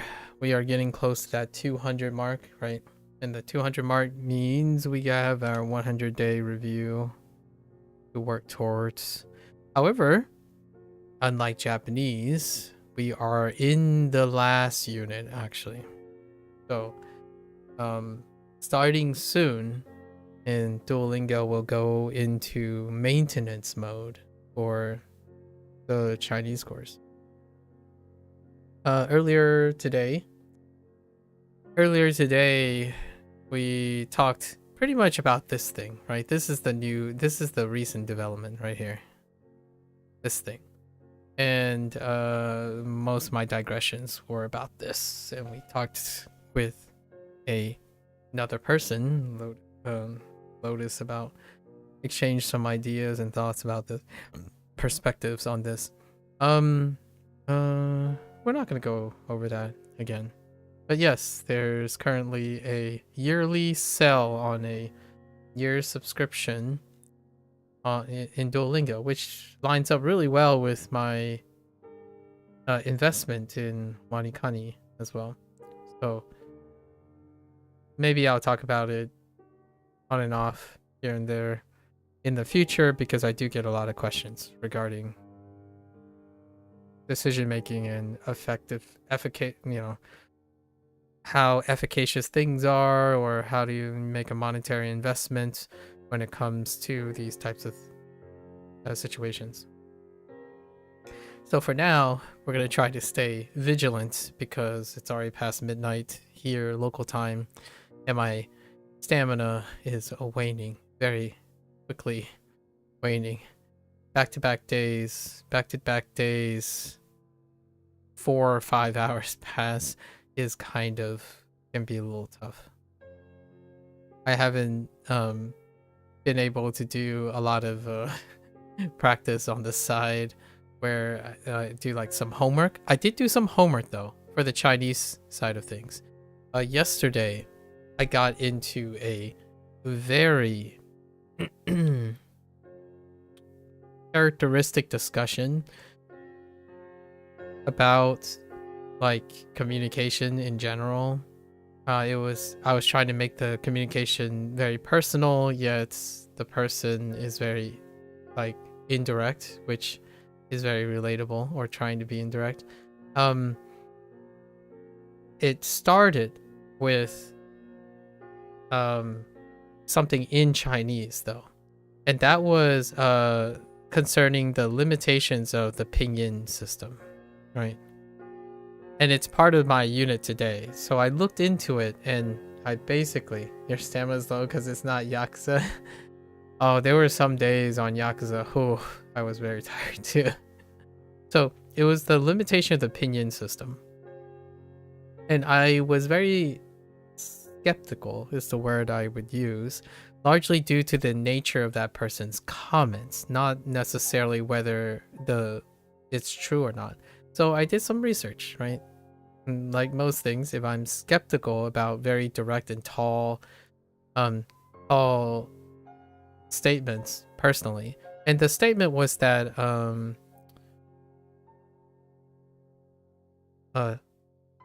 zhi, not zhi, so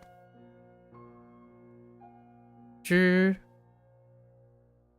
zhi, zhi is often erroneously marked for zhi, right? And that was the spawn of the entire rest. But the entire rest thing wasn't really regarding the accuracy of this. It is what spawned the conversation, right? So that was the suspicious part, when this person said that pretty much everywhere, pretty much everyone, or all their sources has this marked erroneously. And I was like, oh, okay. And then it got into wow, Duolingo should proofread their stuff because this is a mistake and whatnot. And then went into an overall statement about the limitations of tools and systems, and I get that. Meanwhile, I was trying to express that yes, Duo is one tool, and then many other tools can be used, and then other people can be used, interactions can be used. However, it came down to there's a greater generalization that because everyone or a lot of people are getting this wrong, what is it? Maybe it's a symptom of a bigger thing, a bigger system-wide thing.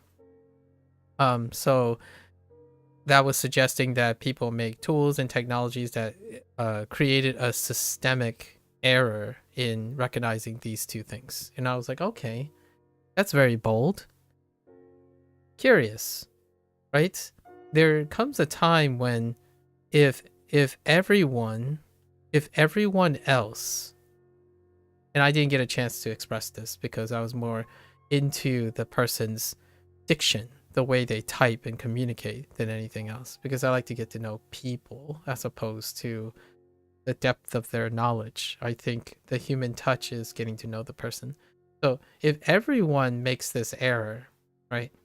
Or if, quote unquote, everywhere or everyone makes this error, when is it that it's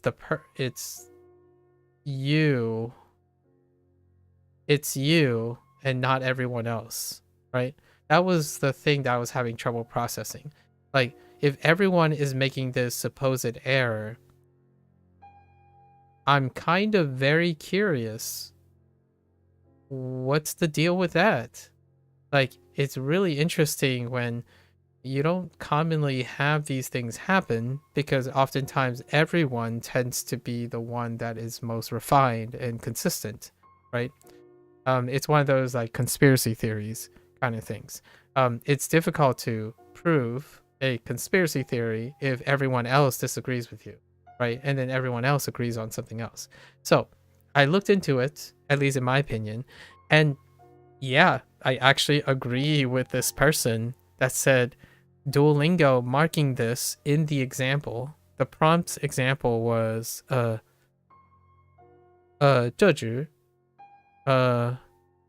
so 这 was placed next to 句, and it was marked as this in the pinyin system.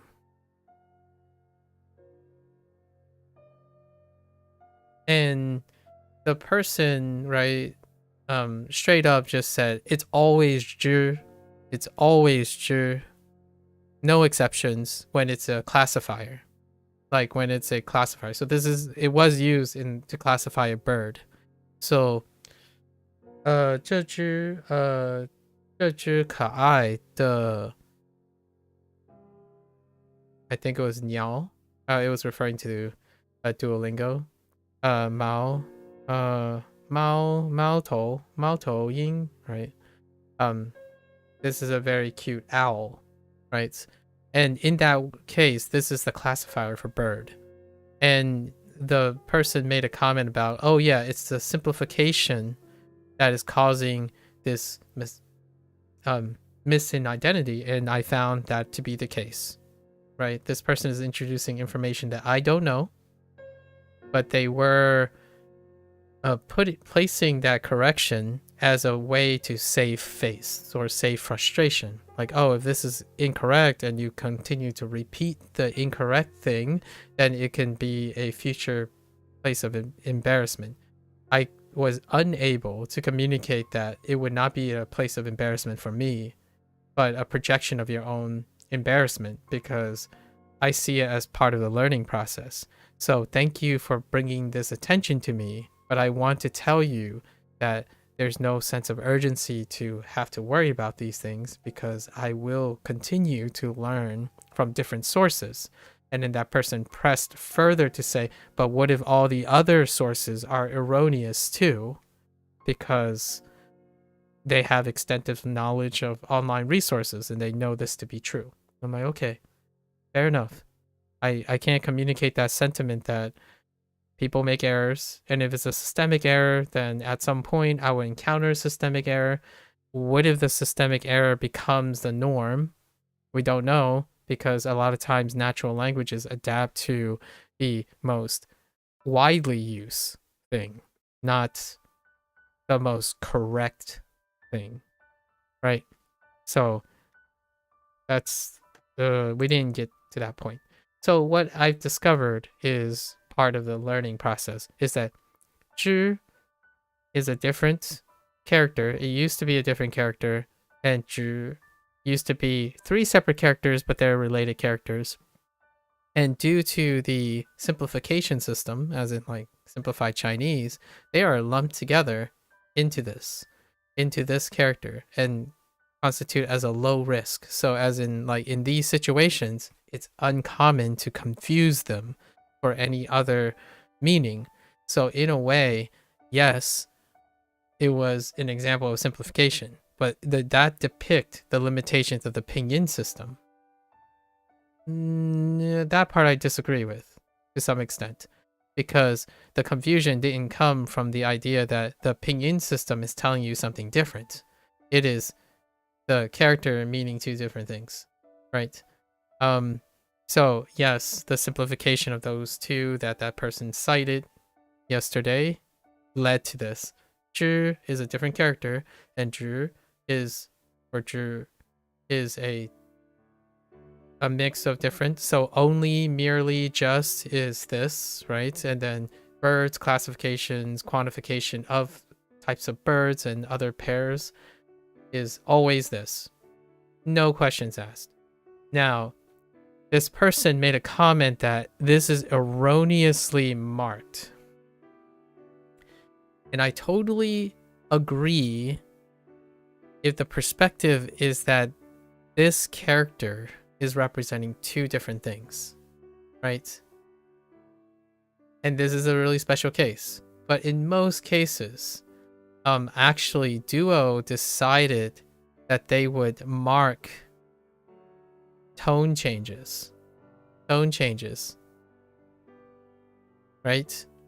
But here's the thing. In pinyin, in the pinyin system, actually the consensus is to not mark tone changes.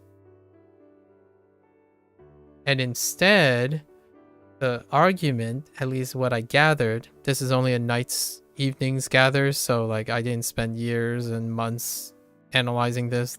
This is something that happened overnight because I want to give it a fair shake.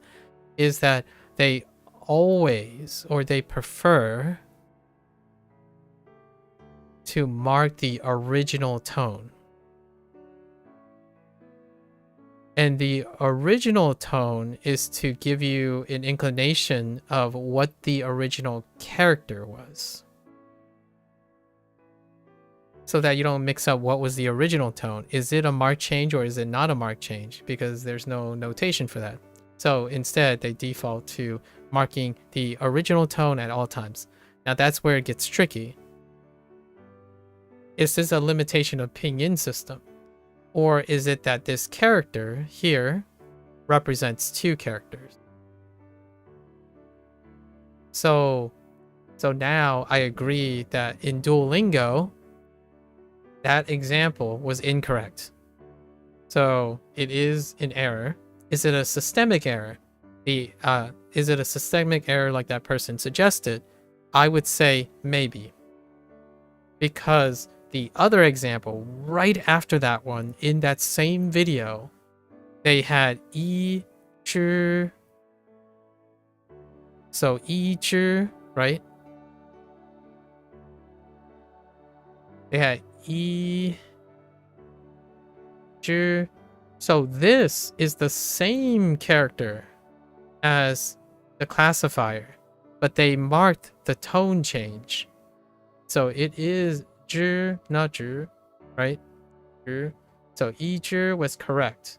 So Duolingo does have a system that involves distinguishing between the two characters. So it's either maybe, usually if it's an automated process, it's systemic, right? It's very noticeably systemic. So we'll see how consistent it is. I'll pay attention to it, I suppose. It's a maybe. It's a maybe. But generally speaking, Duolingo chose to do something that I don't think usually the pinyin system does in the first place, which is kind of it's a catch-22. I actually agree with keeping it the standard the same way. So if I knew it's marked as 知, then I want to know that 知 is the original tone, and then I know the tone shift. So I know the tone shift. As in, you know, the 3-3 rule or the the 4 stuff and the boo stuff, right? The boo into the one into boo, or I mean, actually it's this way, the other way, boo into one, that kind of thing, and have the original tone marked. And the reason why I'm bringing this up now is because I had to reflect on how accurate I was when it came to that guy's commentary. The guys suggested that they might have talked generally about Chinese language learners, yet when they're saying that stuff, they're also including me in the group. So my concern was, do this person think that I only use the pinyin to pronounce things, or do I actually listen to it and then see if it's concordant with the pinyin? Since this person drops in every once in a while, it's not very clear. That yesterday happens to be day 1, so I use pinyin to see if the sound likes the pinyin, not that one relies on one tool. So that's why I went out of my way to say, well, it's one way to mark something. You're not limited to just the pinyin system. And hear me out here. I did one deeper. So I took several AI voice samples, like whatever banks that is available. We took like 5 of the popular ones, like Google Translate, for example. And I entered and forced a sample of zhi and zhi into the structure of when they're used, right? And even Duo pronounce zhi regardless of whether it's marked with this or not. So that's so complicated, but it's interesting. So if you're still relying on your ears, it is still tone 1 when you read it, when you hear it, right? And I've made this comment throughout the course already, that when you're listening, I say it a lot. I'm like, wait a minute, that doesn't sound like 2. It's like, well, wow, that kind of sounds like 3. Or why did that cut off all of a sudden? Like that 1 sounds like a 4, right? So to insinuate that I am not taking into account, the inference here is when you start saying these things, I think about what your motivations are, right? And the motivation is maybe at some time this person hit a point of embarrassment that dealt with a heavy reliance on the pinyin system and discovered that pinyin has a limitation, and then go about projecting that insecurity. And I totally understand. If this pinyin system and the errors are shown later, I constitute it as a learning experience. I think that was lost in translation. This my conversation yesterday did not end up with a mutual resolution on understanding that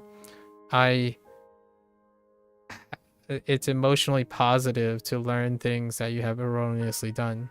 Like, for example, when I'm speaking in English, right this very moment, I am not a person who is like this person, where they believe that knowledge and facts and like online resources and semantics is what makes people communicate better, or practices emotional intelligence. I prefer to have the idea that if I do make an error because of the limitation of my practice, it's an opportunity to learn more later on. Like, that's fine, right? Someone's gonna say, like, why are you saying that like that? And one day I'll learn. It's fine with that. In the end, though, I think the most dangerous things about embarrassment, in my opinion, embarrassment and frustration, is being overconfident. Right?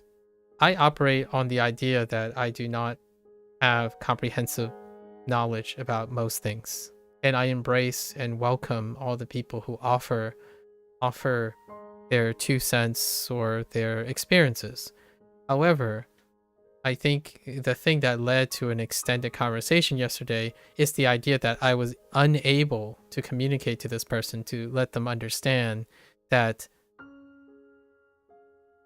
simple facts, semantics, comprehension doesn't make someone emotionally intelligent or have a human touch. And for me, that was an earnest share, because this thing is something I felt whenever I look back on my 20s. That was one of the biggest stopgaps between an effective communicator and a person who knows a lot of things. There's a very big chasm, a gigantic gap, and it's very obvious when, at least in my opinion, to someone who lived those two aspects of life, where you can sound incredibly analytical, concise, and incredibly experienced and technical, yet still come off as someone who is emotionally unintelligible. So the person was right. It's an error. And it's systemic as well. So like, out of the 5 popular things, I think all 5 of them, you can cause this error to happen. You can cause this error where they would mark 知 as 知, right? So it is reproducible. However, almost all the samples, all the voice banks pronounced it as 知. So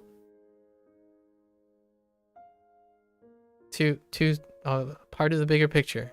So, and I make sure that these are concordant with each other. So no really big point of embarrassment.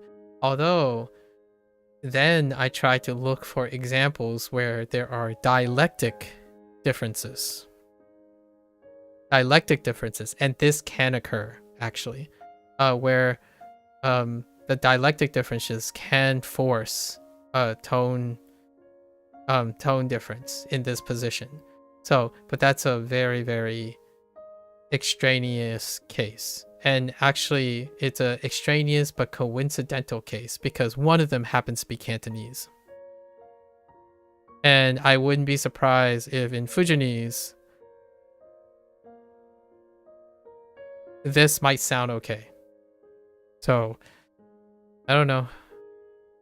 And then it started spiraling into like, it's tonal required for certain things, and then it started going into pitch accent from Japanese, and that's where I stopped. But anyways, that's what I did for the last 2 or 3 hours, related to Chinese, by the way. It's a super interesting happenstance. And now I kind of understand why there are simplified characters that have multiple reads, that have very disparate definitions or meanings, because there is a chance that the one character, like if you have a character, right, like this, it could be the consolidation of 2 separate characters. I don't actually know what the characters are anymore, because I was just looking. So A and B, right? A and B are 2 separate characters, and they get consolidated to 1 character on the idea that it's likely not going to create confusion. Right? So that was kind of the idea. And now it kind of makes sense about, like, I don't know, this character, for example, right? like I'm not sure if it's the exact same case, but it makes sense now why there are stuff like that, and not even so much as only a tone shift, but there are plenty of examples of tone shifts, and it'll be cool to explore them. So anyways, that was my little spiel for the Chinese thing. It's super interesting. However, auditorily it's still the same. I don't know if I can produce it. We're gonna hear it today in this lesson. This is more of a talking to myself situation. There is maybe an odd chance that others will be able to resonate with it, if not, because this well-studied person, I tried to inquire about it. This well-studied person suggested that it's a noticeable common trend among Mandarin language learners, and I can imagine that, because when you look up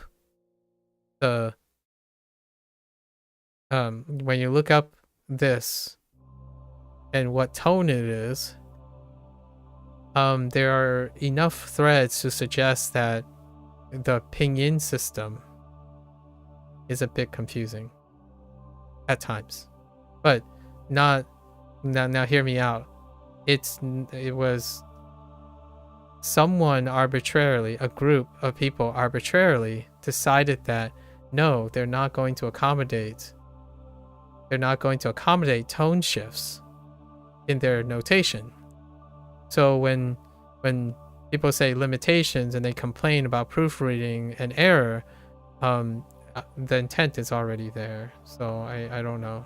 I disagree at that state. It's kind of like expecting Duo to do something it's not designed to. In this case, though, that is an error. Duo does mark tone shifts or tone changes on a case by case.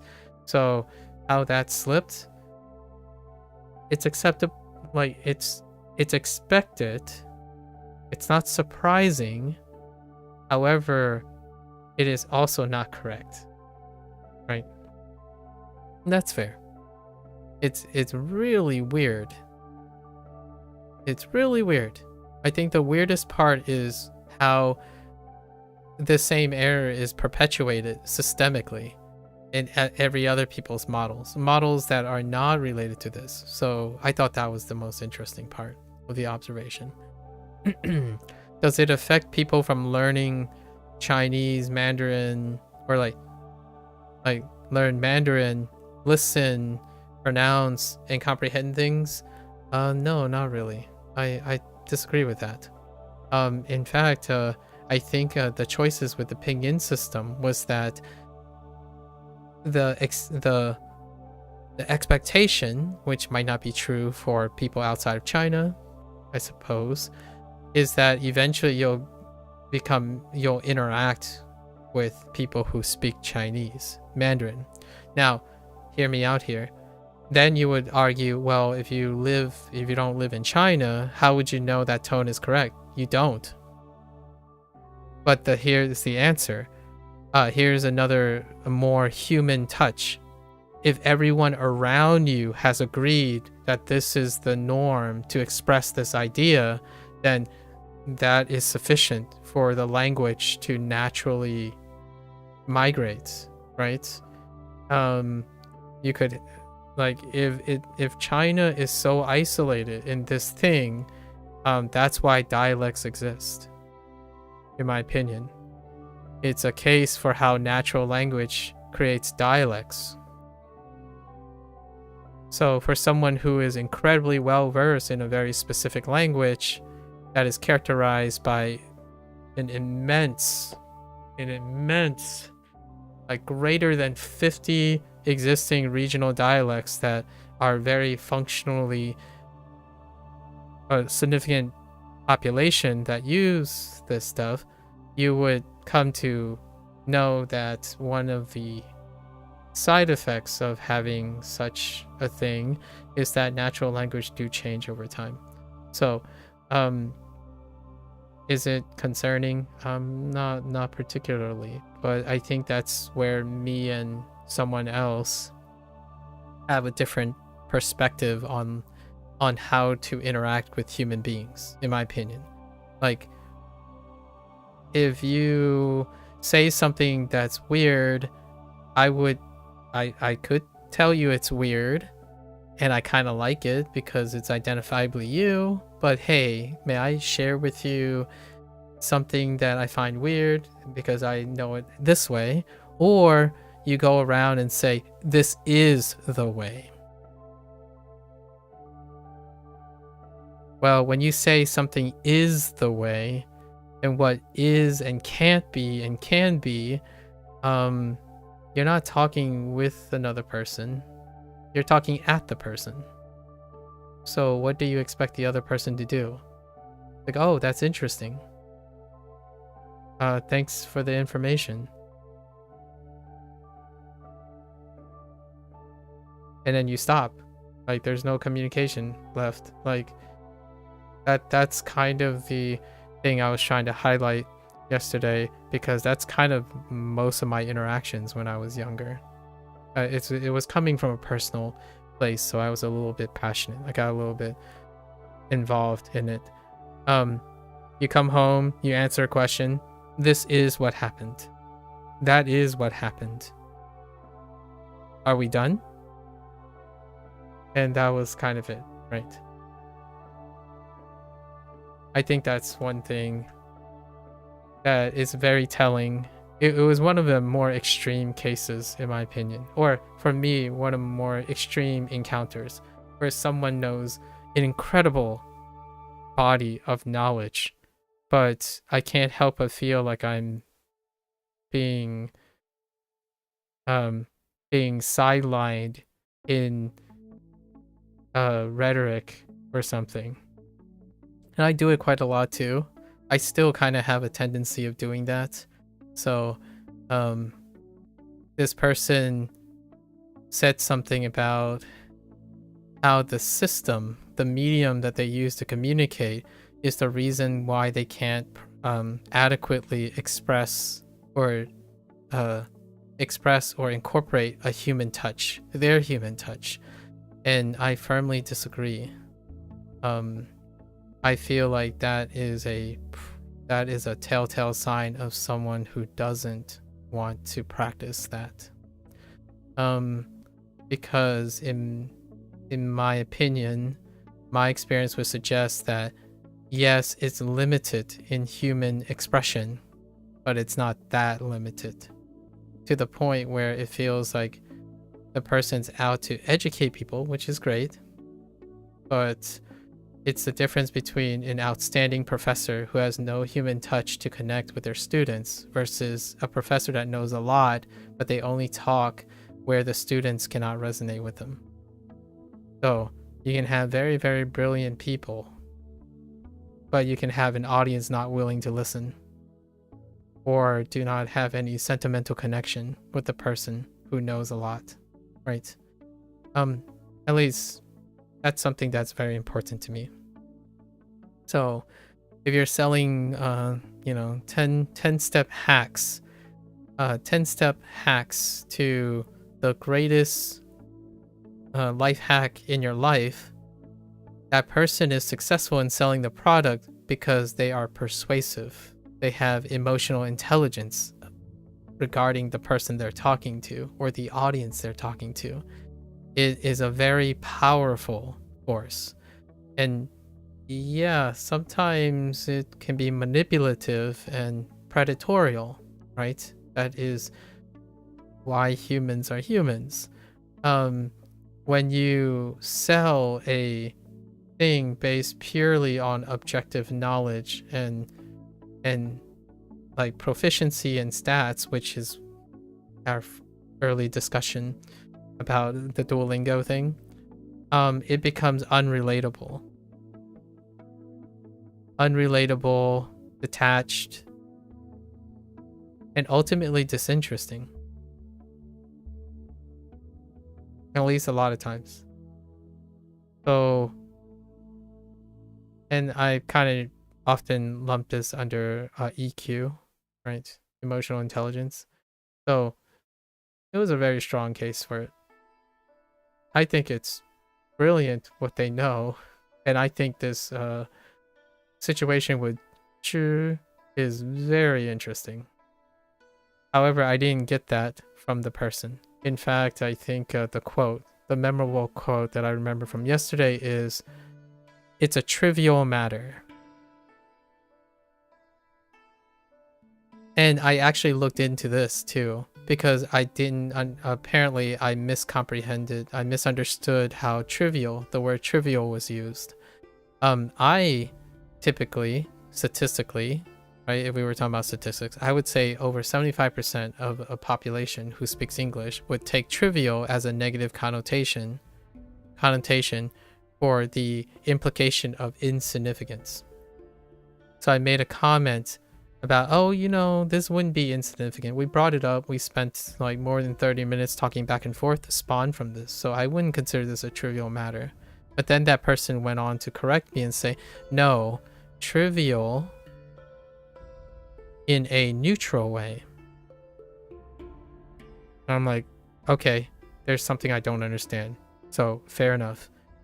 I tried to educate myself in what is trivial in a neutral way. The closest thing I've had was a mathematical principle, a use in mathematics, which means that it is possible to prove.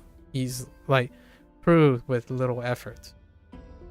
So what the person might be saying is, this is a trivial matter, as in it's easy to tell that Duo is erroneous, or they made a mistake and they need to proofread, or it is very easy to prove that there is a systemic error in Chinese learning resources, right? So it's very relevant. It's very relevant to the concern about language learning and whatnot.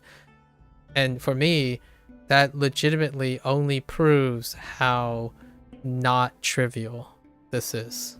In fact, my little 4-hour delve into zhi versus zhi made it almost entirely non-trivial in both manners, both neutral, and it is very significant. I actually think it's very important.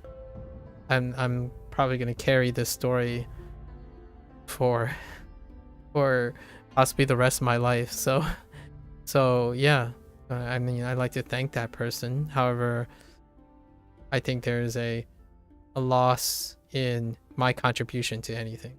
So when you're having a conversation with someone, I ultimately think that the value comes from being involved in the conversation, right? Being involved in a conversation. Like, do you like or hate this thing? What is it significant to you? And at first they said it's a trivial matter, and I'm like, oh, so it's not that important, but I kind of think it's important since you brought it up. And then they said no, from a neutral standpoint. And I'm like, okay, so we're back to being analytical about stating facts without any contribution. So that's what happens when you're trying to say objective and neutral, right? Anyways, thought I'd share that. It was very challenging. It was very challenging. And at one point, I remember I looped myself a little bit. So I tried to go back to speaking in a technical standpoint, and I sounded like I was looping. I was using cyclic logic, which that can happen when I'm trying to keep up. I haven't spoken like that in a long while, so it's probably also why it's hard to follow people who are analytical and technical, because you would need to be on the same wavelength, and clearly we weren't on the same wavelength. All right. Short story. The short story. Okay. Let's get back into our recall. Recall. Oh, this one's gonna be tough. Unit 11. I don't know so much of this.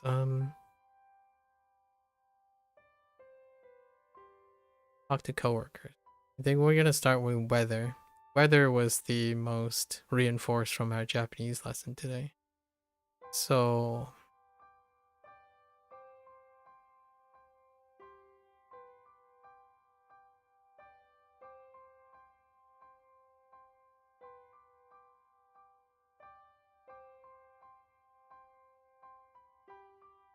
when do.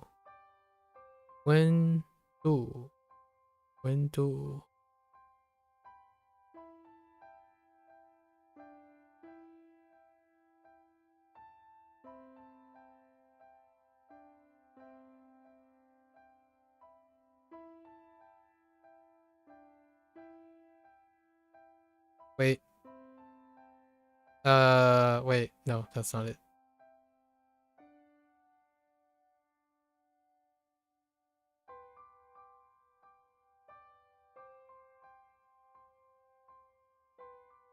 Oh no, what's the second thing? This is Nguyen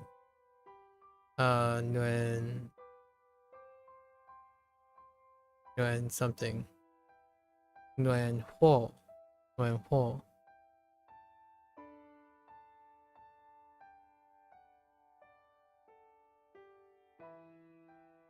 Okay.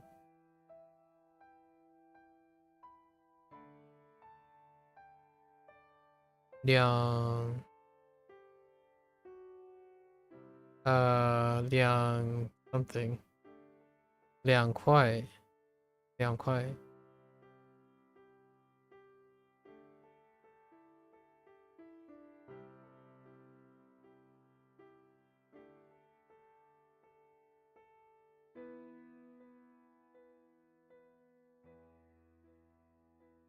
And dry.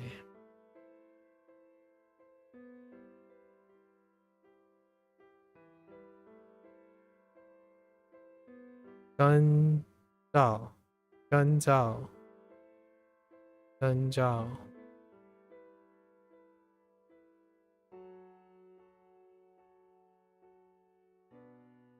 Zhao. Fire.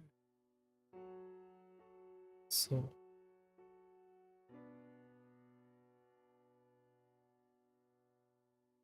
Okay.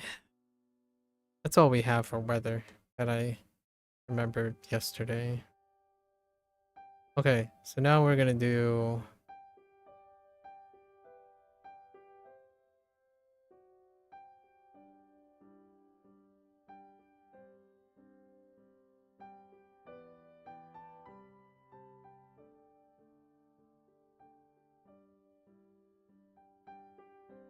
Sheng Yi. Sheng Yi. Sheng Yi. Sheng Yi into responsibilities. Responsibilities. Zhe Ren. Zhe Ren. Yeah, Zhe Ren.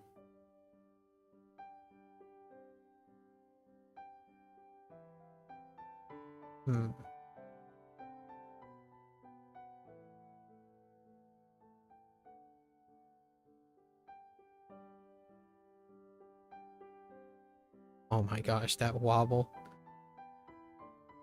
Oh. Oh boy. Start over.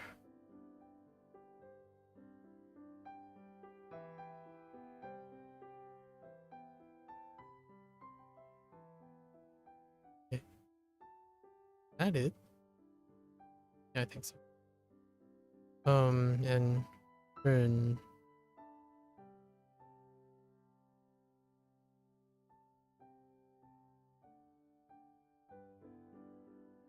Stress. Yali. Yali. Yali. Yali. Ya. Lee.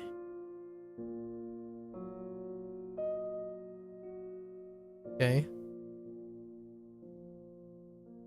Responsibility. Now we have salary, overtime, and bonus. Salary. 桌子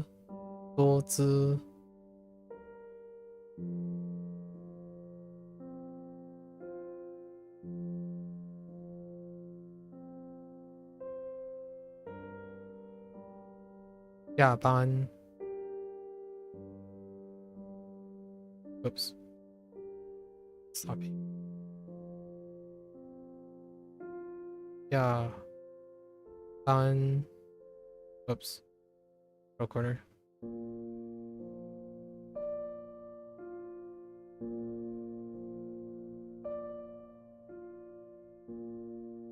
Bonus.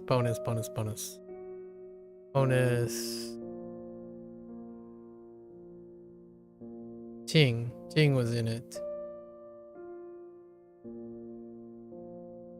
奖金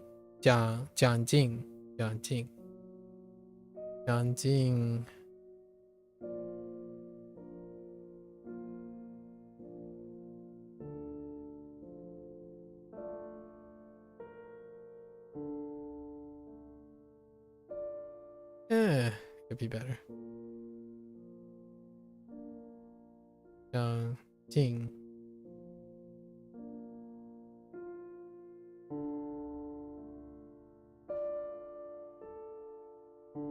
we had a quantifier word, sort of approximate.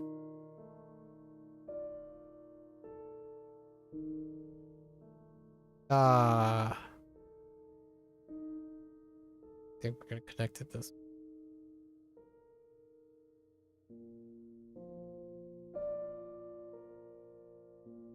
This one's tough. Da something. Oh. Da ye.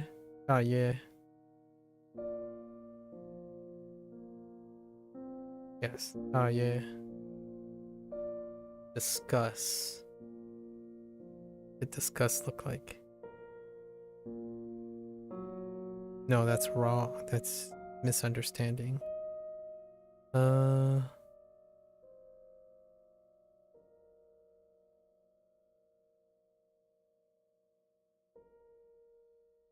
Xiang.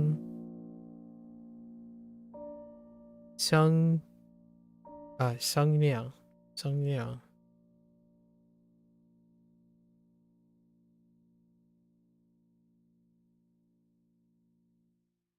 Oops.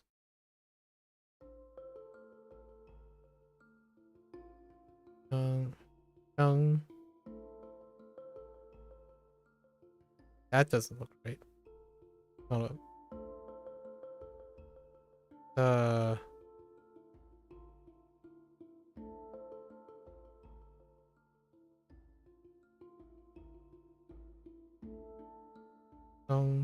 Liang.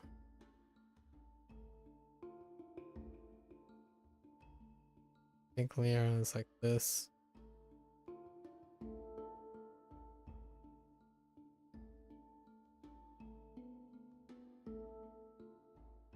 Yeah. And then we have misunderstood. Oh no, not misunderstood. Opinion. Yi. 意见. So, 意.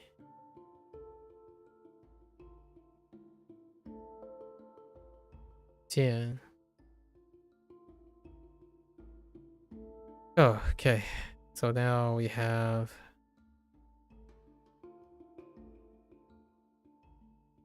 How do I do that? I need a lot of room. Let's go. I can go right and left. Okay. So, misunderstood. Hui, something hui. Wu hui.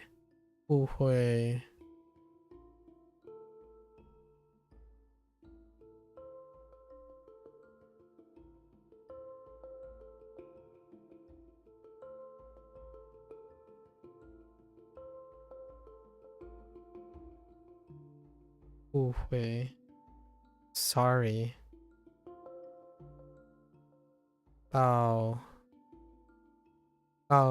歉抱歉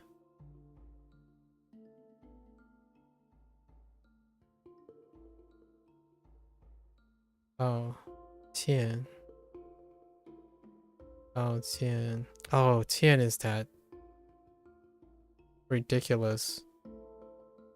ridiculous character. So congested. Fine. That's good enough. Is it this? No. It's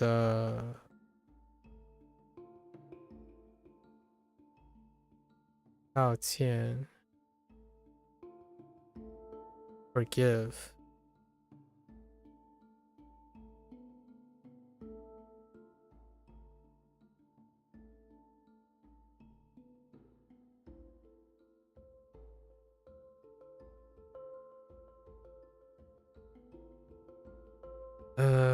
Forgive. It has juku in it. Juku. Japanese.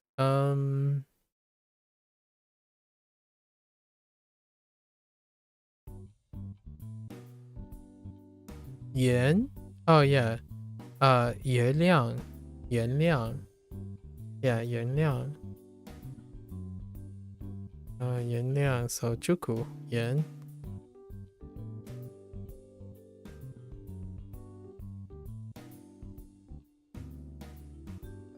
谅原谅 so it's 谅 this is 谅 and this is 谅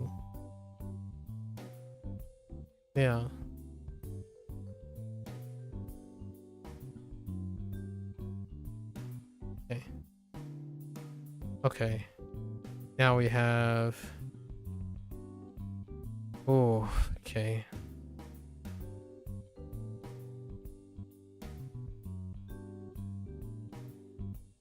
This takes a little bit of imagination. 从不 quit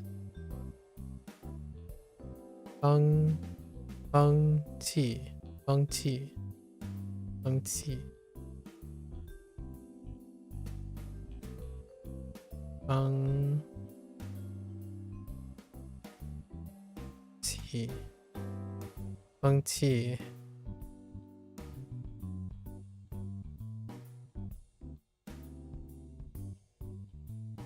Wait. Yes. And then hold up.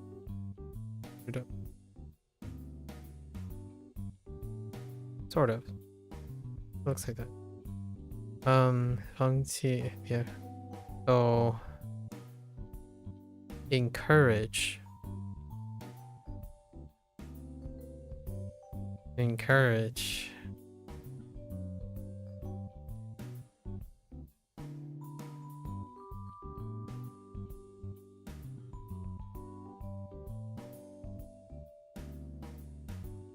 something like this.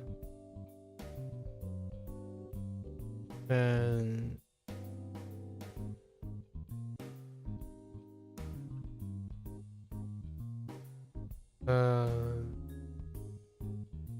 this is a 鼓励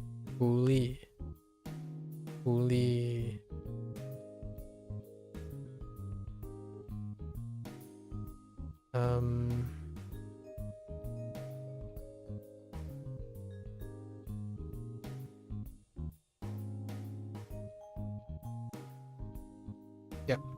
鼓励 And then now we pivot to duo, which is right here. I don't know how to connect this, so I'm just gonna do it this way.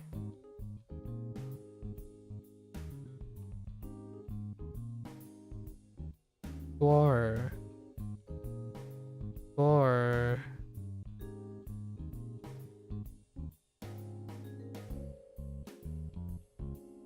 Oh, okay, we're gonna have to write this really, really big. Not the other characters, but there's just this one. This character is comically big. It's probably the biggest character that I have to date.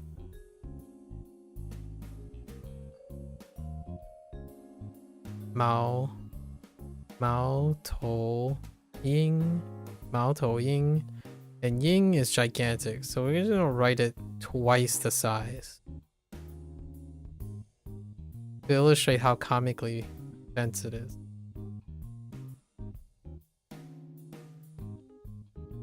Much.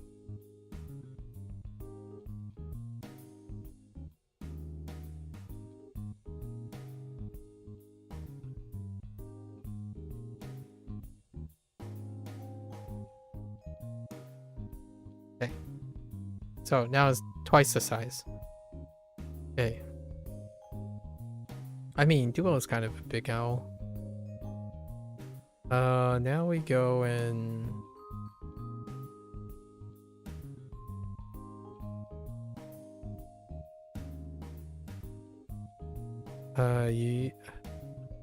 Yu Mao. Yu Mao. 羽毛嘴 oh no 嘴巴嘴巴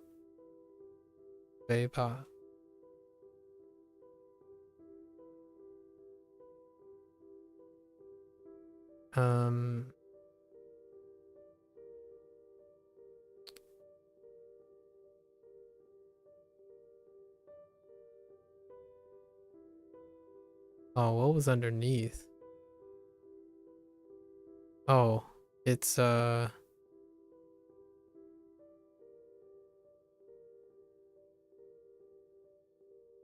paper.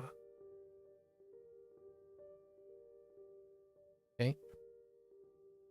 And now we have colors for this.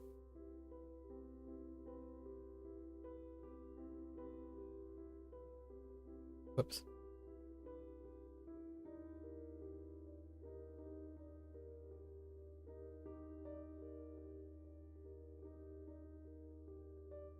Blue. And our new color, tongue.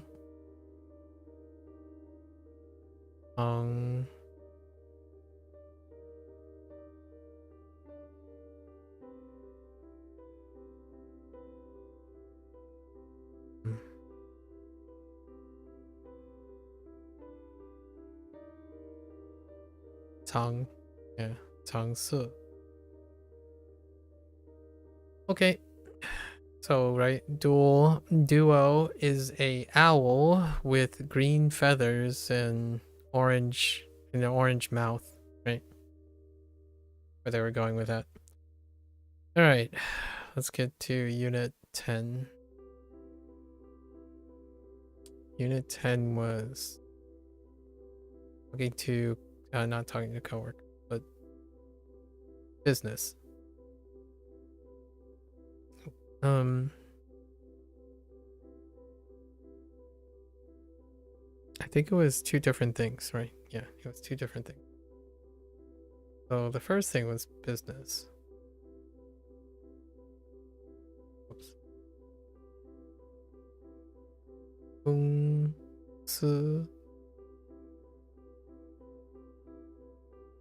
公司会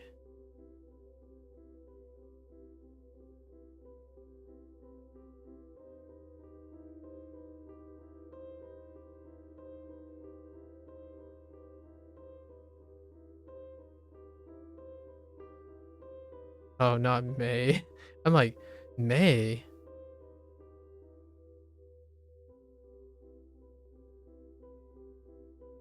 Mian Gui. Mian Gui.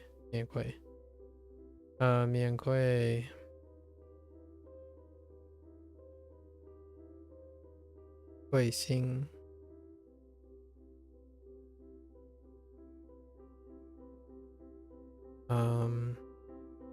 business investment.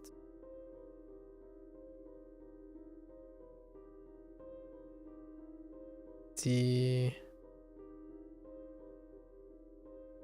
投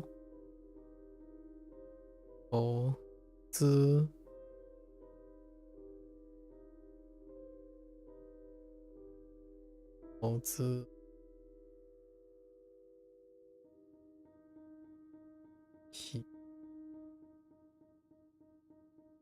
or first collaborate 合作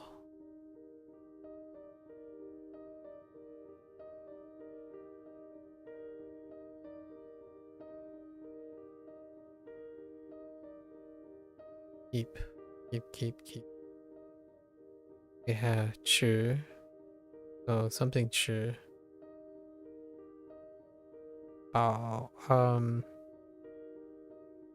保持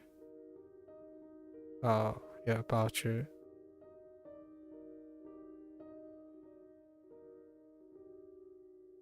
it's also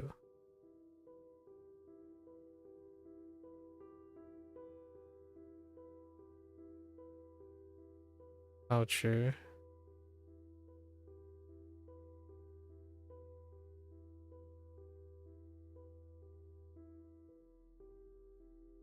contact 系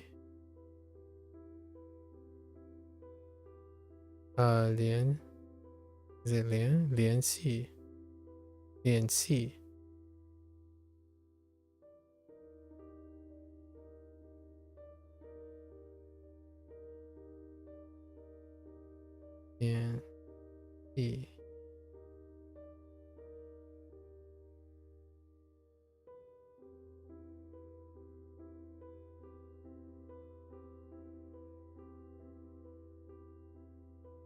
Okay. Investments. We're doing risk stuff.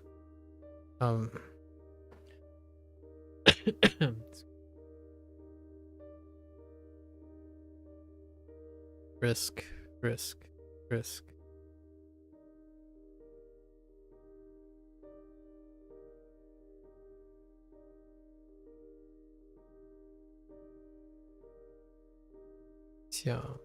Oh, I guess we can do 方向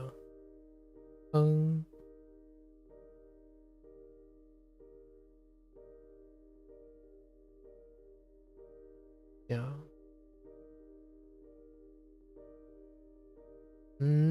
Yes.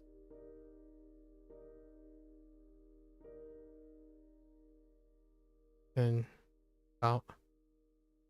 保险 I guess I could do 保险 too. 保险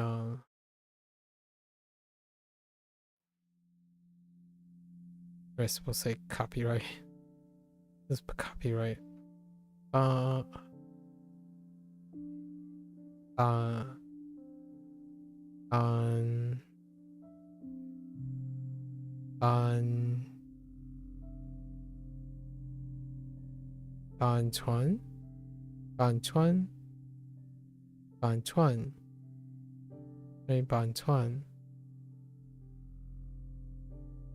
On 串是什么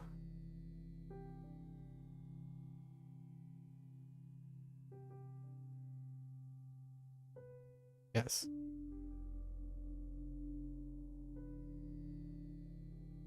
Yeah. 保险 Oh, wrong bow.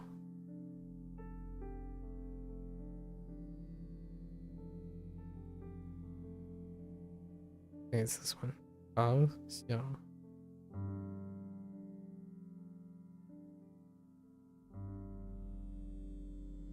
All right.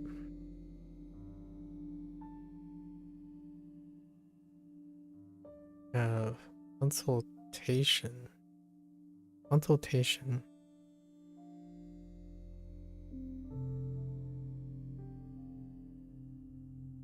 Maybe like D something. D Lu. D Li. D oh. I think it's D Shen. D Shen. I'm gonna have to check this one. Not quite sure. Shen is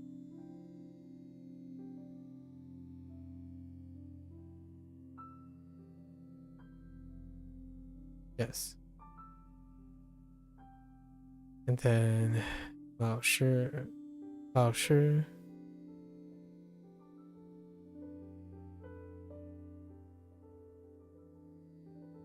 Oh, I might have written 老师 incorrectly.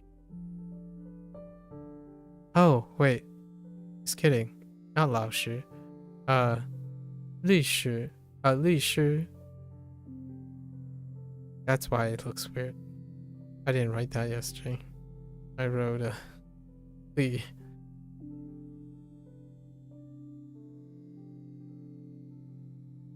Am I missing one? Uh-oh. I have to check this. Is it 2 or 3?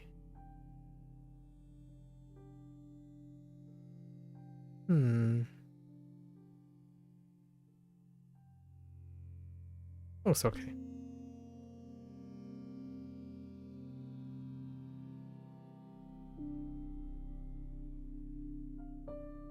Right. Wait, and that's fine. Now we do the other thing. 阿香. Okay, so.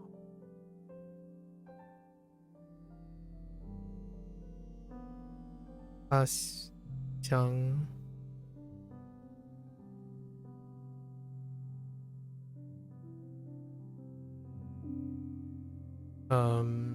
Shi.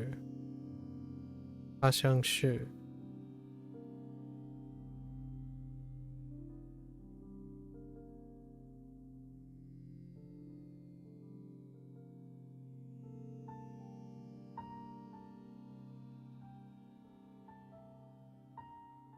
Axiang Shi.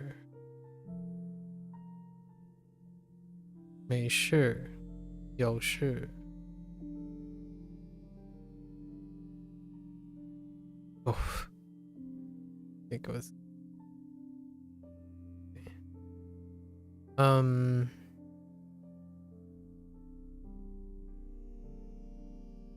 严重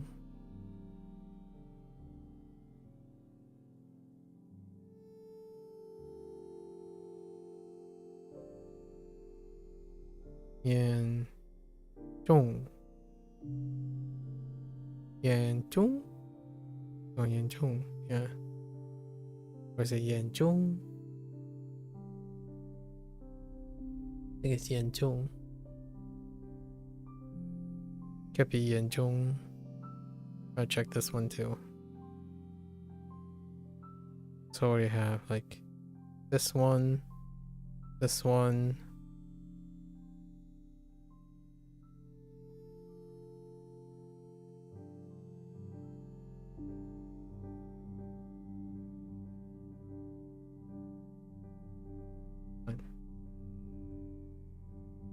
Ah, 严重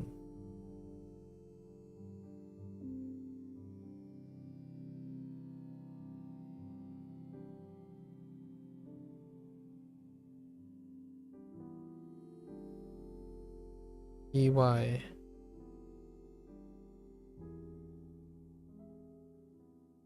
外受伤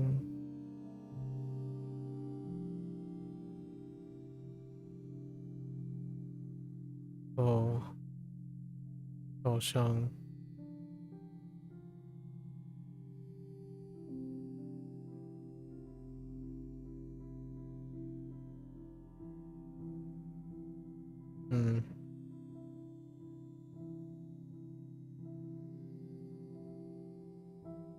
受伤 枪 Luminous.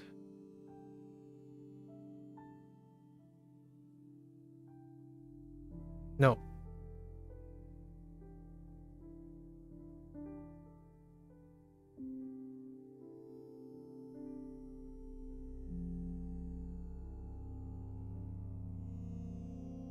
So 像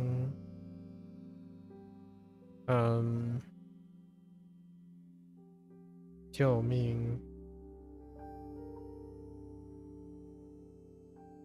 救命wait. Yeah. 救命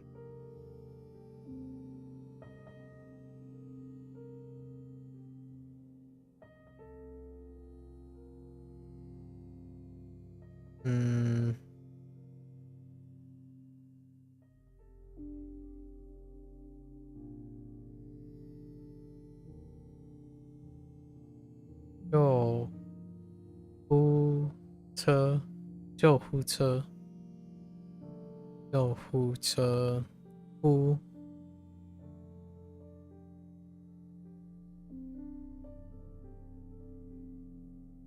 Actually, was there a dot on that? I think there was.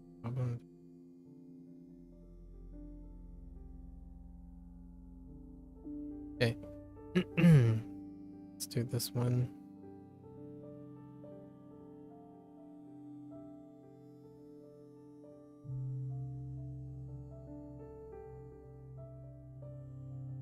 Oh.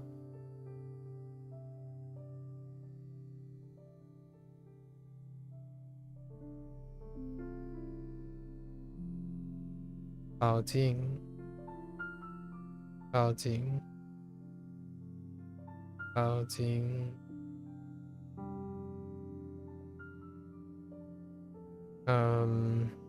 Complicated, right? It's the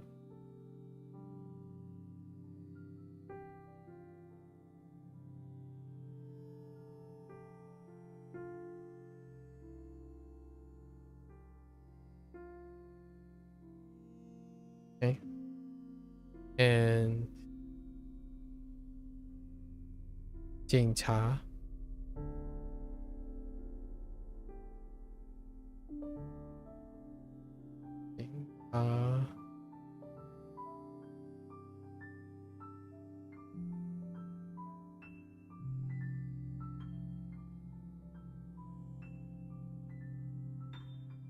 Oh, wait.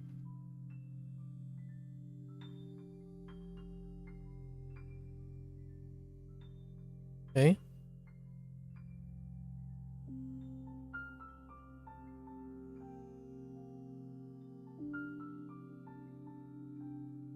Guns.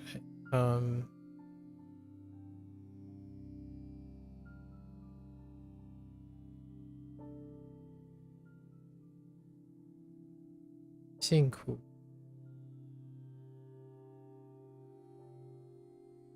辛苦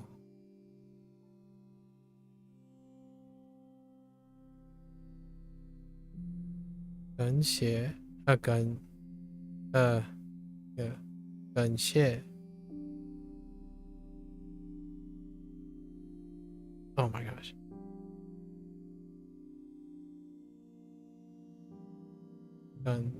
Yeah.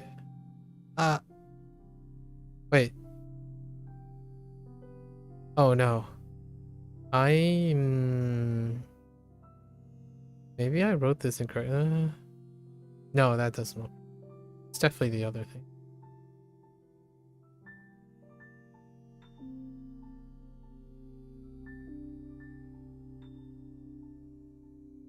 And shit. Or maybe not. I have to check this one too.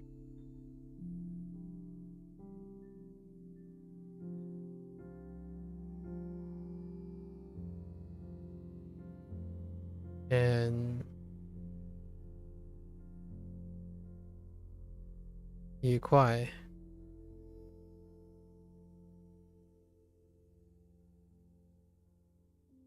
it's like this one 愉快 Yes.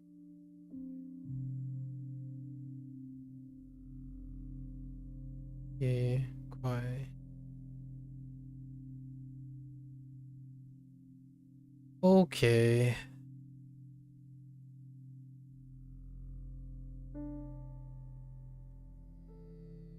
My hand is starting to cramp up.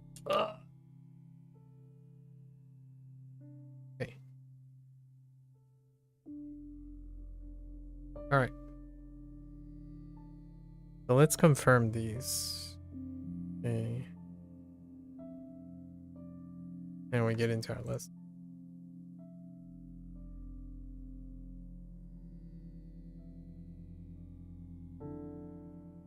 Zhong.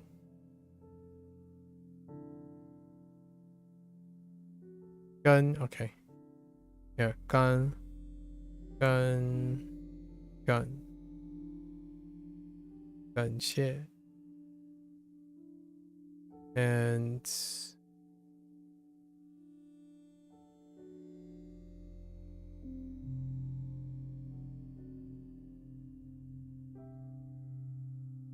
Zushin. 咨询 okay. And this stuff we're gonna get today. We're gonna need some hearts here.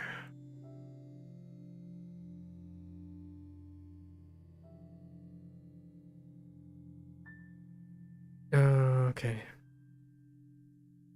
起轮一轮弯弯蹲蹲 and 牛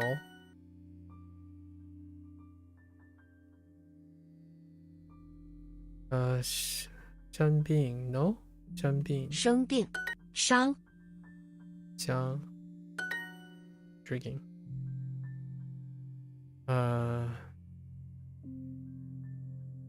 警察轮伤我也吃中国菜。我也吃中国菜啊。我们很忙，下午4点才吃午饭。我们很忙，我们很忙，才4点才4点吃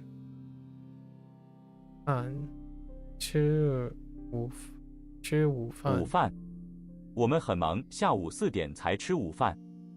下午才吃午饭。下午4点。我们很忙，下午4点才吃午饭。4点。我们很忙，下午4点。4点再吃午饭。我们很忙，下午4点才吃午饭。昨天这里发生了意外。昨天这里发生了意外。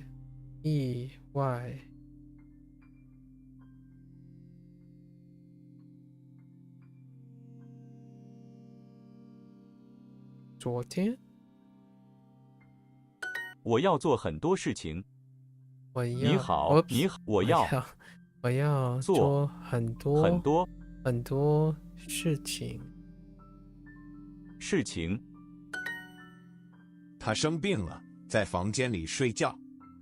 他生病了，在房间里睡觉。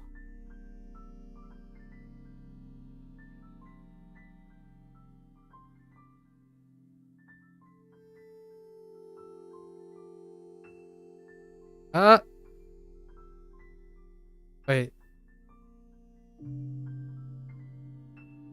What? What? Oh, she's. Oh my gosh. What the? Oh no.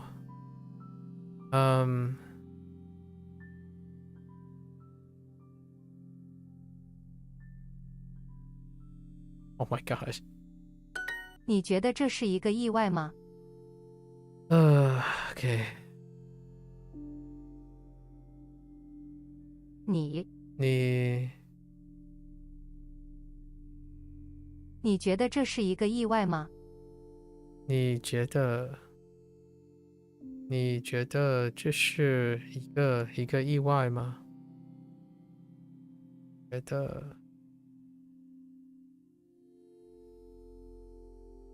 得你觉得这是一个意外吗？意外吗？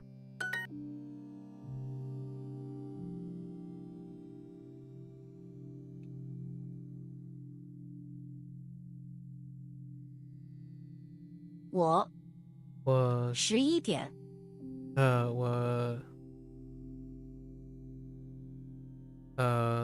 我昨天晚上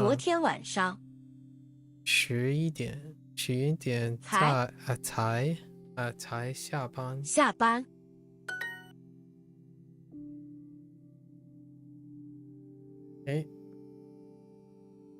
我们很忙。很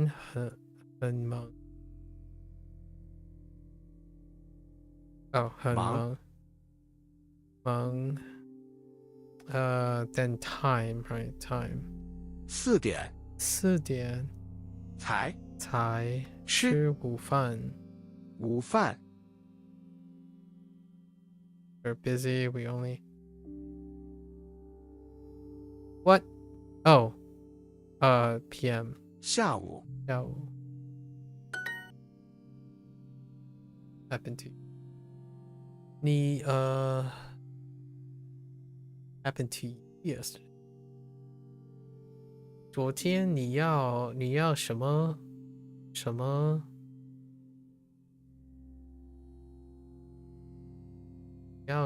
事情？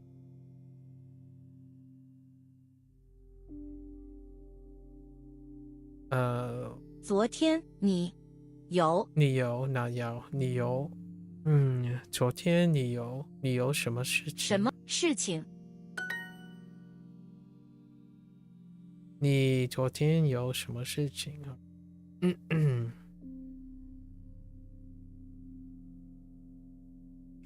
我想做一个警察。我想做一个警察。Okay. Okay, let's do one more. 丢桶鸡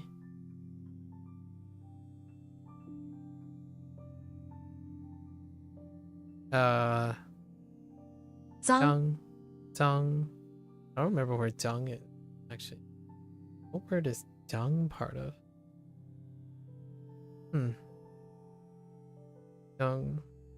想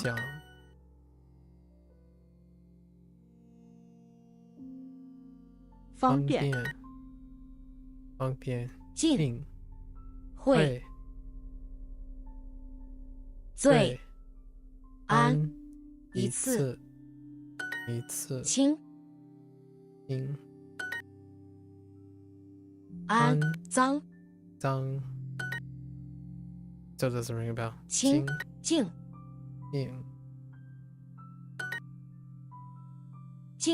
对不起，我可以向你借笔记吗？对不起，我可以向你借笔记吗？借？对不起，我可以向你借笔记吗？借笔记吗？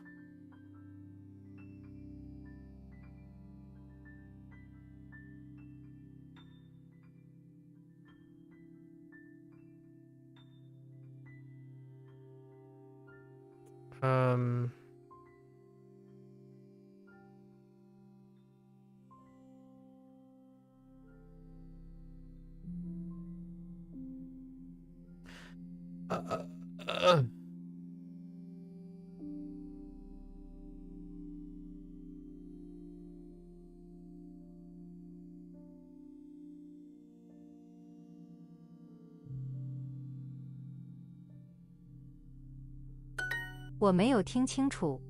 我没有听清楚。我我没没有听听清楚。清楚。黑板上写什么？我看不清楚。清楚。黑板像写黑板像写什么？写什么？黑板像写什么？我看不清楚。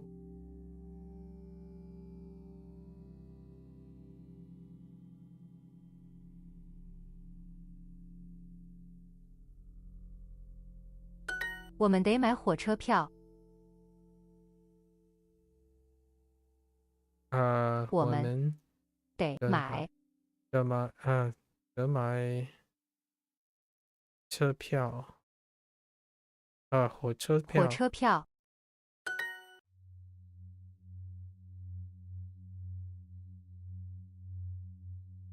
我们得买火车票。Not we need to go from here to there.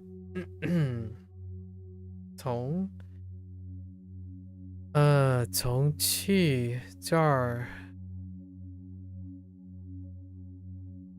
从去这儿 ，no， 从这儿去那儿，不方便。从这儿去那儿不方便。对不起，可以，我可以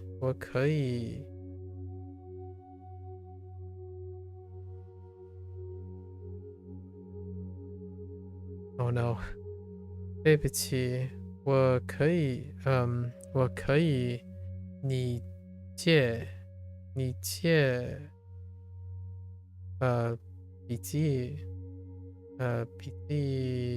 记吗？对不起，我可以。Oh no， 我可以向你借笔记吗？对，forgot about 向。Okay. The countdown has begun. Yes. Oh my gosh, I think it's actually after every lesson for these. Problem today. All right. Let's see how many things we missed. 我要跟你商量一件事情。我要跟你商量一件事情。How did I screw this one?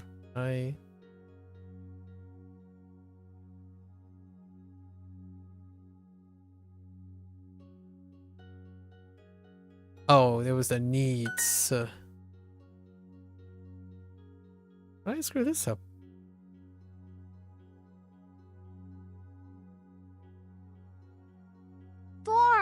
Door 是一只 Door 是一只聪明的鸟，很聪明的鸟。反 No, that's Door 是一只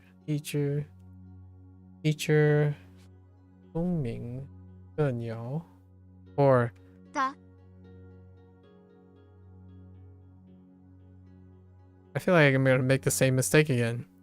I did. I made the same mistake. Oh! Whoops. Yeah, not a bird. Owl. Yeah, whoops. But did I make the other mistake? I think I did. No. No, I didn't. Dang it. I was thinking of a duo as a bird, not an owl. Dang it.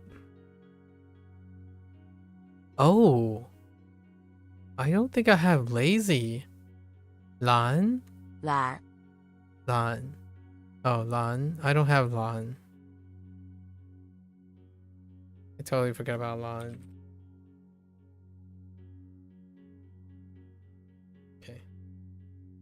现在的天气很干燥，也很凉快。现在的天气很干燥，也很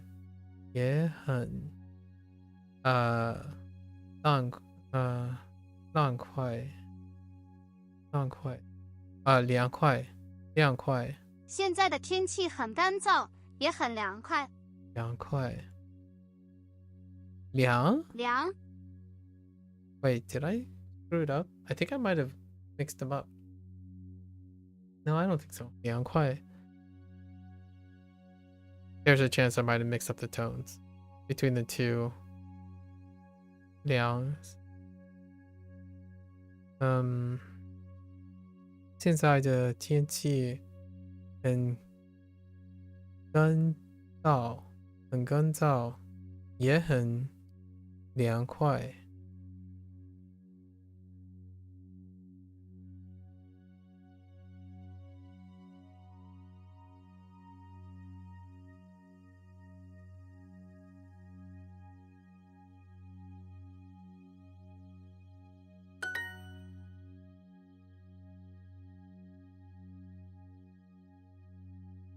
猫头鹰，它也有橙色的小脚。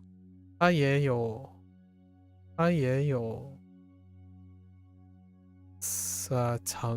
橙色的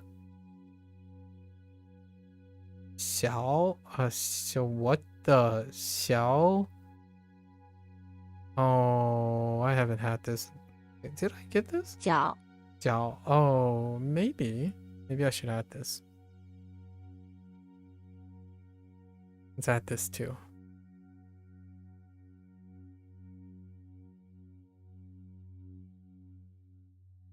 Okay, we're basically trying to describe Duo.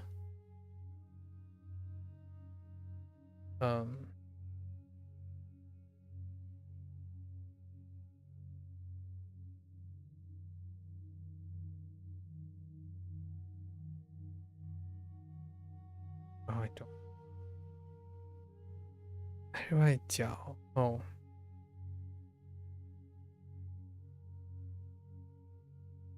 Jiao. Okay. 小脚.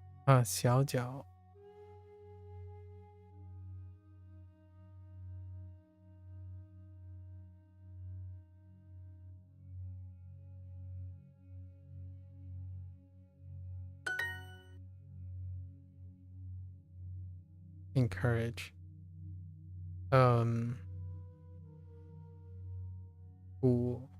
鼓励。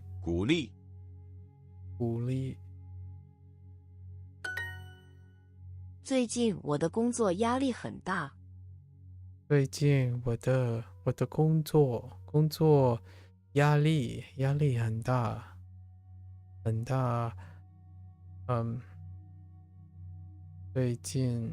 最近我的工作压力很大。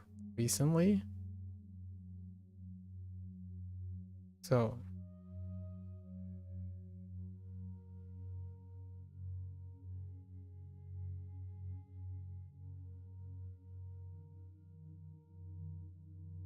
Uh.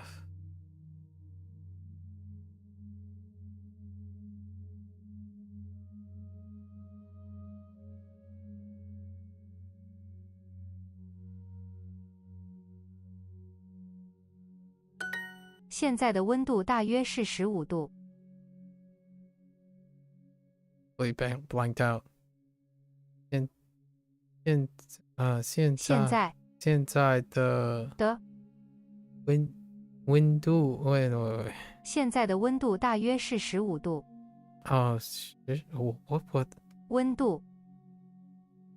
Oh, do as in oh yeah.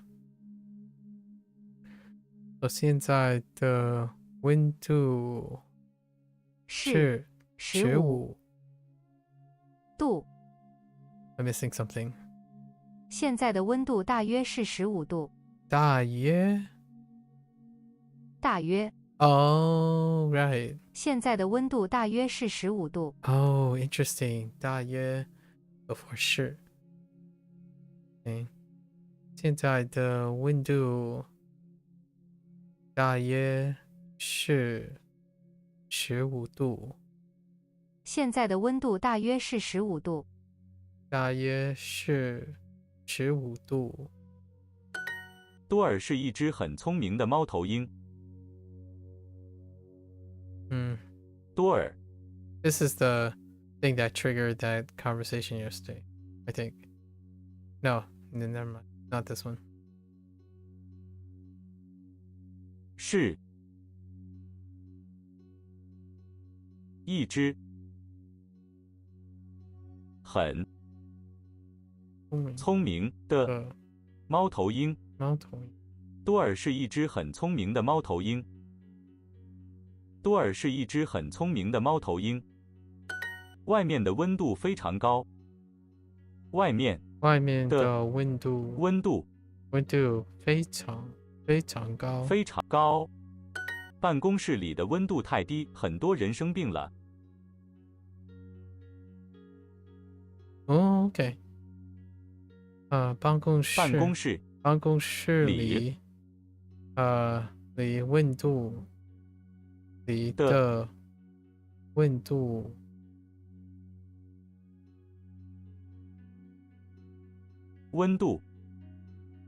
很低，很多很多低。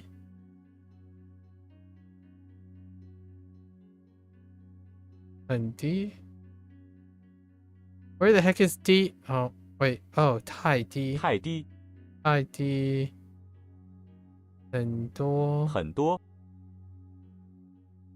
人生病了。生病了。办公室里的温度太低，很多人生病了。办公室里的温度太低，很多人生病了。办公室里的温度太低，很多人生病了。办公室里的温度太低，很多人生病了。办公室里的温度太低，很多人生病了。Yeah, it's difficult to pick up the duh sometimes. Listening. I'm very precarious. Duh is very precarious. I make a lot of duh. Very, very poorly chosen duh positions.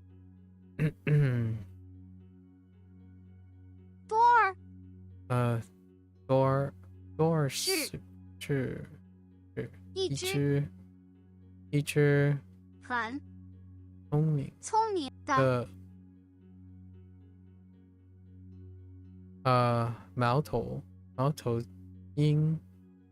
猫头鹰long tone on 猫头鹰。The countdown has begun. It's after every single lesson. It's so aggressive. Oh no. It's after every one of these lessons too? 责任。责任。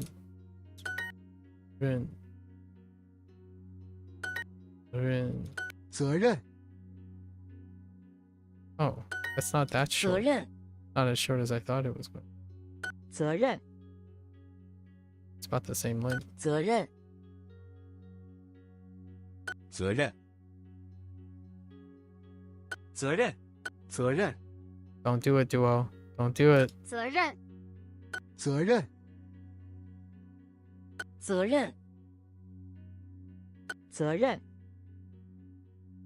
责任。 The countdown. It's every. Oh no, that's bad. That's really aggressive. That's very aggressive. Oh no. I'm not a fan. 奖金。奖金. Oh no. 奖金。 Now it's after every single, so 奖金。 I might have to take it back if this is permanent. 奖金 That's pretty aggressive. 奖金奖金奖金奖金奖金 Oh, 奖金 I guess we've already committed to the 1 year starting tomorrow, so I guess it's a moot point at this point. The countdown. But that's pretty aggressive. That's really aggressive.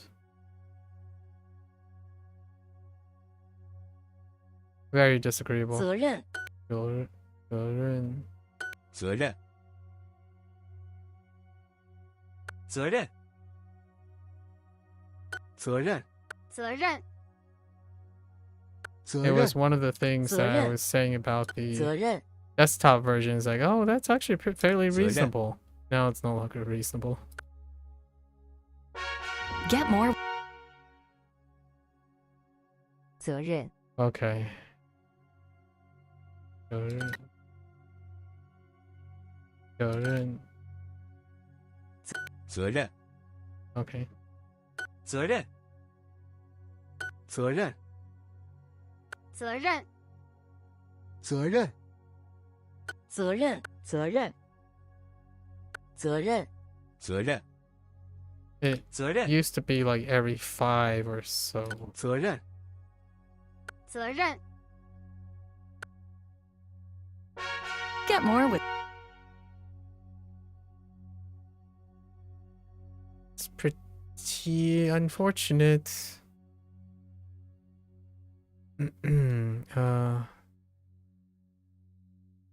面试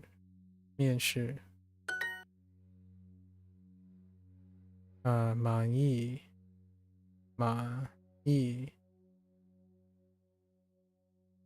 满意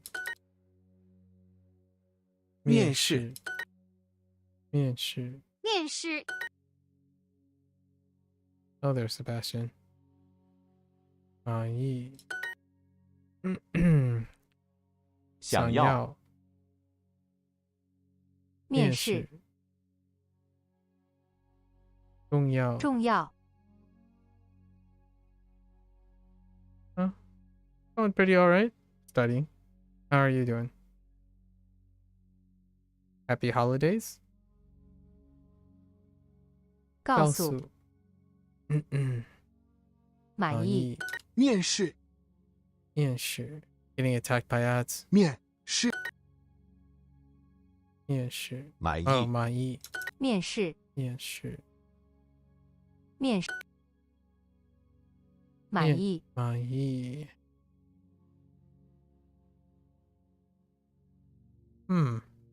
意愿意愿意愿意 Wrong tongue. 面试后面面条 You getting ready to go to bed? I see. Stumble on me. Happy holidays. Yeah, happy holidays. What have you got any? What do you usually do around this time of the year, Sebastian? Anything traditional? Maybe like some folklore? What is the life of Sebastian Mota when it comes to the end of year retrospection and jovialities? Actually, I don't think that's a word, but you know, activities and jovial smashed together. Jovialities. 满意满意满意面试不想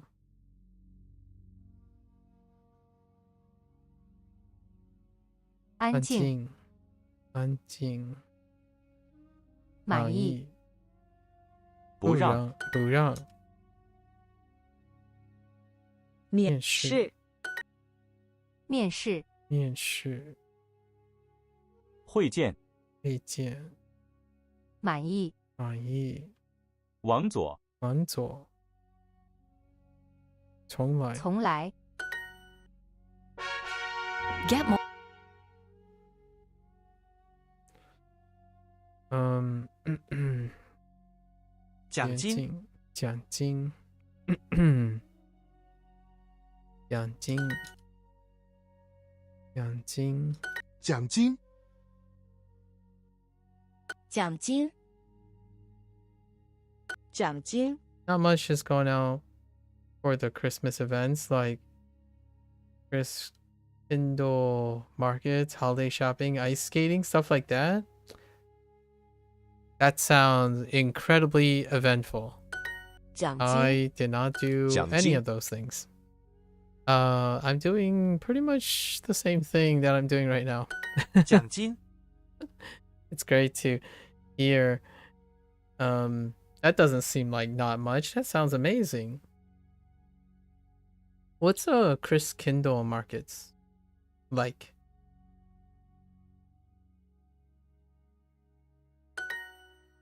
奖金，奖金， Did you 奖金， what were the goods? Did you get any goods at the market?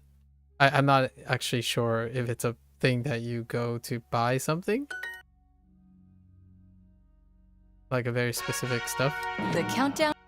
Yes. The countdown is near. Right. 压力， We'll start tomorrow. 压力. 压力. Sure. 压力，压力，压力。 So they're like little German shops. Oh, well, that's cute. Incense and candles. I mean, not incense, but candles. Like candles, trinkets, 压力， trinkets and marbles. 压力， That's kind of 压力 cute. 压力， Going around 压力， walking. Oh, cheese. Ooh. Some smelly cheese. Are you 压 a 力， procurer of cheese? I've been told. I'm still not I'm still not convinced, but I still feel like it's a common conventional saying that when someone says the smellier the cheese, the tastier they are. Now hear me out here. I have had my fair share of cheese, like sampling and whatnot. I'm not sure if I buy into that yet. Oh, they sell praline nuts too. Ooh, cheese and sandwiches. Do you have any particular sandwiches that you would eat 压力， at such a place? Or like have them make or maybe buy? 压力， The sandwich that I'm thinking of right now is like Reuben at the moment. When I think of like winter stuff, I think of Reubens. I have no idea why, but Reubens would be something that you might have a version in a German shop, I would probably say, because Reubens are very nostalgic. Like there's a shared similarity between what's on a Reuben and what I feel that The countdown. the German culture is responsible for. Like a Reuben with sauerkraut on it is what I'm thinking of right now. You know, specifically the sauerkraut part. It's probably also because I'm from a place in the United States that have a lot of German heritage. It's specifically enriched in a place that I am in. So Reuben sandwiches, they are of an American creation. However, they are very heavily inspired by the centerpiece, which is sauerkraut. I'm from the northeast of the United States. In the tri-state, and like you have like New York, New Jersey, Virginia, Maryland, Pennsylvania, that type of area. 责任，责任，责任， may I ask where are you from? 责任，责任，责任，责任，责任，责任， Not really. You've tried once but wasn't impressed. Oh, I see. What are your thoughts on Reuben? Or 责任， actually, what are your thoughts on sauerkraut? Chicago? Oh. Midwest, huh? Yeah. I was obviously referring to Pennsylvania Dutch, right? Which happens to be German, but that's a long story.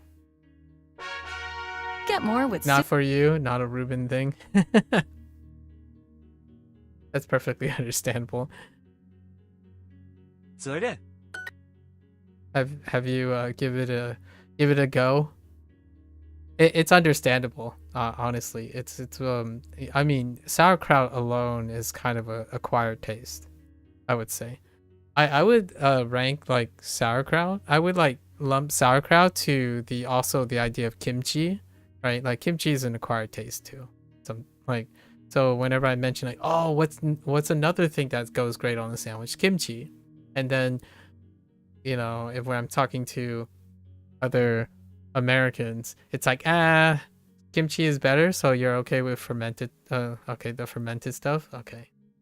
Yeah, but you know what I mean, right? It's pungent, and it's a hit or miss.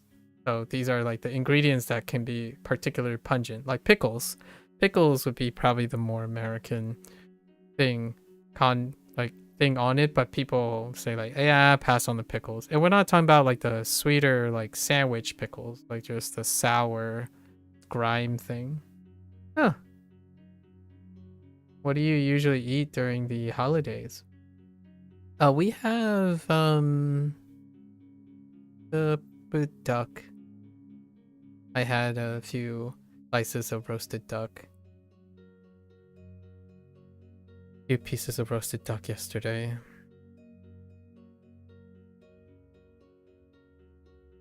Chicago. Big city.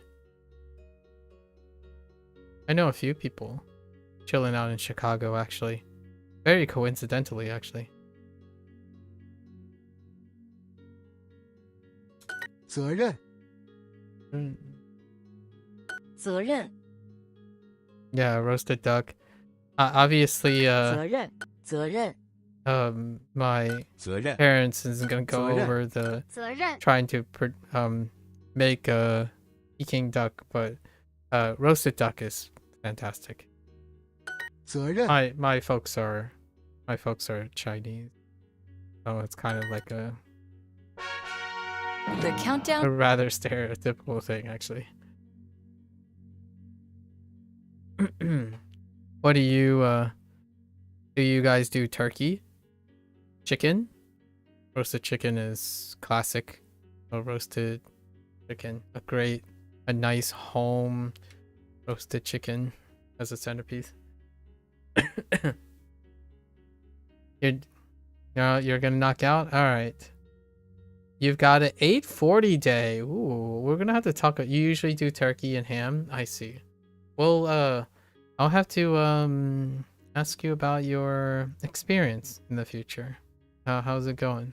But until then, mac and cheese. Oh, you got potatoes too? Do you have taters? Maybe mashed potatoes. I miss potatoes. My folks are not on potatoes, but yeah. Anyways, I won't keep you. Happy holidays. Heck yeah. Yeah. I won't keep you. Thanks for stopping by. And biscuits. Oh, biscuits and gravy. Okay. Yeah. Have a good one. Right. Have a good one. 奖金， Good night, good night. 奖金，奖金，奖金，奖金，奖金，奖金，奖金奖金，奖金。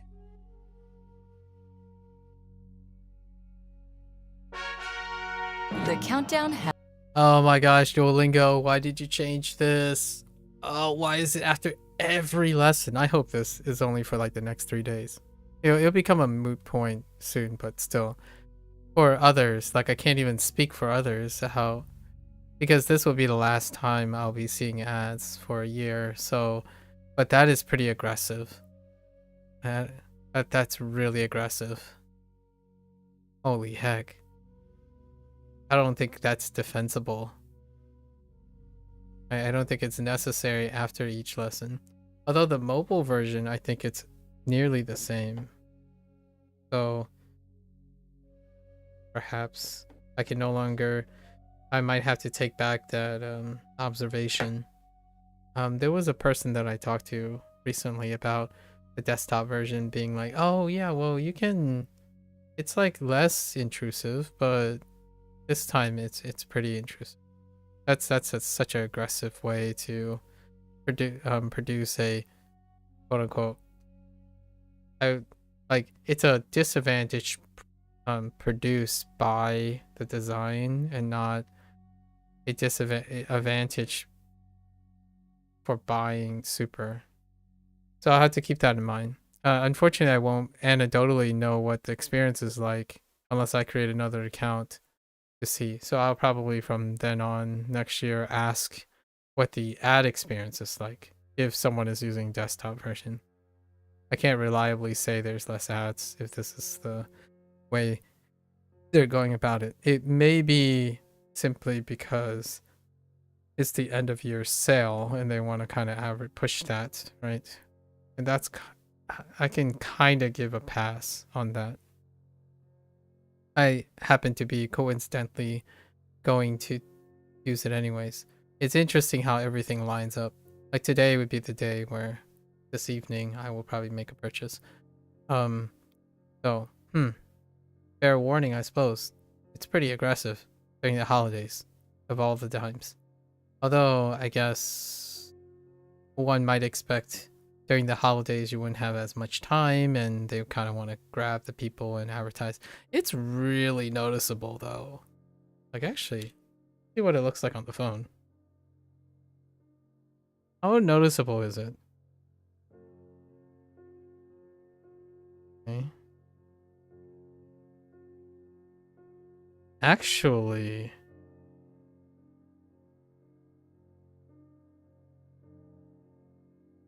there's like 0 notification on the phone.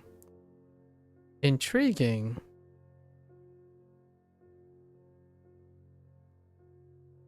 Oh, really?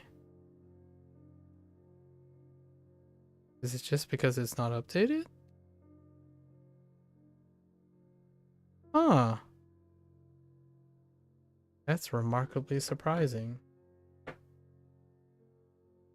Huh. I was expecting this to show up on... Perhaps that's what they're doing separately for the desktop. I don't know. Alright. Where are we at in our time? 这不是我的责任。这不是我的责任。我。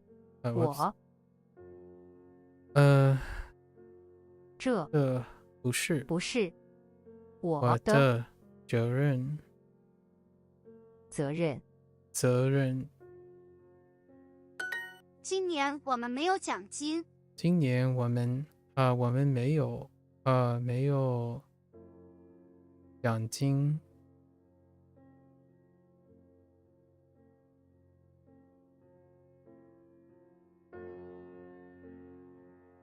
这家商店的生意很好。这家生意。这家生意。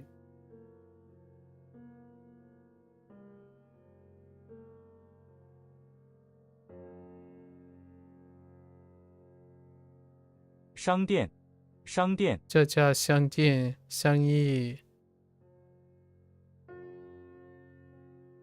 的。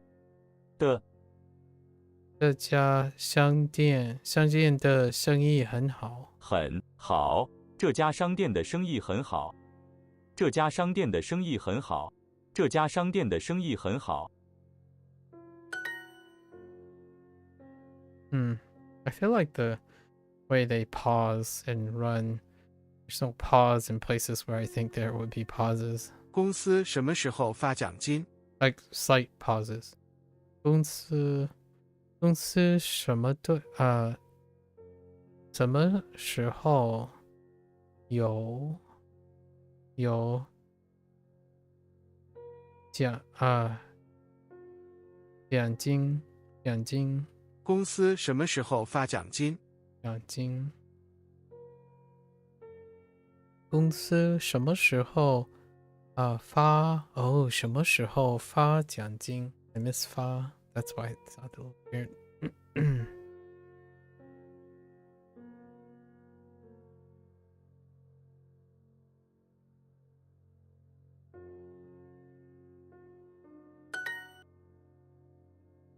What are the responsibilities of a parent? Whoa. That escalated.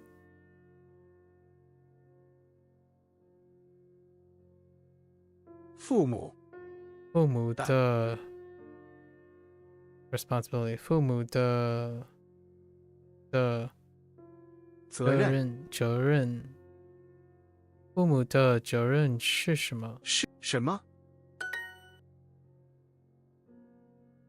呀，我的工作时间不长，工资也不错。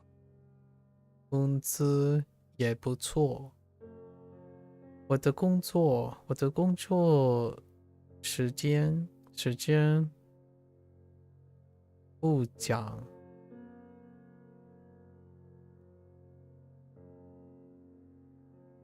我的工作时间不长，工资也不错。不长。工资也不错。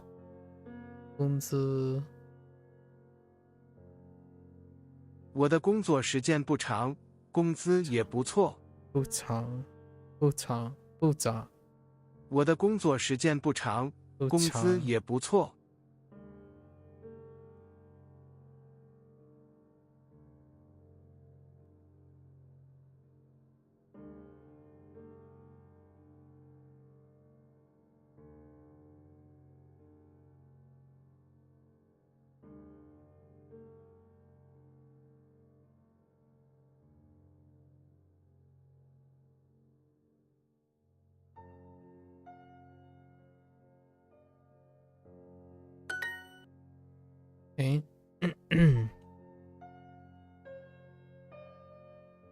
讲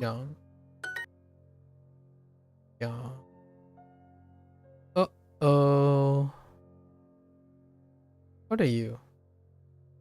J? You kind of look like a J. J. Oh, no. J? J? Oh, wait, that's how you say it. Oh my gosh. J? Oh no.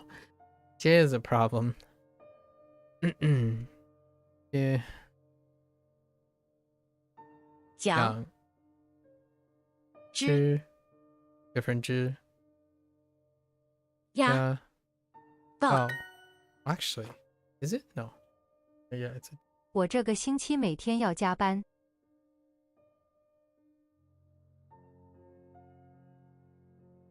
我这个每天星期星期每天要加班。我这个星期每天要加班。Oh, that's actually very important. What would this say? 每天。我这个每天星期要加班。每天。Versus this. 我这个星期每天要加班。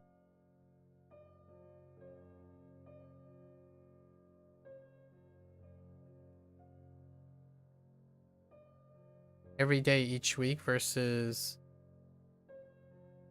every day. No. So this week every day instead of this, that the other way is kind of actually weird. This every day week. That's fine. 我这个星期每天要加班。It's like weird the other way. 抽压床讲直直 is paper. Don't put too much pressure. 别别给他给他别给他太大 responsibilities. Pressure. 压力他昨天加班很晚才回来。他昨天加班很晚才回来。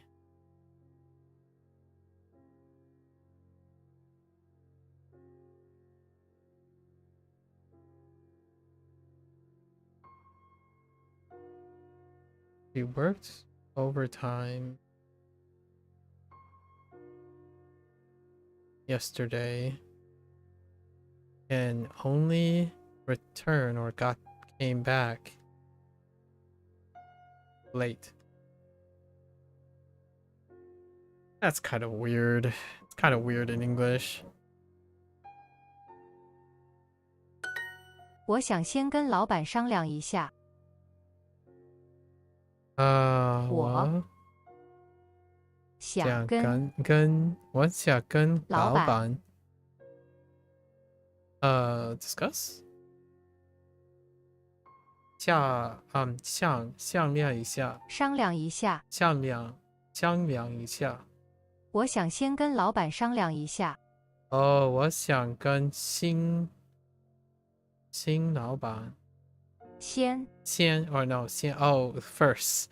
I was gonna say the new boss. 我想先跟老板商量一下。Yeah, and then first. 我想先跟老板商量一下。Sorry. A little fatigue. 我想先跟老板商量一下。商量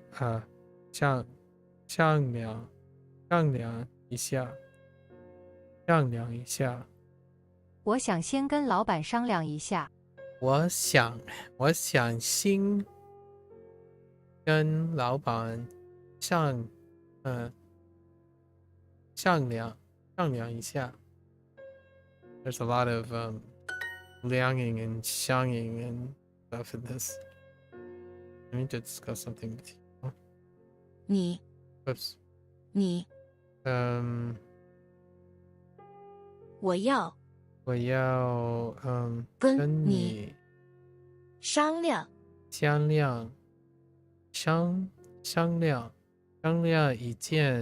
一件事情。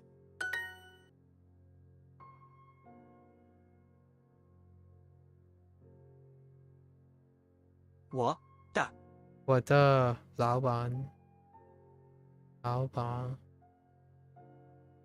我的老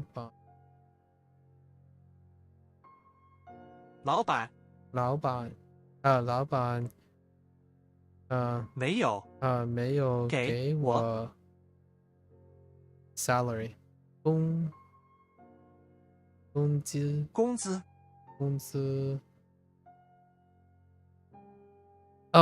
Last month 上个月 or 上个月 it could be in the 上 front, 个月 but I think either is acceptable.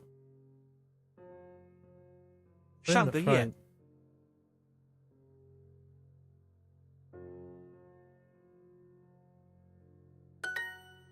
Okay. I was guessing. It's 50-50 whether they mean after or last month's like activities or all of it last month. I'm under a lot of pressure recently. 最近我有 No. 我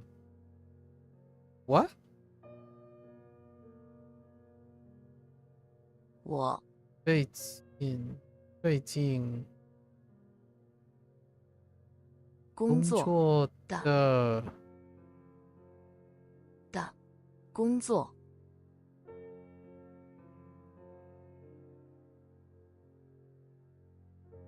我的工作的 pressure， 我的工作的压力很大。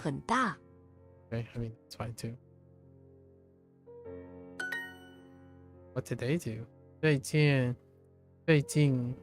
近我的工作压力很大。我的工作okay.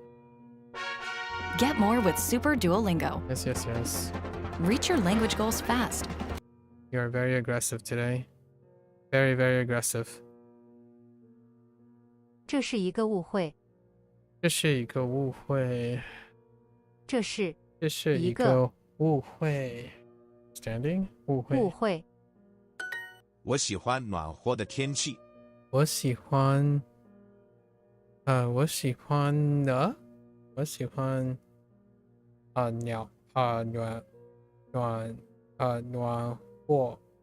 和的天气。我喜欢暖和的天气。暖和的天气。我喜欢暖和的天气。Man, this one's rough. Wow.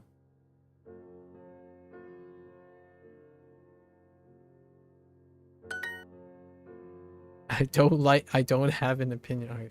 我没有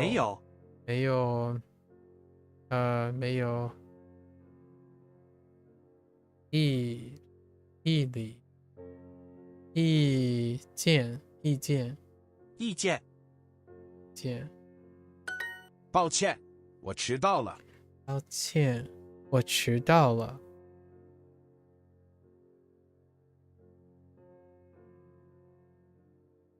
你需要我的意见吗？你需要我的意见吗？你需要我的意见吗？你需要我的意见吗？明天会比今天暖和。明天会比今天暖和。明天会比今天暖和。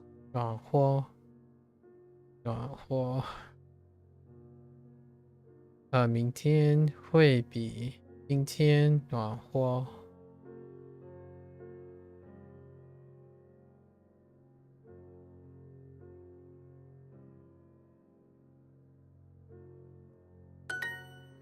抱歉，这次我不能帮你。Okay. 抱歉。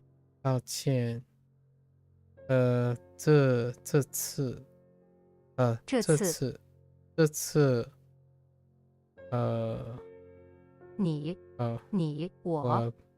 不能帮你。抱歉，这次我不能帮你。抱歉，这次我不能帮你。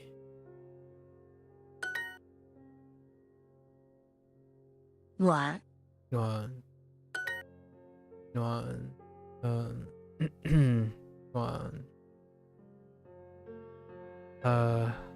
则雾抱暖压抱。I think I wrote bow incorrectly. Yes, I wrote bow incorrectly. It's the wrong bow. Okay, I gotta correct that later. I wrote the wrong bow. 抱。 Incorrect bow. 不是这，我学的我学的字不是这个包，是了这包，这子包，yeah, pretty sure I wrote this instead. 暖暖则物报讲物 kind of sounds like a owl sound. Woo woo woo woo. Sorry.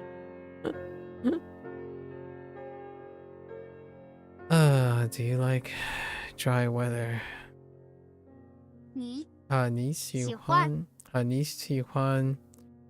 干燥干燥的天气吗？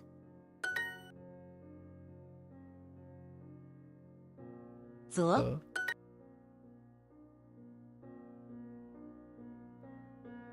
天气很干燥。你要多喝水。And then this is where that conversation begins, because the intensifier has to be before the action.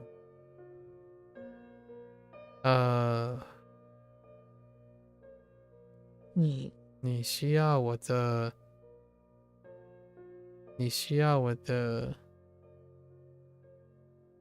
意见吗？需要我的意见吗？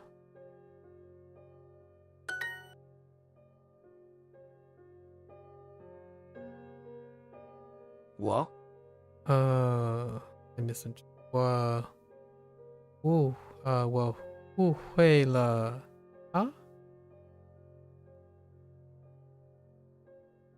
我觉得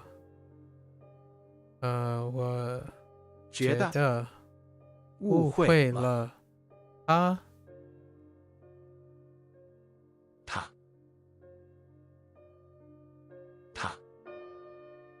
我觉得误会他了。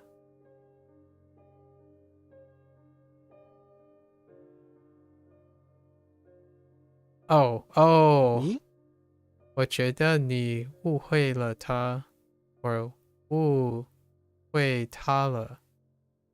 I think either works, right? Oh, I think either works. Get more with Super Duolingo. Yes. Aggressive sale. I get it. 秋天的天气很凉快。秋天的天气很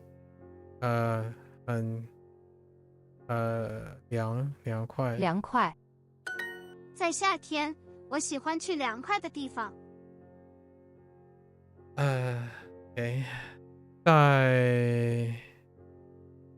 Oh no. What was it? Oh no. 在夏天，我喜欢去凉快的地方。Oh, you're right. 在夏天我喜欢去凉快的地方。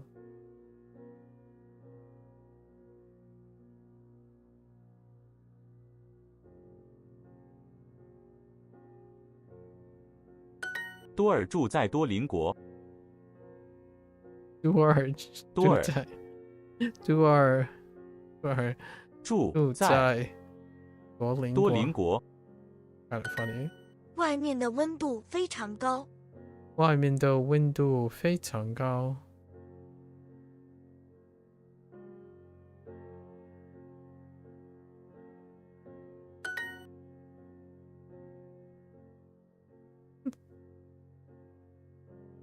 Yeah, I wrote this incorrectly. 抱歉。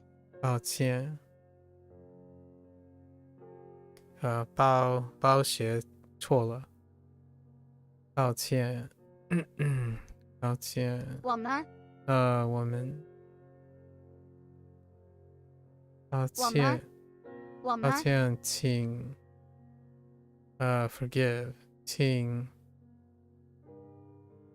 原谅我们，请原谅我们，请原谅，请原谅，请原谅我们。我们温，外面的温度非常高，非常高。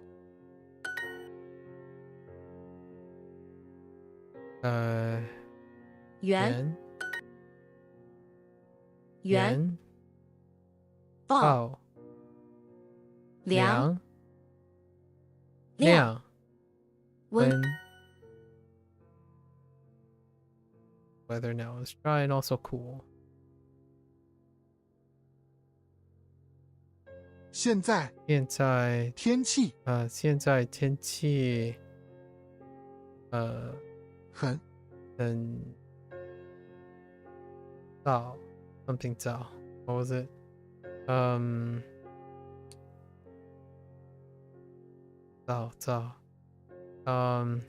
燥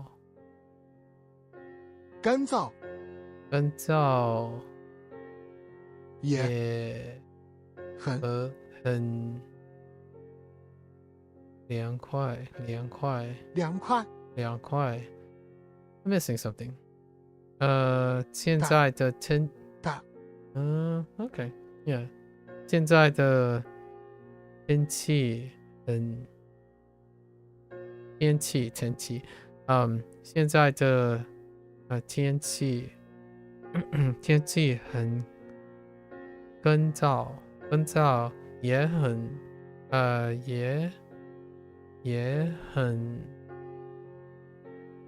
很凉快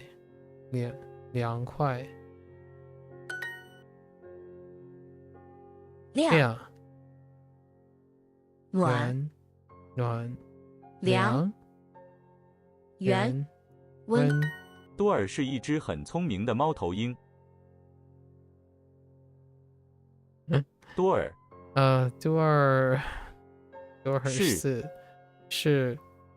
尔是一只很聪明的猫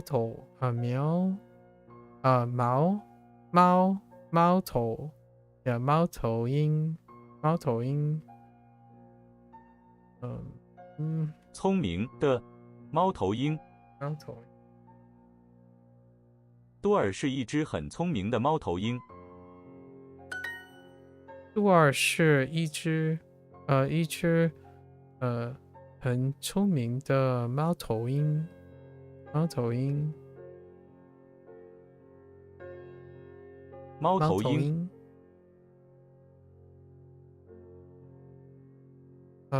收据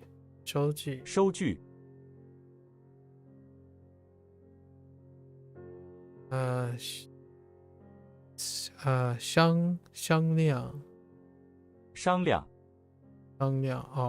what was that drop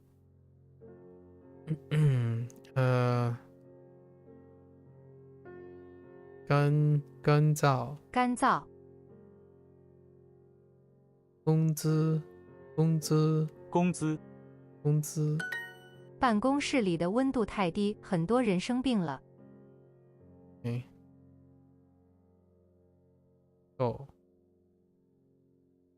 办公室的温度办公室里的温度太低，很多人生病了。办公室里的温度太低，很多人生病了。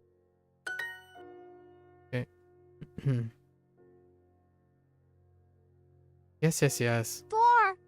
Door 是一只很聪明的猫头鹰聪明的猫头鹰。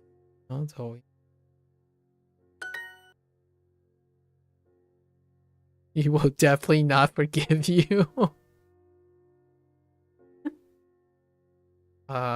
This is definitely not talking about Duo, of course. Definitely not referring to Duo's feelings.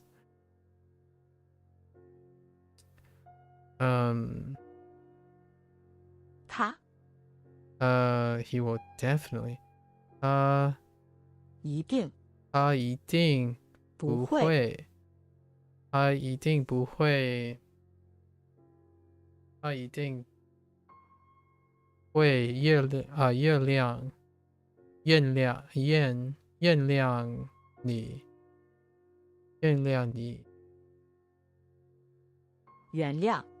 Oh, 原谅 whoops, wrong tongue. 原谅你。Yeah, that's two. 原谅你。This is my fault, please forgive me. Someone pleading to Duo is what I feel like that's what that's saying. 我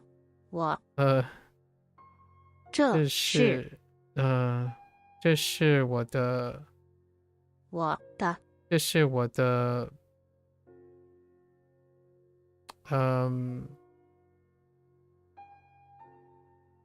fault? 这是我的错，请原谅你，原谅我错，请原谅我。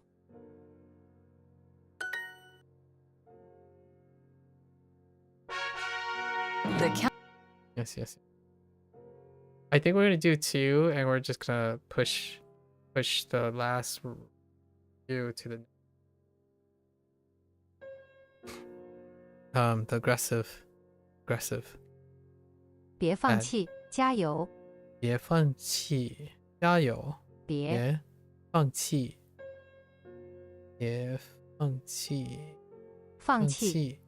加油！加油！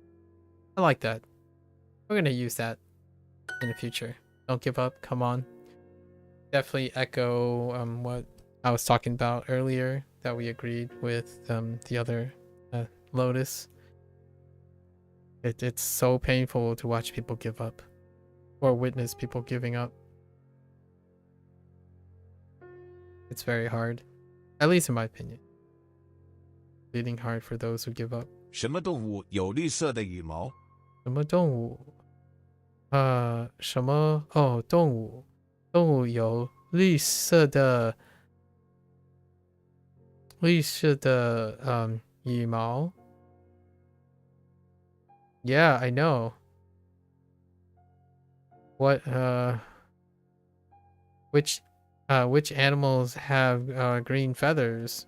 I wonder. Could it be a bird? Could it be a plane?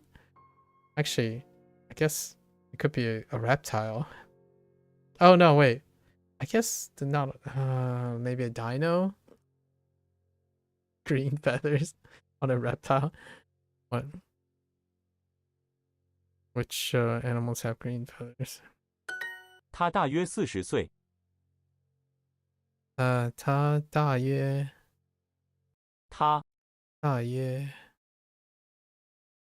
40岁。Oh, I don't like that. It's like Gigi. It feels like Gigi all over again. 40岁。哦，是，他是40岁。40岁。他是40岁。Let's avoid. 他大约40岁。哦，他大约是40岁。Okay, that's fine. That's better actually. 他大约40岁。40岁。大约。approximately. 他大约40岁。 Oh wait, this is referring to Duo. Because oh wait, but Duo would be using a different ta. Maybe they're 他 both. 大约40岁。 She's approximately. Oh no, this is 40 years old. No. We're talking about the other prompt. Sorry, this is. I'm not. That doesn't. That's not referring to. 什么？什么 What was it? 什么动物？什么动物？动物。什么动物？动物有绿色的羽毛。羽毛。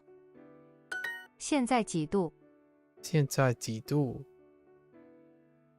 哦，现在几度？What's the temperature? 现在几度？几度？它大约40岁。40岁。多尔有绿色的羽毛。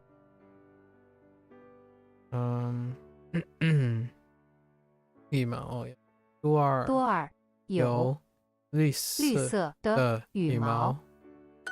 现在的温度大约是15度。现在的温度大约是15度。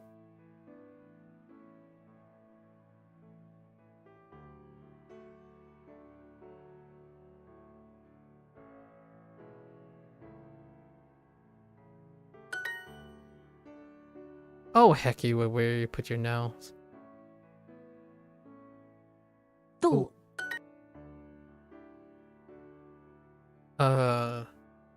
别放弃，别放弃，加油 ，right？ 别放弃，别放弃，加油。雨。如果你放弃，多尔会非常难过。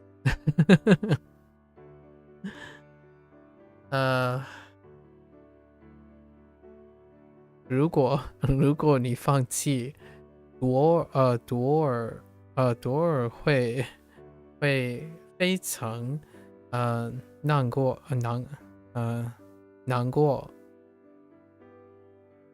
如果你放弃，多尔会非常难过。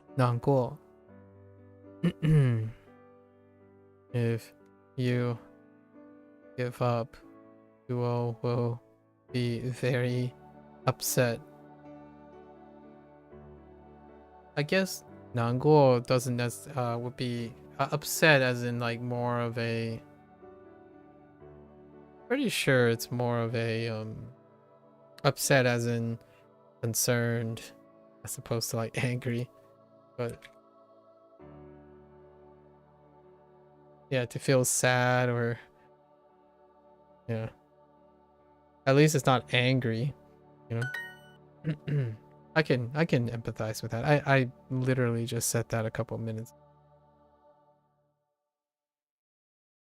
What do we do? 度报则雨温律师 Oh yeah, I had to check this. Is it 2 strokes? Yeah, it's 2 strokes. 律师律师羽毛项目分享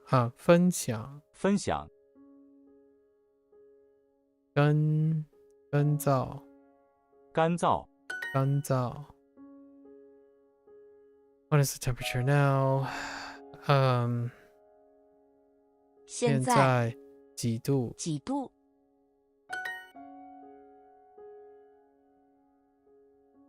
如果 where's the 如果如果如果你如果你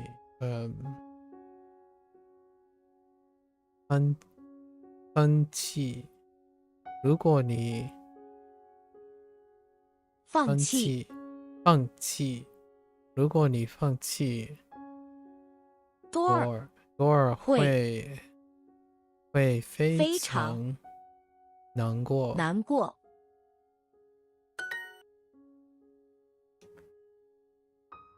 OK， 温度现在温度我是现在温度，现在温度是大约15度15 right yeah 15度大现在的温度是大约15度Oh, that was different. Get more with Super Dual. Yeah, let's get more with soup. I know. All right, one more lesson, right? Okay. 请提醒他吃药。请提 What? 请提 Oh, I don't have this one. I forgot about this one. 提 what? 提醒 Okay, I forgot 3 things. 提醒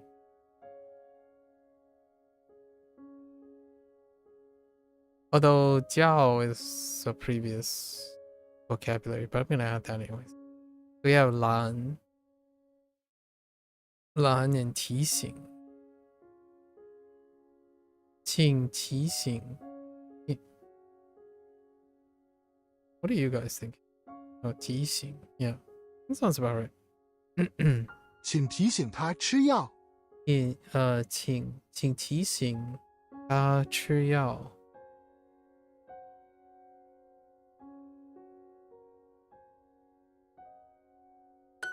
多尔鼓励我们每天学习。多尔努力 Oh wait 多尔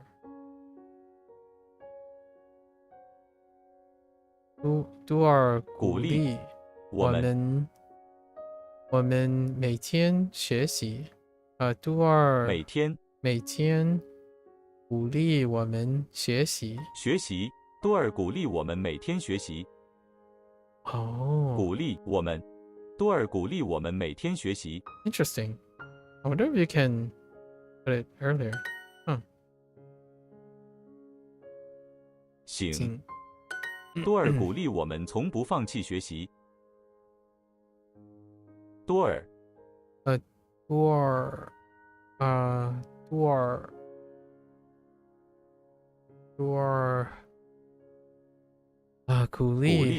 鼓励我们从不放弃学习。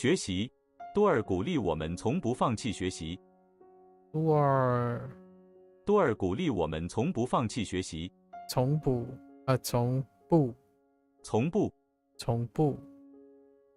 不放弃学习。懒，如果你很懒，多尔会哭。如果你很懒，多尔会哭。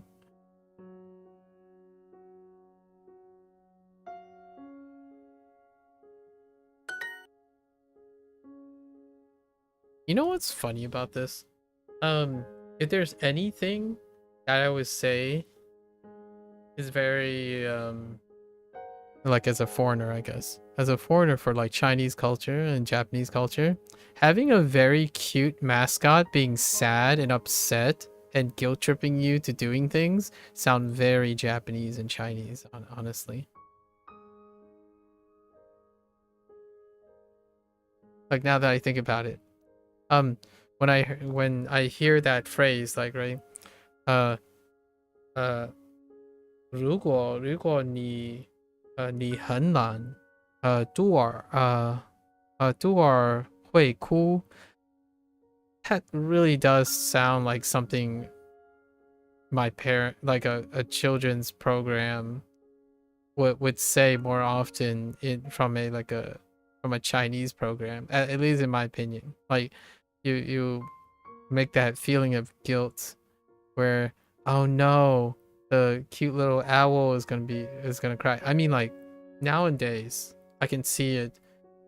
You have the 4Kids TVs and stuff, right? Like Blue's Clues and SpongeBob, but those are programming. Like it doesn't.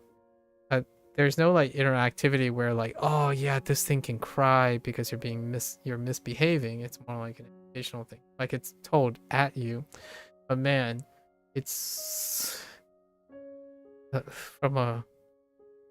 It feels so. Let's like. It's funny to me because of Duolingo's Western stuff, but it almost feels normal. Like not even cringy or funny or giggly or childish. It's actually kind of normal to expect, if you want to get a child to learn a language, put a very, very cute bird in front of it and then show that it's upset and it's crying when you're not doing something. It sounds a little bit, I know how that might sound. And in the Western culture, right, lots of buzz and funny memes or maybe concerns were raised on how Duolingo constantly guilt trips you into doing stuff. But upon retrospection, I almost feel like that is something that I don't find potentially emotionally abusive sometimes, or neglect, right? This type of thing it's very, you want to be very careful not to scar people, right? Especially younger people, like that sense of disappointment and that pressure, that emotional tether, like FOMO is a great one, right? Like missing your streak, and that could have unintended consequences. As an adult, you can giggle about it and make light of it, and it wouldn't, Bob's your uncle kind of thing.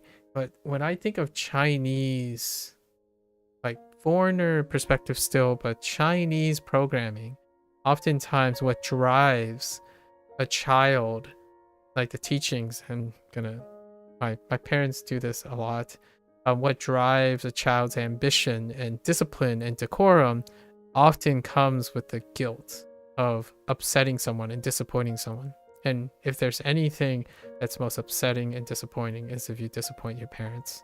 And then when your parents show visible disappointment and sadness, actually, you know what? Even a deeper cut, it is far more devastating when you see your parents like shout and cry out of sadness versus like aggressive frustration or anger. Like if they're yelling at you because they just want you to do better, that's actually kind of a norm to some extent. But when you sit there and watch them give up, like they just sit there and not talk to you anymore, it becomes abnormal. So in a way, this is really interesting. Yeah, it's a bit of a reverse, right? I'm not sure if there are a lot of people that can relate to that aren't growing up in like a Chinese household, Japanese household. But one of the, it's almost scarier for your parents to not yell at you after a point, right? You become so used to, oh, this is how your parents express love. Or want the best for you, and then suddenly when it's not there anymore, you start to wonder, like, did they give up on you? Right? It's weird, but having Duo make you feel guilty because you didn't do your lessons, I almost feel like it's trendy and it's effective now because it competes with all the other things that make you feel guilt, nihilism, and fatalism, and FOMO and stuff. So I almost say it's kind of poetic that the current landscape of the westernized internet kind of reflects some of the tactics and strategies that I would argue an Asian household tends to deploy to get their children to be disciplined and have drive and by fear, right? If there's anything, that's what I kind of think of. Upsetting someone, disappointing someone is the greatest fear.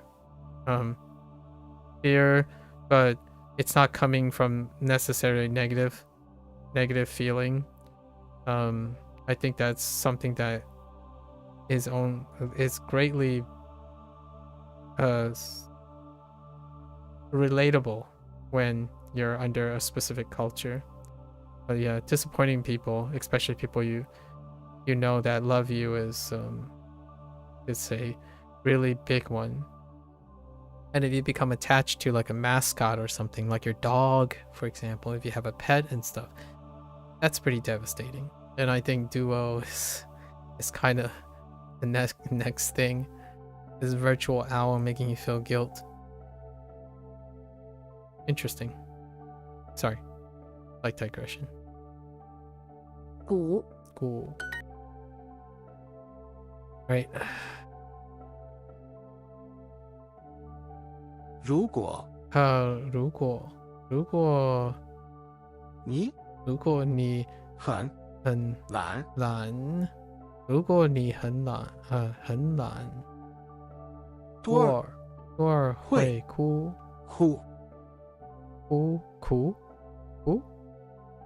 ？Neutral？ 哭啊，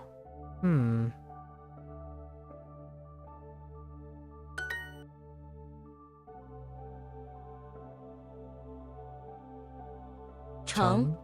如果你很懒，多尔会提醒你多练习。提醒你多练习啊呀 ，right。如果你很懒，多尔会提醒你多练习。Duo will remind you to practice. If you are lazy, Duo will remind you to practice more. 多尔今天吃了一个橙。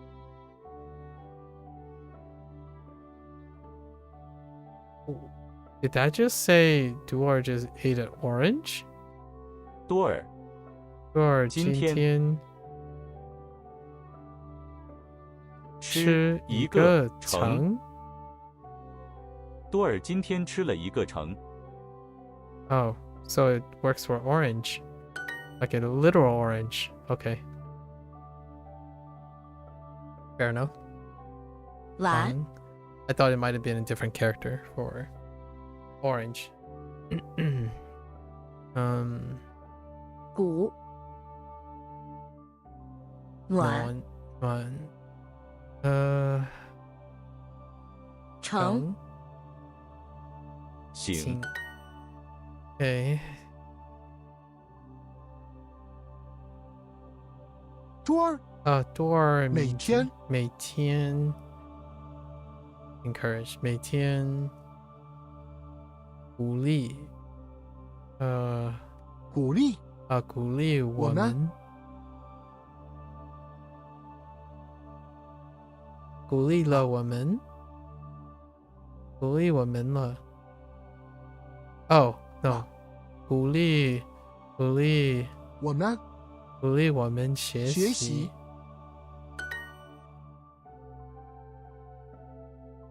成古行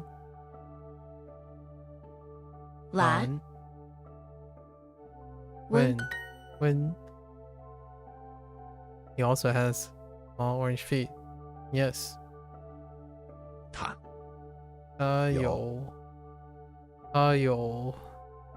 橙橙色色的橙色的小脚脚也也有。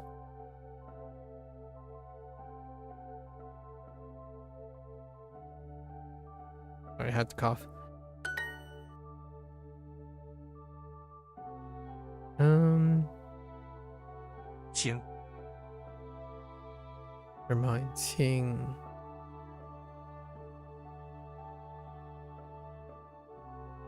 提醒请提醒no 请提醒他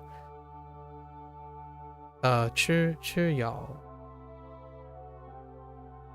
请提醒他吃药药 not 药吃药嘴巴嘴巴喂嘴巴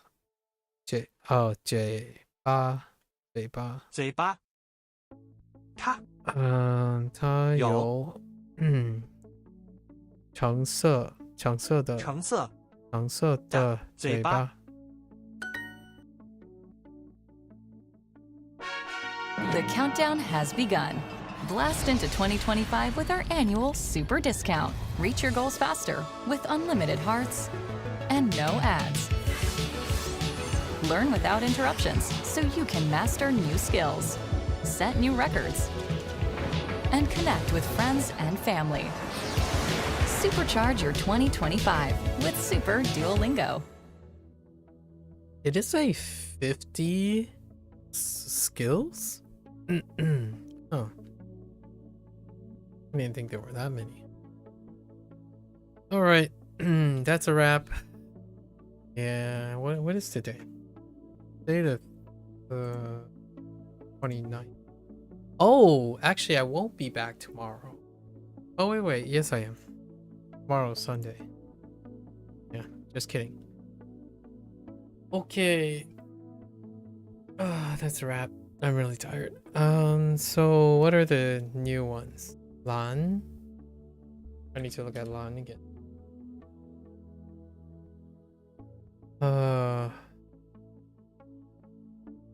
Lan. Oh, that's not what I meant to do. Sorry, headphones. So Lan.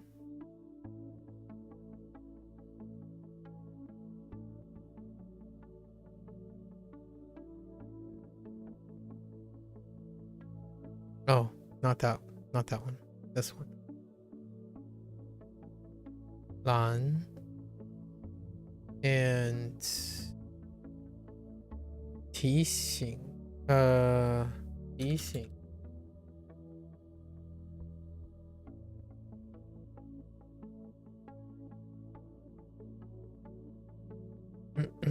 T is okay.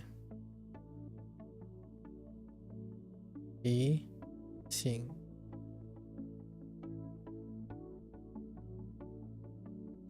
Oh, the drunken star, that's right.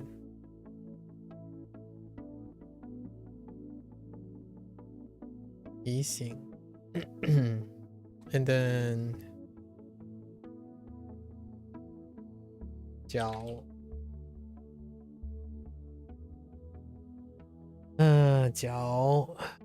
脚是什么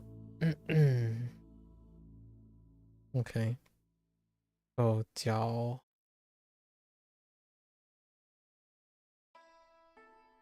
Oh. Well, that's okay. Oh, wrong.